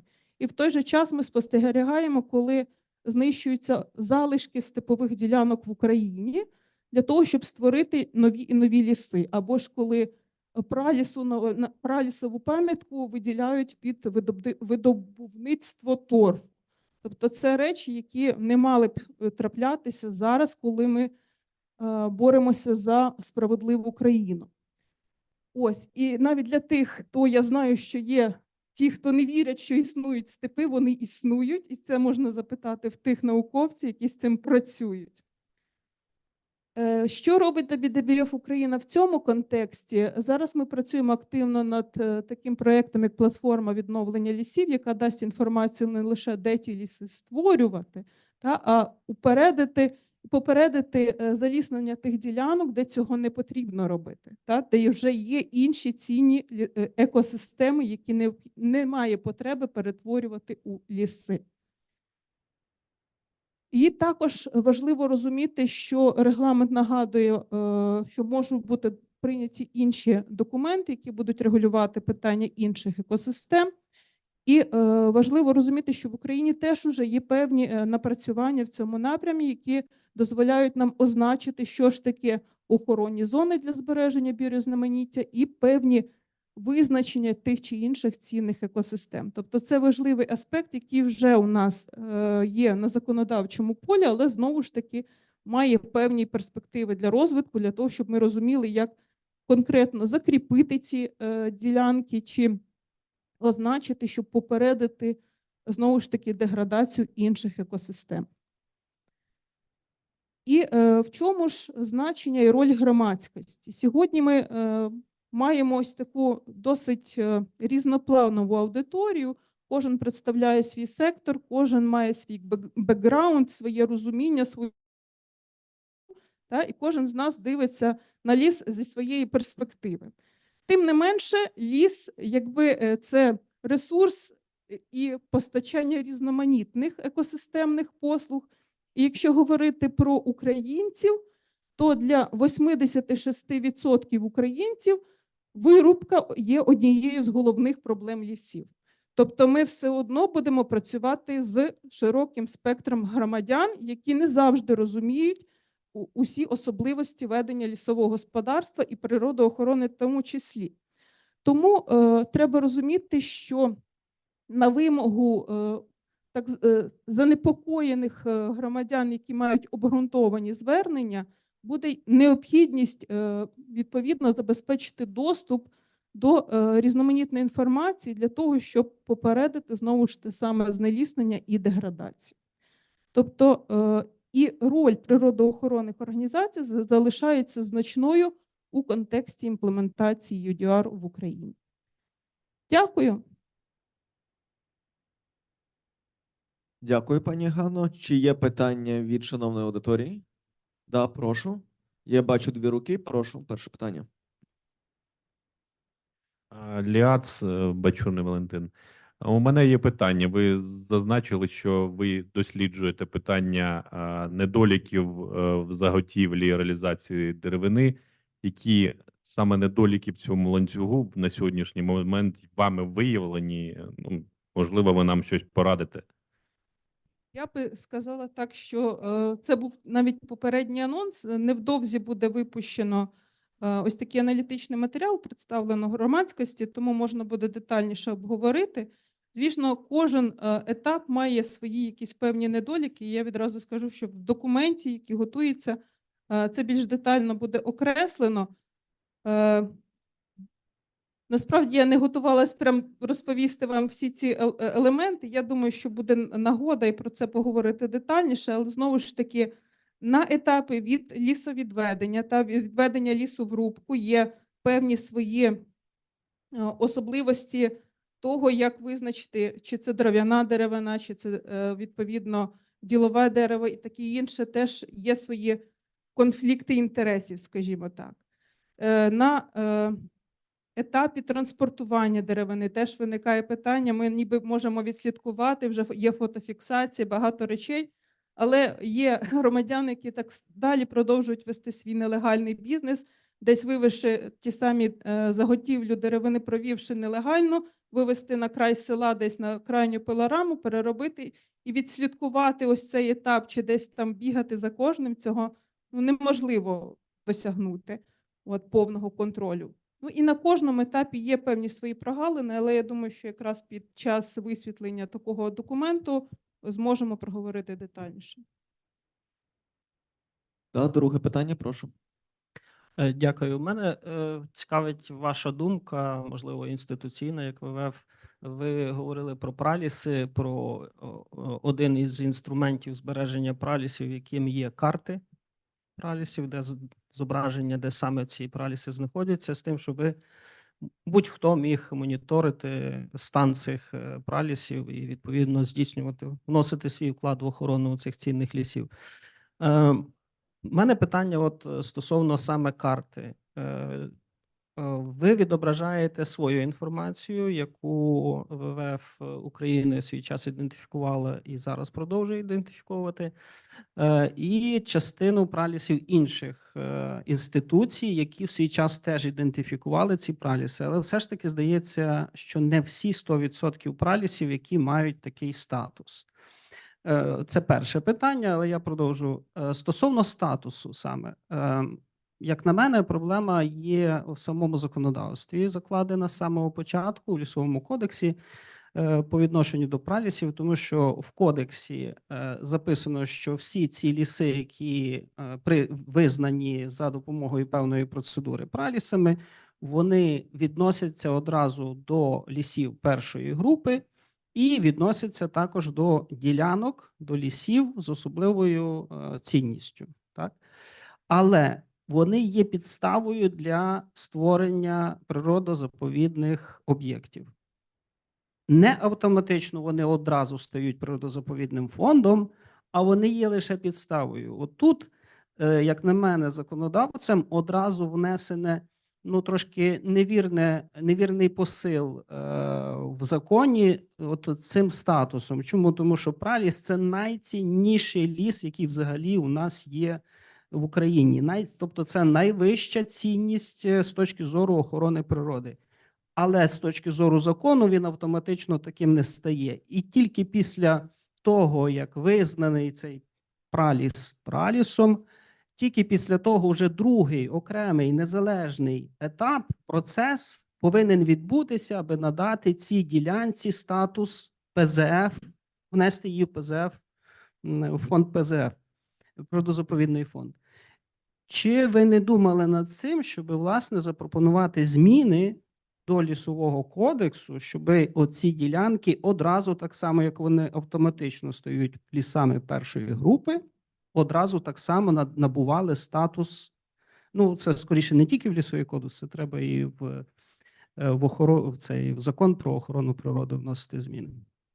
Дякую за Тобто ваше два запитання. питання. Перше Так. про кількість, якщо ви можете сказати, кількість пралісів, які відображені на вашій карті. Ну, я розумію, що, можливо, точно неможливо сказати у відсотках, але хоча б приблизно, скільки у вас там відсотків відображено. І друге питання на рахунок внесення змін у законодавство. Дякую.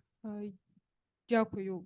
Я б навіть почула 3 питання у вашому коментарі, я би сказала так. В цілому, я би сказала, важливо мати інтегровані дані про праліси і використання карти, знову ж таки, як запобіжник у призначенні різних видів рубок, оскільки якби це працювало автоматично, то і, можливо, б не виникало таких випадків, коли призначається рубка в подібних лісах. І це важливий аспект, з яким треба працювати, щоб інтегрувати цю інформацію до, відповідно, і системи лісовпорядкування. Це було би прекрасним наступним кроком для того, щоб попередити, знову ж, ці процеси деградації.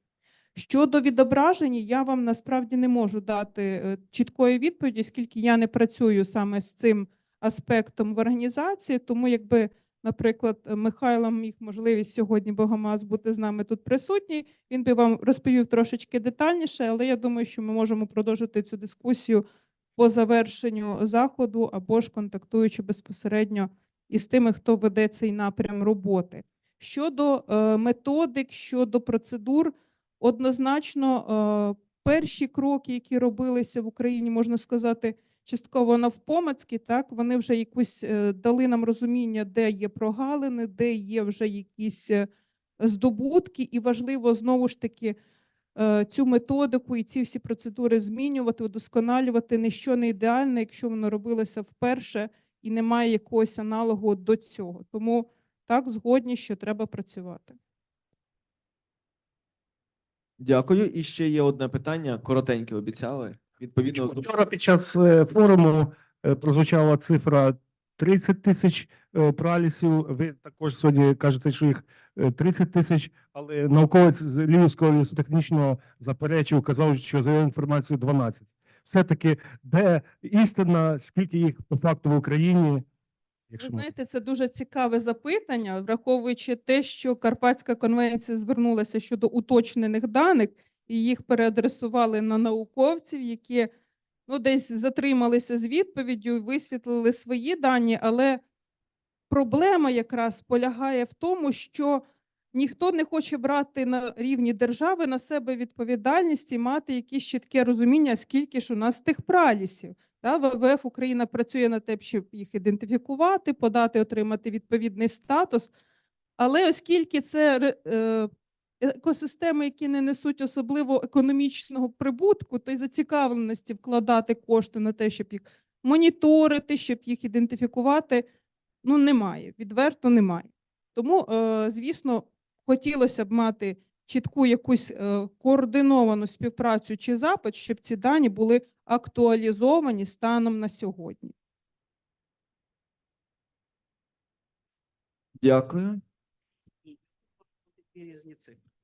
Хотів би подякувати пані Ганні і питання. І от якраз перед тим, пані Ганно, дякую вам.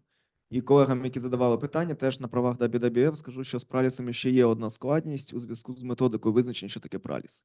Тобто, якщо ми подивимося, наприклад, українську методику, чи порівняємо з її європейським законодавством, зокрема з їхніми стратегіями біріознаманіття, лісової стратегії, ми побачимо, що є дещо різні підходи тлумачення, що таке праліс.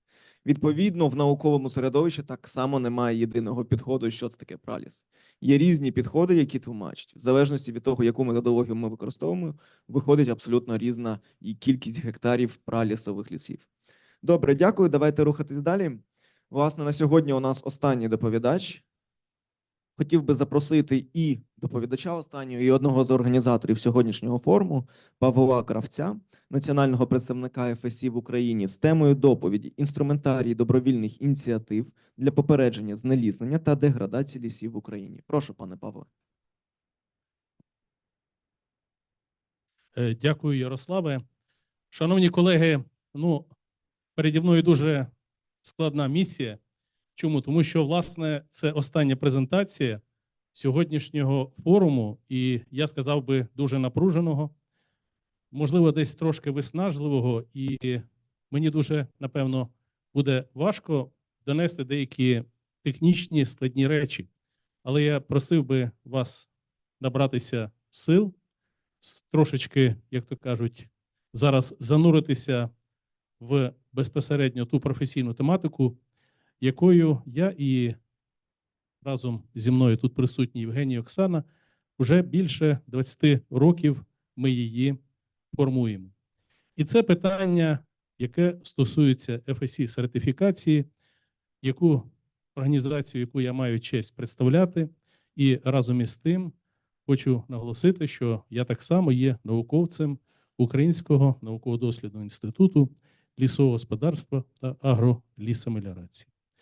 Отже, тоді вирушаємо ми говоримо питання, яке стосується того, які ж добровільні інструменти пропонуються для того, щоб забезпечувати попередження деградації та знеліснення.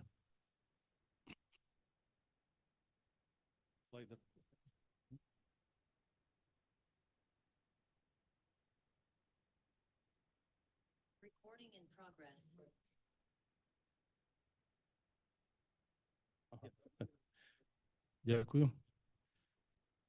Отже, презентація складатиметься наступних слайдів. Перш за все, необхідно викласти позицію організації, яку представляю, щодо регламенту. Далі коротко зазначимо про наявний досвід у вигляді фактів та цифрів розвитку ФСІ в Україні. Зазначимо досвід інтегрування інструментів EUDR та UTR в систему сертифікації. Ті рішення ФСІ, які на сьогодні вже пропонуються для того, щоб сприяти в імплементації цього регламенту. І останній слайд, він буде присвячений партнерству навколо EUDR як каталізатору євроінтеграційного розвитку лісового сектору України. Отже, рушаємо.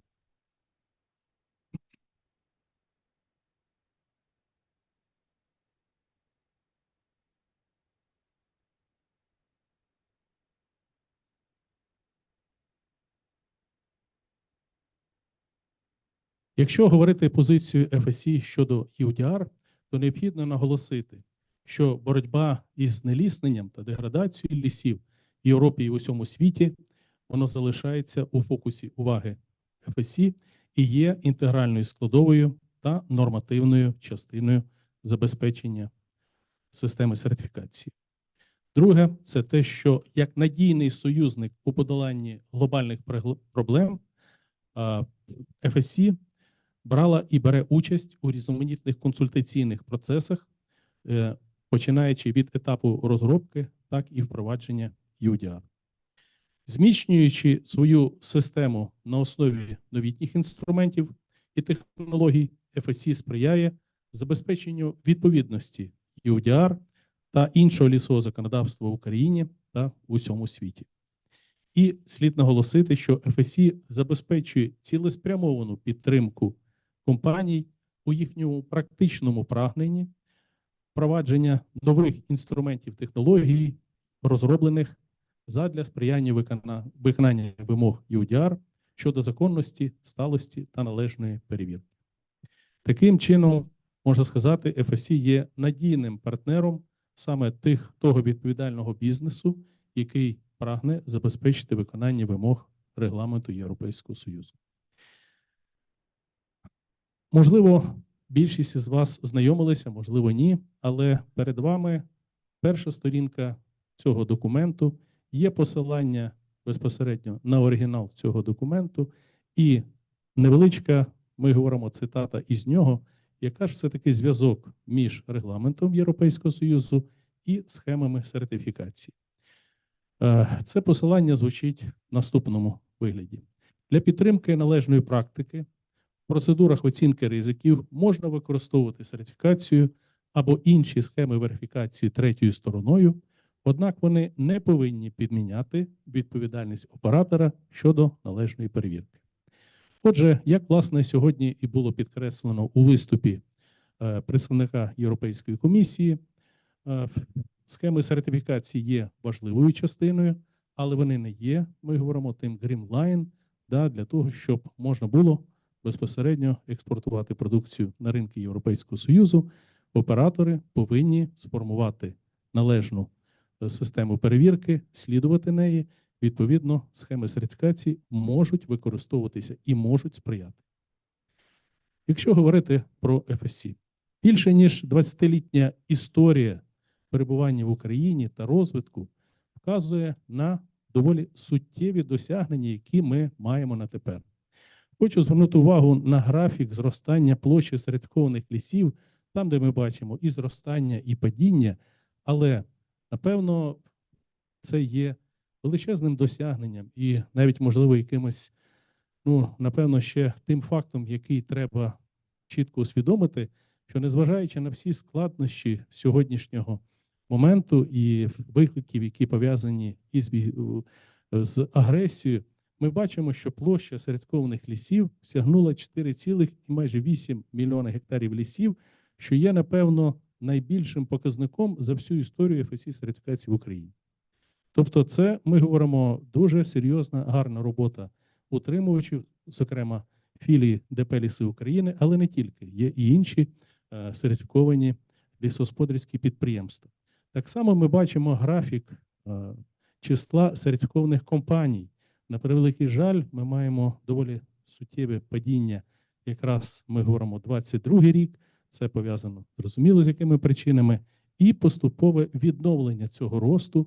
Ми сподіваємося, що все-таки ми говоримо, ріст буде відновлено і він продовжиться. Таким чином, ми маємо вже доволі серйозний, ми говоримо, досвід, і якраз хотів би на цьому слайді звернути увагу уже на ту роботу, яка забезпечує дотримання вимог чинному на тепер регламенту EUTR і який приходить на зміну йому EUDR в систему сертифікації.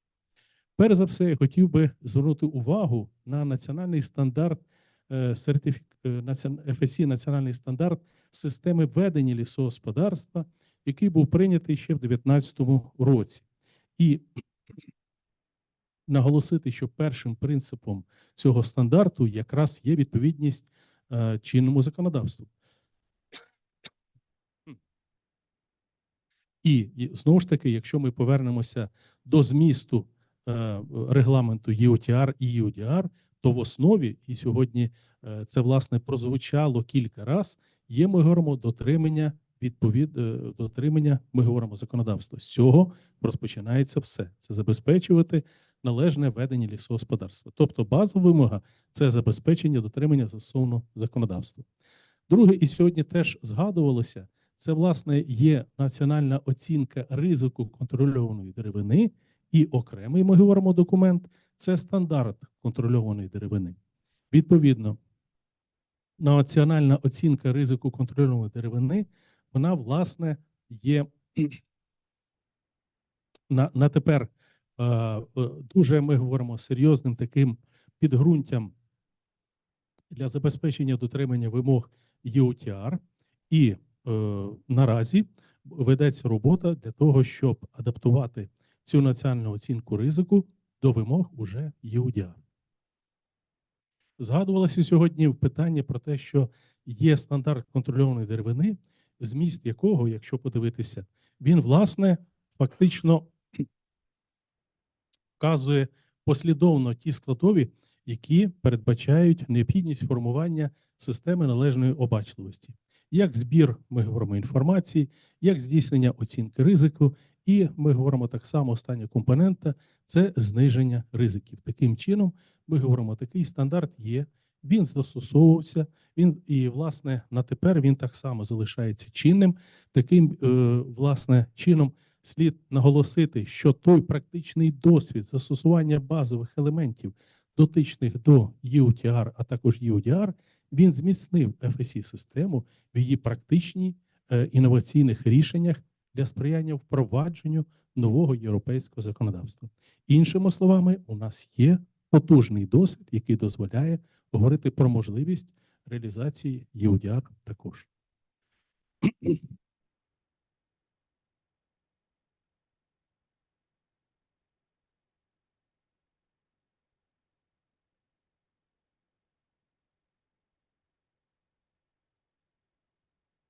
Якщо говорити про інноваційні технічні рішення, про які сьогодні згадувалося, як один із, ми говоримо в тому числі перешкод, про які говорять компанії Європейського Союзу, це, наприклад, там складність у відстежуванні, накопиченні або забезпеченні непорушеності бази даних, то слід наголосити, що FSC розробили окреме і інноваційне і інформаційне рішення – це FSC блокчейн. І слід наголосити, що FSC Україна за сприяння Держлісагентства першими в світі зробили тестування FSC блокчейн технології. Отриманий досвід цього тестування був використаний для реалізації інноваційних рішень щодо EUTR. Власне, хотів би наголосити, що наразі вже ми говоримо відкритий доступ і можна, перш за все, знайомитися із рішенням FSC блокчейн. Будь ласка, зверну увагу, що відеозапис вебінару від 29 лютого 2024 року вже доступний. І якщо говорити про наших утримувачів, то кожні 2 місяці проводиться, ми говоримо, вебінари для утримувачів, для того, щоб краще розповісти про це рішення, яке забезпечуватиме збереження і передачу інформації про транзакції між учасниками всього ланцюга постачання, починаючи від лісу, закінчуючи, ми говоримо, що, наприклад, безпосередньо рітейлом.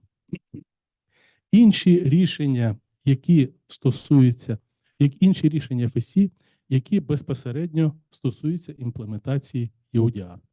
Хотів би наголосити, що мова йде про нові критерії та індикатори, які саме спрямовані на запобігання знеліснення та деградації лісів.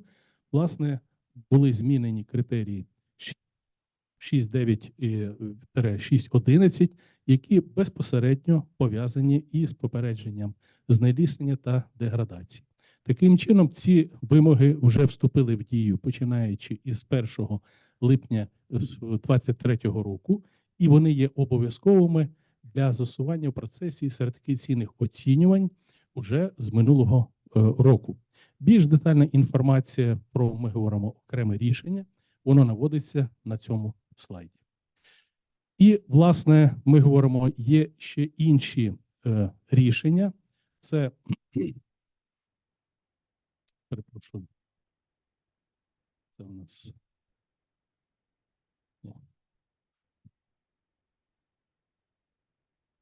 Так, є інше рішення FSC, яке, власне, спеціально спрямовано на забезпечення імплементації EUDR. Воно носить назву FSC Aligned, тобто FSC узгодження. І тут перед вами якраз ми говоримо ілюстрація того, як це рішення FSC Aligned, воно складається із 3 частин. Перша частина – це перегляд FSC системи оцінювання ризиків. Відповідно, удосконалена система оцінювань ризиків, вона істотно зменшення зусилля сертифікованих і несертифікованих операторів з управління ризиками. Тобто буде переглянута національна система оцінки ризиків, вона буде єдина і, власне, ми говоримо, всі оператори країн світу можуть її використовувати як єдину для України. Це суттєво спростить всю роботу і, відповідно, узгодить можливі різні підходи зі сторони різних операторів і країн Європейського Союзу. Другий блок – це додаткові вимоги задля відповідності EUDR, тобто мова йде про регулятивний модуль, який фактично містить додаткові вимоги, які дозволять компаніям відповідати вимогам EUDR щодо знеліснення, деградації та вимог щодо законності. І третій блок, про який уже, власне, згадувався на попередньому слайді, це використання FSC блокчейн задля підвищення простежуваності у ланцюгах постачання. Це рішення дозволить компаніям відстежувати шлях матеріалу у ланцюгах постачання, виконуючи вимоги EUDR, щодо відстежуваності і забезпечуючи можливість створювати заяви щодо належної перевірки для подання до Європейського Союзу. Хочу наголосити, що будь-яка компанія, незалежно від розміру чи місця ланцюга постачання, може взяти участь в тестуванні пакету рішень FSC Aligned. І я запрошую присутніх тут офлайн і онлайн компаній для того, щоб долучитися до тестування і далі використовувати ці рішення. І насамкінець останній слайд, я вважаю, це свого роду гаслом не тільки мого виступу, але і сьогоднішньої події. На мій погляд, те партнерство, яке ми сформували із міжнародними організаціями, такими як ФАО, такими як ВВФ Україна, це, на мій погляд, це певний тест на нашу готовність саме рухатися у євроінтеграційному напрямі.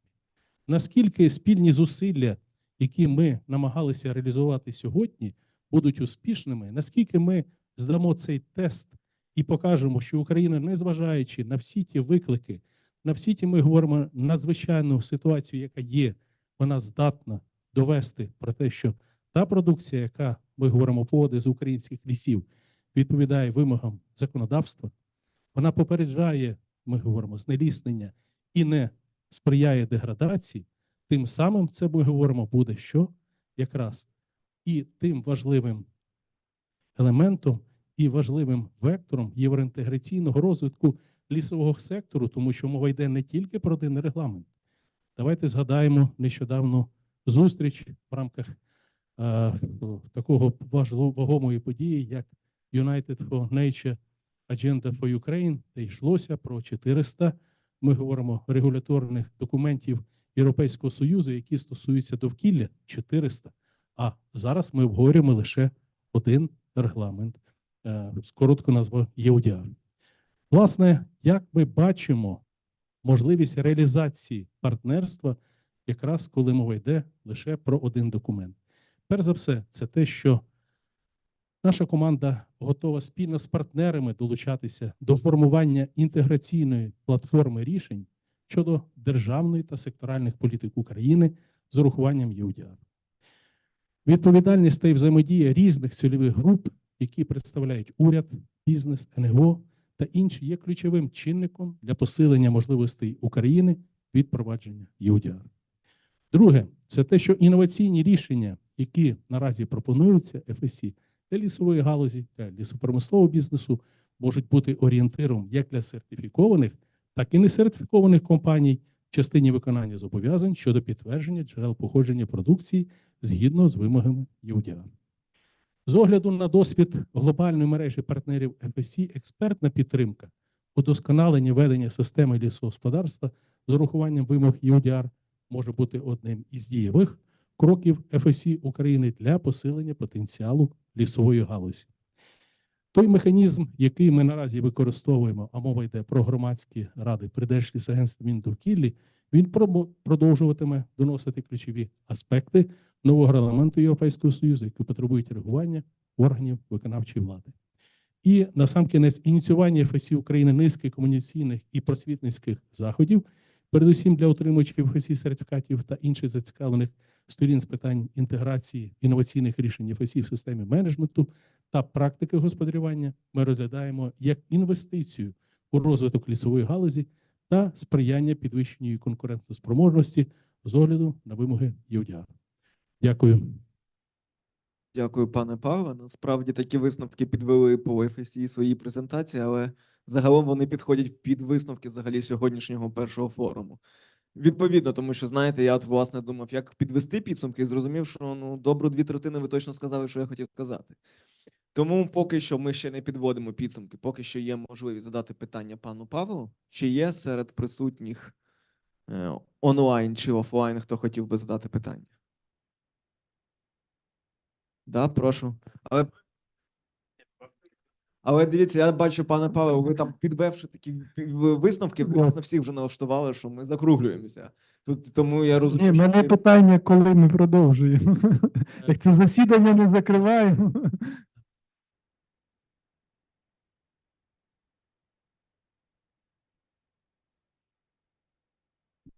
бачите, мікрофон вирішив, що на сьогодні таки все вже. Давайте інший. Мій працює. Да, серйозно, тобто батарейка сіла, але ми продовжуємо працювати. Пане Юрію, дякую. Мені подобається питання. Хотів би наголосити, що власне цим заходом ми започатковуємо низку і серію інших заходів, які будуть з однієї сторони сфокусовані на дуже чіткий, ми говоримо, сегмент бізнесу. І, будь ласка, чекайте на наші, ми говоримо, нові інформаційні повідомлення. Але разом із тим хотів би звернути, що на нашому сайті є, ми говоримо, окрема сторінка, яка стосується EUDR. Там ми говоримо, вже є посилання на, ми говоримо, вебінари, які пройшли.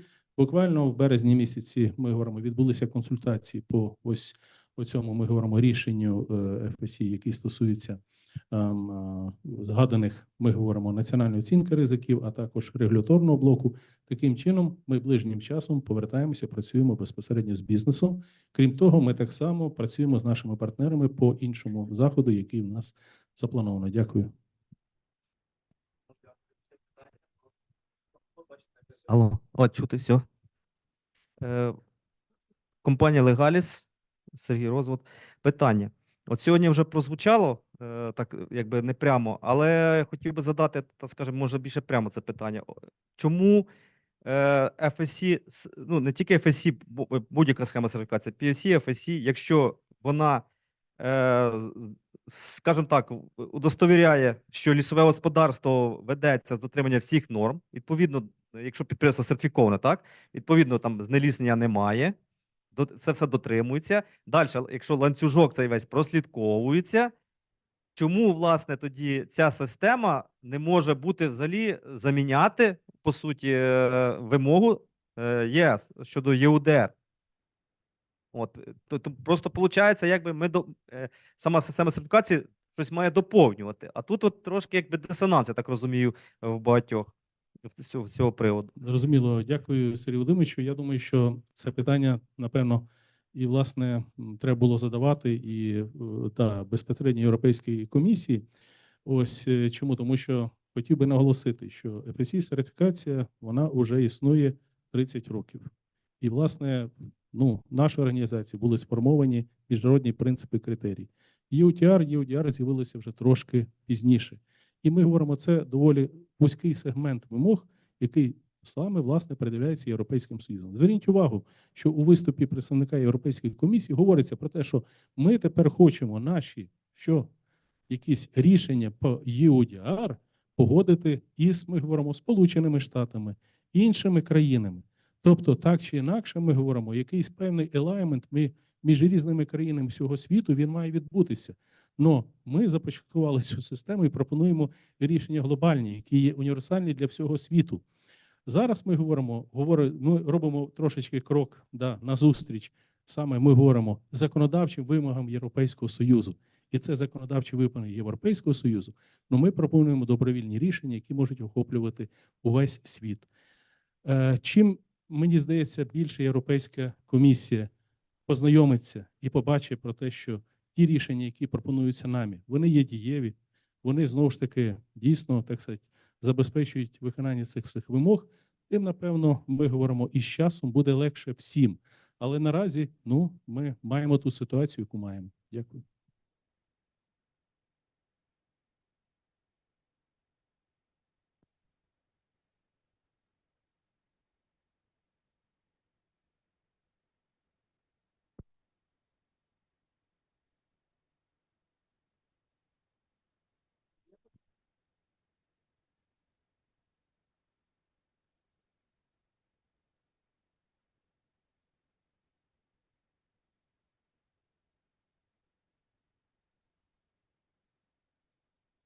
Жив? Є трошки. Чи є ще питання? Немає. Власне, тоді будемо. Дякую вам, пане Павле. Власне, будемо підходити під результуючу частину. І, власне, у нас є наступна пропозиція. Спочатку я зі своєї сторони зроблю такий загальний вступ, який допомогли і колеги-організатори, надали щодо таких загальних висновків нашої сьогоднішньої зустрічі і певного дороговказу нам щодо наших подальших дій. І, можливо, тоді з спікерів, і, можливо, хтось, якщо дуже багато учасників, буквально на хвилину. Спочатку, звичайно, надаємо пріоритет спікерам, якщо буде час, і учасникам по хвилині підсумувати головне, що ви винесли для себе, чи головну можливість з огляду на імплементацію UDR, чи головну загрозу, яка існує для вас з огляду на UDR. Бо сьогодні, власне, починаючи з панельної зустрічі, у нас якраз відкриття всіх топ-спікерів була присвячена якраз викликам і загрозам. Далі ми вже перейшли більше до технічної складової. Ну і ми розуміємо чудово, що зараз перед Україною чималий обсяг різних викликів, починаючи від війни, закінчуючи там дірою шаленою в бюджеті, який Мінфін оцінює на 1,3 трильйони, гривень. Відповідно, це за оцінками Мінфіну, і само собою ми розуміємо, що навряд чи ця діра буде зменшуватися до кінця року. Навпаки, скоріш за все, з огляду там на прогнози, вона буде тільки збільшуватися. Третє – це питання необхідності і впровадження і сталих практик, і євроінтеграції, адже Україна прагне стати членом Європейського Союзу, і інколи ці зобов'язання можуть бути достатньо складними. Але з іншого боку, ми розуміємо, що UDR – це так само і можливість. Можливість, те, що говорили колеги, для бізнесу потрапити стабільно і мати чіткі безперервні контакти з найбільшим і найбагатшим ринком в світі. Це ринком Європейського Союзу, який не може порівнятися з цим ринком. Також це можливість впровадити стале лісогосподарювання, власне, в Україні, тим самим реагуючи не тільки на сучасні тактичні потреби, які виникають з огляду на війну і інші виклики, а й, власне, думати про наступні покоління і, власне, існувати у гармонії з природою. Також це можливість, власне, і для органів державної влади, да, з іншого боку, цей пуш, зрозуміло, що це шалений виклик, власне, гармонізувати законодавство і імплементувати його в українське законодавство. Але з іншого, такі жорсткі рамки, вони навпаки дають можливість і прискорюють цей процес. Відповідно, і ризиків, і можливостей UDR створює чимало. Відповідно, щодо наших таких загальних підсумків, які ми хотіли зробити, це теж якраз, ми от теж і зрозуміли, сам UDR – це теж виклик певною мірою. Виклик, який створюється, по-перше, відсутністю єдиного підходу до тлумачення тих чи інших понять. Відповідно, наші колеги сьогодні з ФАО виступали і, власне, акцентували увагу на те, що UDR взяв за основу термінологію ФАО, а українське законодавство, власне, оперує іншими поняттями. І це є певна складність, це теж виклик. Але й теж є можливість, з іншого боку, вирішити і замістити цю прогалину. Також інше питання, те, що от ми сьогодні намагалися зібрати, це зібрати різних стейкхолдерів, різні групи інтересу, щоб в ідеалі знайти консолідоване рішення, хоча зрозуміло, що, напевно, якщо ми говоримо про EUDR, це є достатньо складним, тому як мінімум знайти не консенсусне, а компромісне рішення, де всі сторони погодяться, що це є найкращим варіантом, ну, наразі для вирішення всіх тих глобальних питань у сфері економіки, у сфері реалізації законодавства, у сфері сертифікації, у сфері збереження довкілля тощо. Також сьогодні таким наративом, що можна підкреслити, власне, сьогодні багато говорили про сертифікацію і зрозуміли, що сертифікація не є якоюсь магічною паличкою, що дозволяє вирішити проблему EUDR, але це є чудовим інструментом наближення, власне, практик до того, щоб відповідати стандартам і нормам EUDR. Відповідно, також, коли ми говорили про можливості, теж сьогодні дуже багато згадували про здобутки української сторони про цифровізацію і, відповідно, моніторингу вирубки лісу, використання і тому подібне. Це теж є інструмент, який повинен бути впроваджуватися, те, що сьогодні неодноразово, власне, підкреслив. На цьому поки що хотів би поставити крапочку, нагадавши, що те, що ми сказали, от ключовий – це залучення всіх заінтересованих сторін до вироблення цієї дорожньої карти. І, власне, цей захід – це перша точка, але не остання. Тому сподіваємося, що між першим і другим заходом, який буде результатуючим, у нас сформуються робочі групи, де ми зможемо підвести підсумки і визначити для себе, власне, що ми повинні зробити для того, щоб безболісно імплементувати EUDR в Україні. Да, сьогодні колеги з ДП «Лісів України» казали, що є там думки, що вони чують, що, можливо, його віддетермінують, але ми розуміємо, що відтермінація – це в будь-якому разі не вирішення проблеми. Це, можливо, перенос у часі, але в будь-якому разі рано чи пізно EUDR почне працювати. І відповідно Україні треба теж готуватися до цього. Готуватися з огляду на те, що у нас не такий великий вибір власне ринків, де ми можемо надавати свою продукцію і тому подібне. Зараз би хотів би надати слово всім бажаючим. Да, прошу, єдине, що з мікрофонами, де інший робочий є? Цей працює, да, прошу. Доброго дня, дякую за слово. Я Сергій Зіпцев, представляю Національний університет біоресурсів і природокористування. Також я керівник регіонального східноєвропейського центру моніторингу пожеж. І от вже тиждень я представляю дорадчий комітет FSC сертифікації в Україні. Це 9 членів, і я голова цього комітету. Ну і в тому числі Дмитро теж.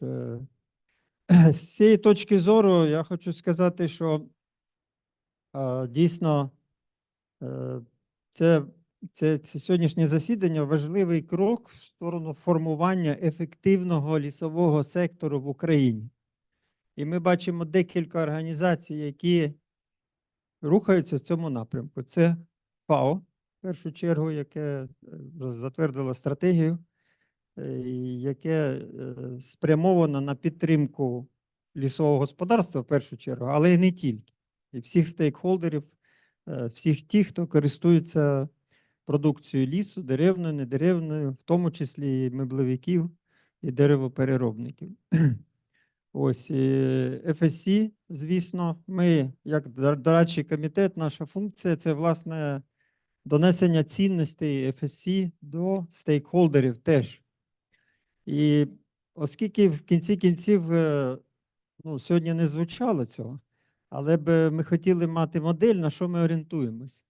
І, скажімо, найбільш ефективний лісовий сектор, наскільки я знаю, це Фінляндія, наприклад, або Швеція. Тобто це повністю узгоджена система управління лісами в інтересах великого кола зацікавлених осіб. І сьогодні ми розглянули дуже, звісно, широкий спектр питань від біорізноманіття і питань охорони біорізноманіття, екосистем, і до питання виробництва меблів і питання ринків. Це все показує, наскільки складним є лісовий сектор, про який мало хто в Україні, на жаль, до сьогоднішнього дня говорить, крім там ФАО, FSC, бо у нас відомча система управління ресурсами і землями, і якраз лісовий сектор – це міжвідомчий.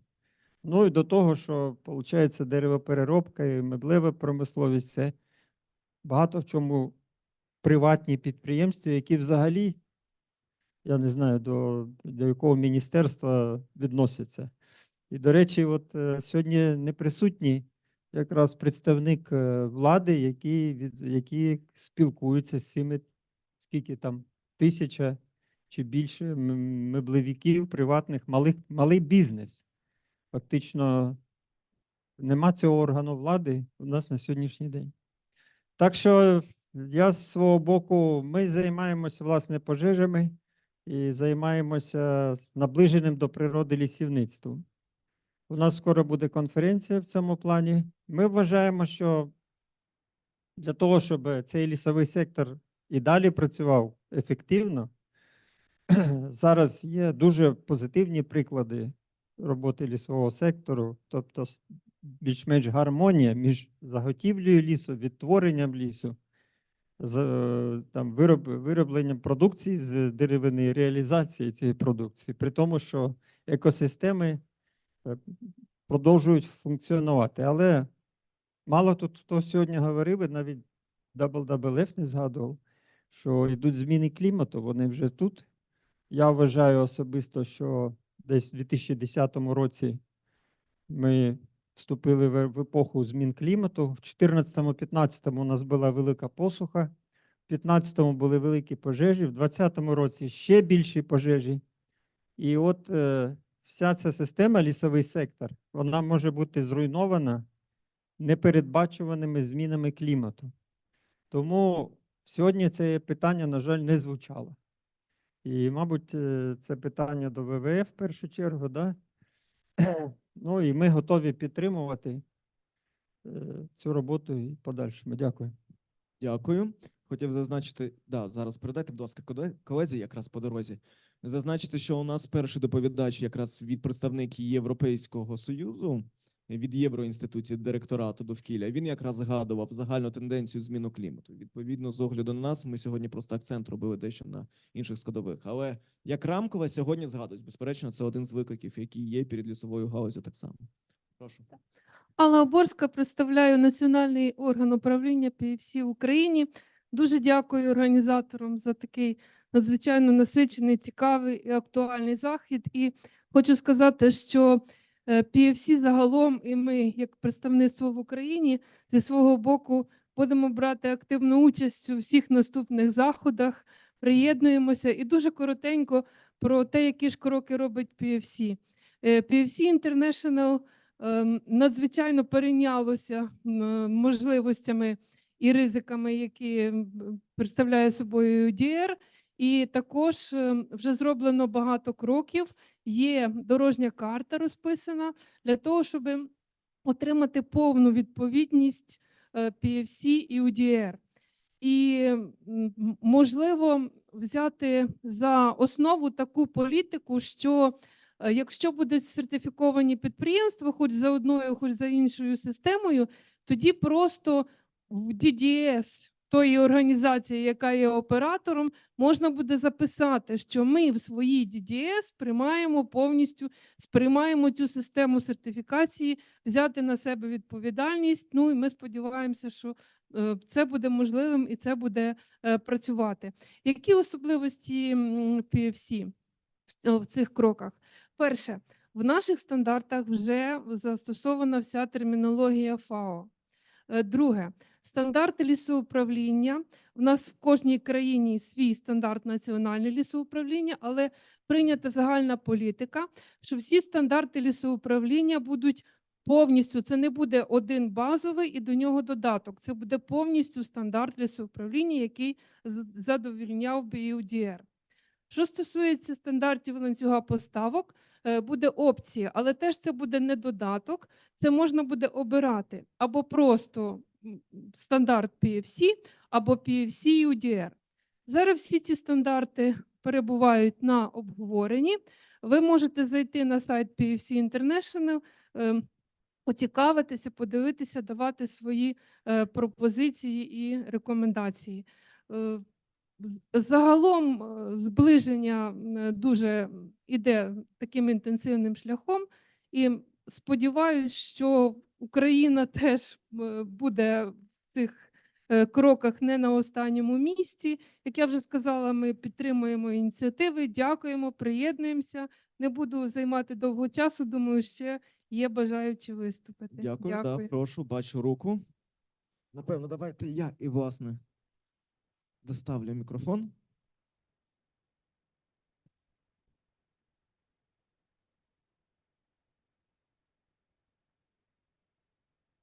Дякую, колеги. Я представляю громадську організацію «Лісові ініціативи суспільство» Forest.com.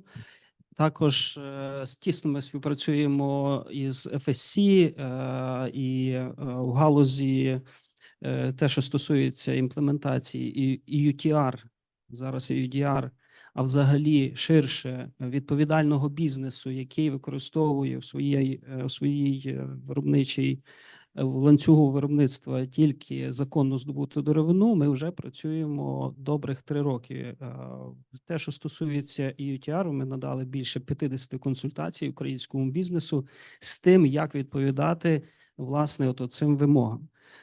І те, що стосується самої імплементації цього законодавства на території України, звичайно, що воно буде стикатися з тими чи з іншими якимись питаннями, і ми готові консультувати, надавати роз'яснення, допомагати нашому бізнесу, відповідальному бізнесу, власне, здобувати, заробляти на найкращому, напевно, ринку світу, ринку Європейського Союзу. Те, що стосується сьогоднішнього заходу, я б хотів подякувати організаторам. Дуже важливий захід, дуже не просто цікавий, він надзвичайно важливий, тому що дотепер я, чесно кажучи, не бачив таких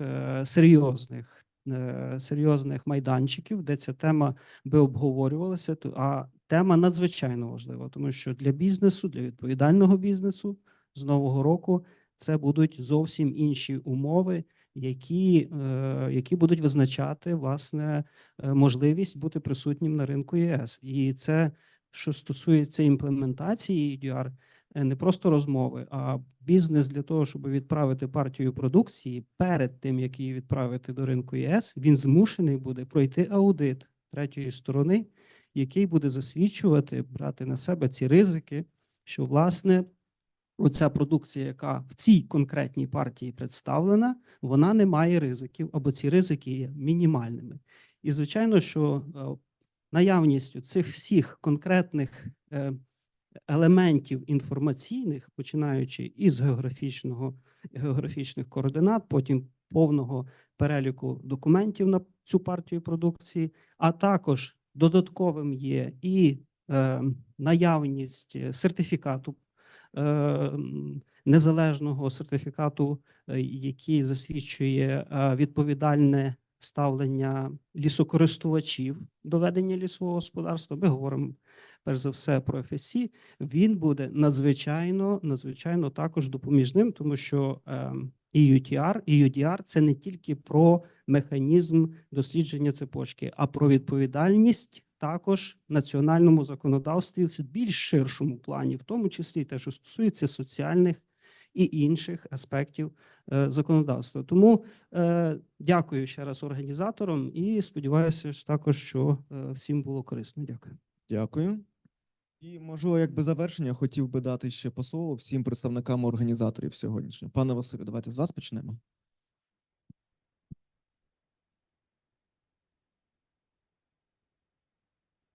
Шановні колеги, я дякую. Я би сказав, можливо, я повторю слова Павла Васильовича, але ми, як Україна, стикаємося з дуже серйозними викликами. Війна і торгівельні обмеження, якщо грубо дивитися, то EUDR є формою нетарифних торгівельних обмежень, ставлять перед нами великі виклики. Ми, як країна, тобто, власне, повинні знайти порозуміння один з одним. Ми повинні забрати амбіції, конкуренцію і так далі. Тобто це було то питання, з яким ми, як організатори, провели першу зустріч, яка сталася. Кожен з нас має якісь свої амбіції, має якісь свої цілі. Вони, може, десь розходяться, десь є суперечливі. Але нам треба об'єднати зусилля для того, щоб досягти цілей. І ми хочемо створити спільними зусиллями платформу, де кожен буде почутий, де кожен може висловити свою точку зору, де ми спільно виробимо рішення, і ми відчуваємо зараз бажання влади. Влада готова чути суспільство, готова бути частиною суспільства і готова разом працювати. У нас є така можливість, і в даному випадку ФАО, як міжурядова, але міжнародна організація, може цьому сприяти. Ми просто сприяємо, ми не створюємо перешкод, ми не створюємо сертифікатів чи EUDR, це не до нас, ми просто розуміємо мета допомогти країні. І кожна з організацій, яка тут присутня, має десь подібну позицію. Дякую за розуміння. Дякую. Пане Павле.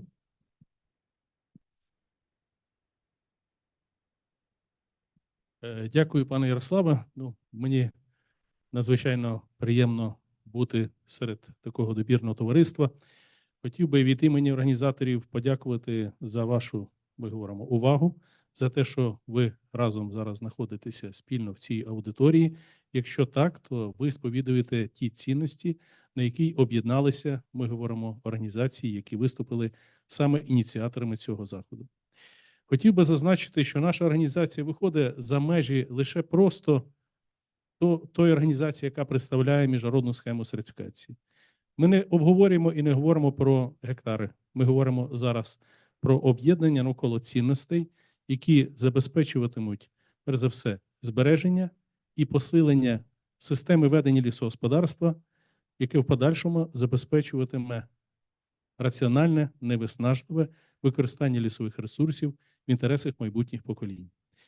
Ми формуємо спільно платформу, і, власне, я вважаю, що ця платформа може бути саме міцним фундаментом для того, щоб забезпечувати втілення не тільки європейського регламенту щодо попередження знеліснення та деградації лісів, але і євроінтеграції саме лісового сектору України. Ми є спільниками, ми є єдиними разом з вами, нашими організаторами. Хотів би подякувати перш за все пану Василю, пану Ярославу і його команді і, відповідно, тим, хто в цій залі. Дякую. Дякую. Ну і останнє коротеньке слово від WWF. Насправді основне було зазначено. Мені дуже сподобалось, коли колега виступав і говорив, що це платформа, і, власне, ця ціль – це знайти оцю компроміс, золоту середину між нами усіма, і, власне, говорив про відповідальність. Я вам скажу більше, UDR – це настільки і не тільки про відповідальність, це про довіру один до одного. Власне, як тільки буде недовіра між приватним сектором, громадським сектором, органами державної влади, як би ми не прописали це в законодавстві, наскільки б ми не створили б механізми для імплементації, насправді позитивного і конструктивного результату не буде. І, власне, взаємодія між цими трьома секторами, довіра один до одного – це якраз і є шлях щодо імплементації і, власне, можливістю скористатися цими благами і позитивним результатом від впровадження UDR. Всім дякую. На цьому, напевно, офіційне закриття нашого заходу. Всім дякую. До наступних зустрічей. Я думаю, що організатори дещо згодом нададуть всю інформацію про наші подальші кроки. Також хотів звернути увагу, я бачив, що дуже багато хто протягом сьогоднішнього заходу фотографував ті чи інші слайди. Я думаю, що так само організатори нададуть вам всі презентації, всі матеріали, відповідно. Да? Тому що ми розуміємо, що якість фотографій, вона не завжди прийнятна. Відповідно, якась деталь можна було втратити, тому, відповідно, ми виправимо цю ситуацію. Всім дякую, гарного вечора. І безпечного вечора.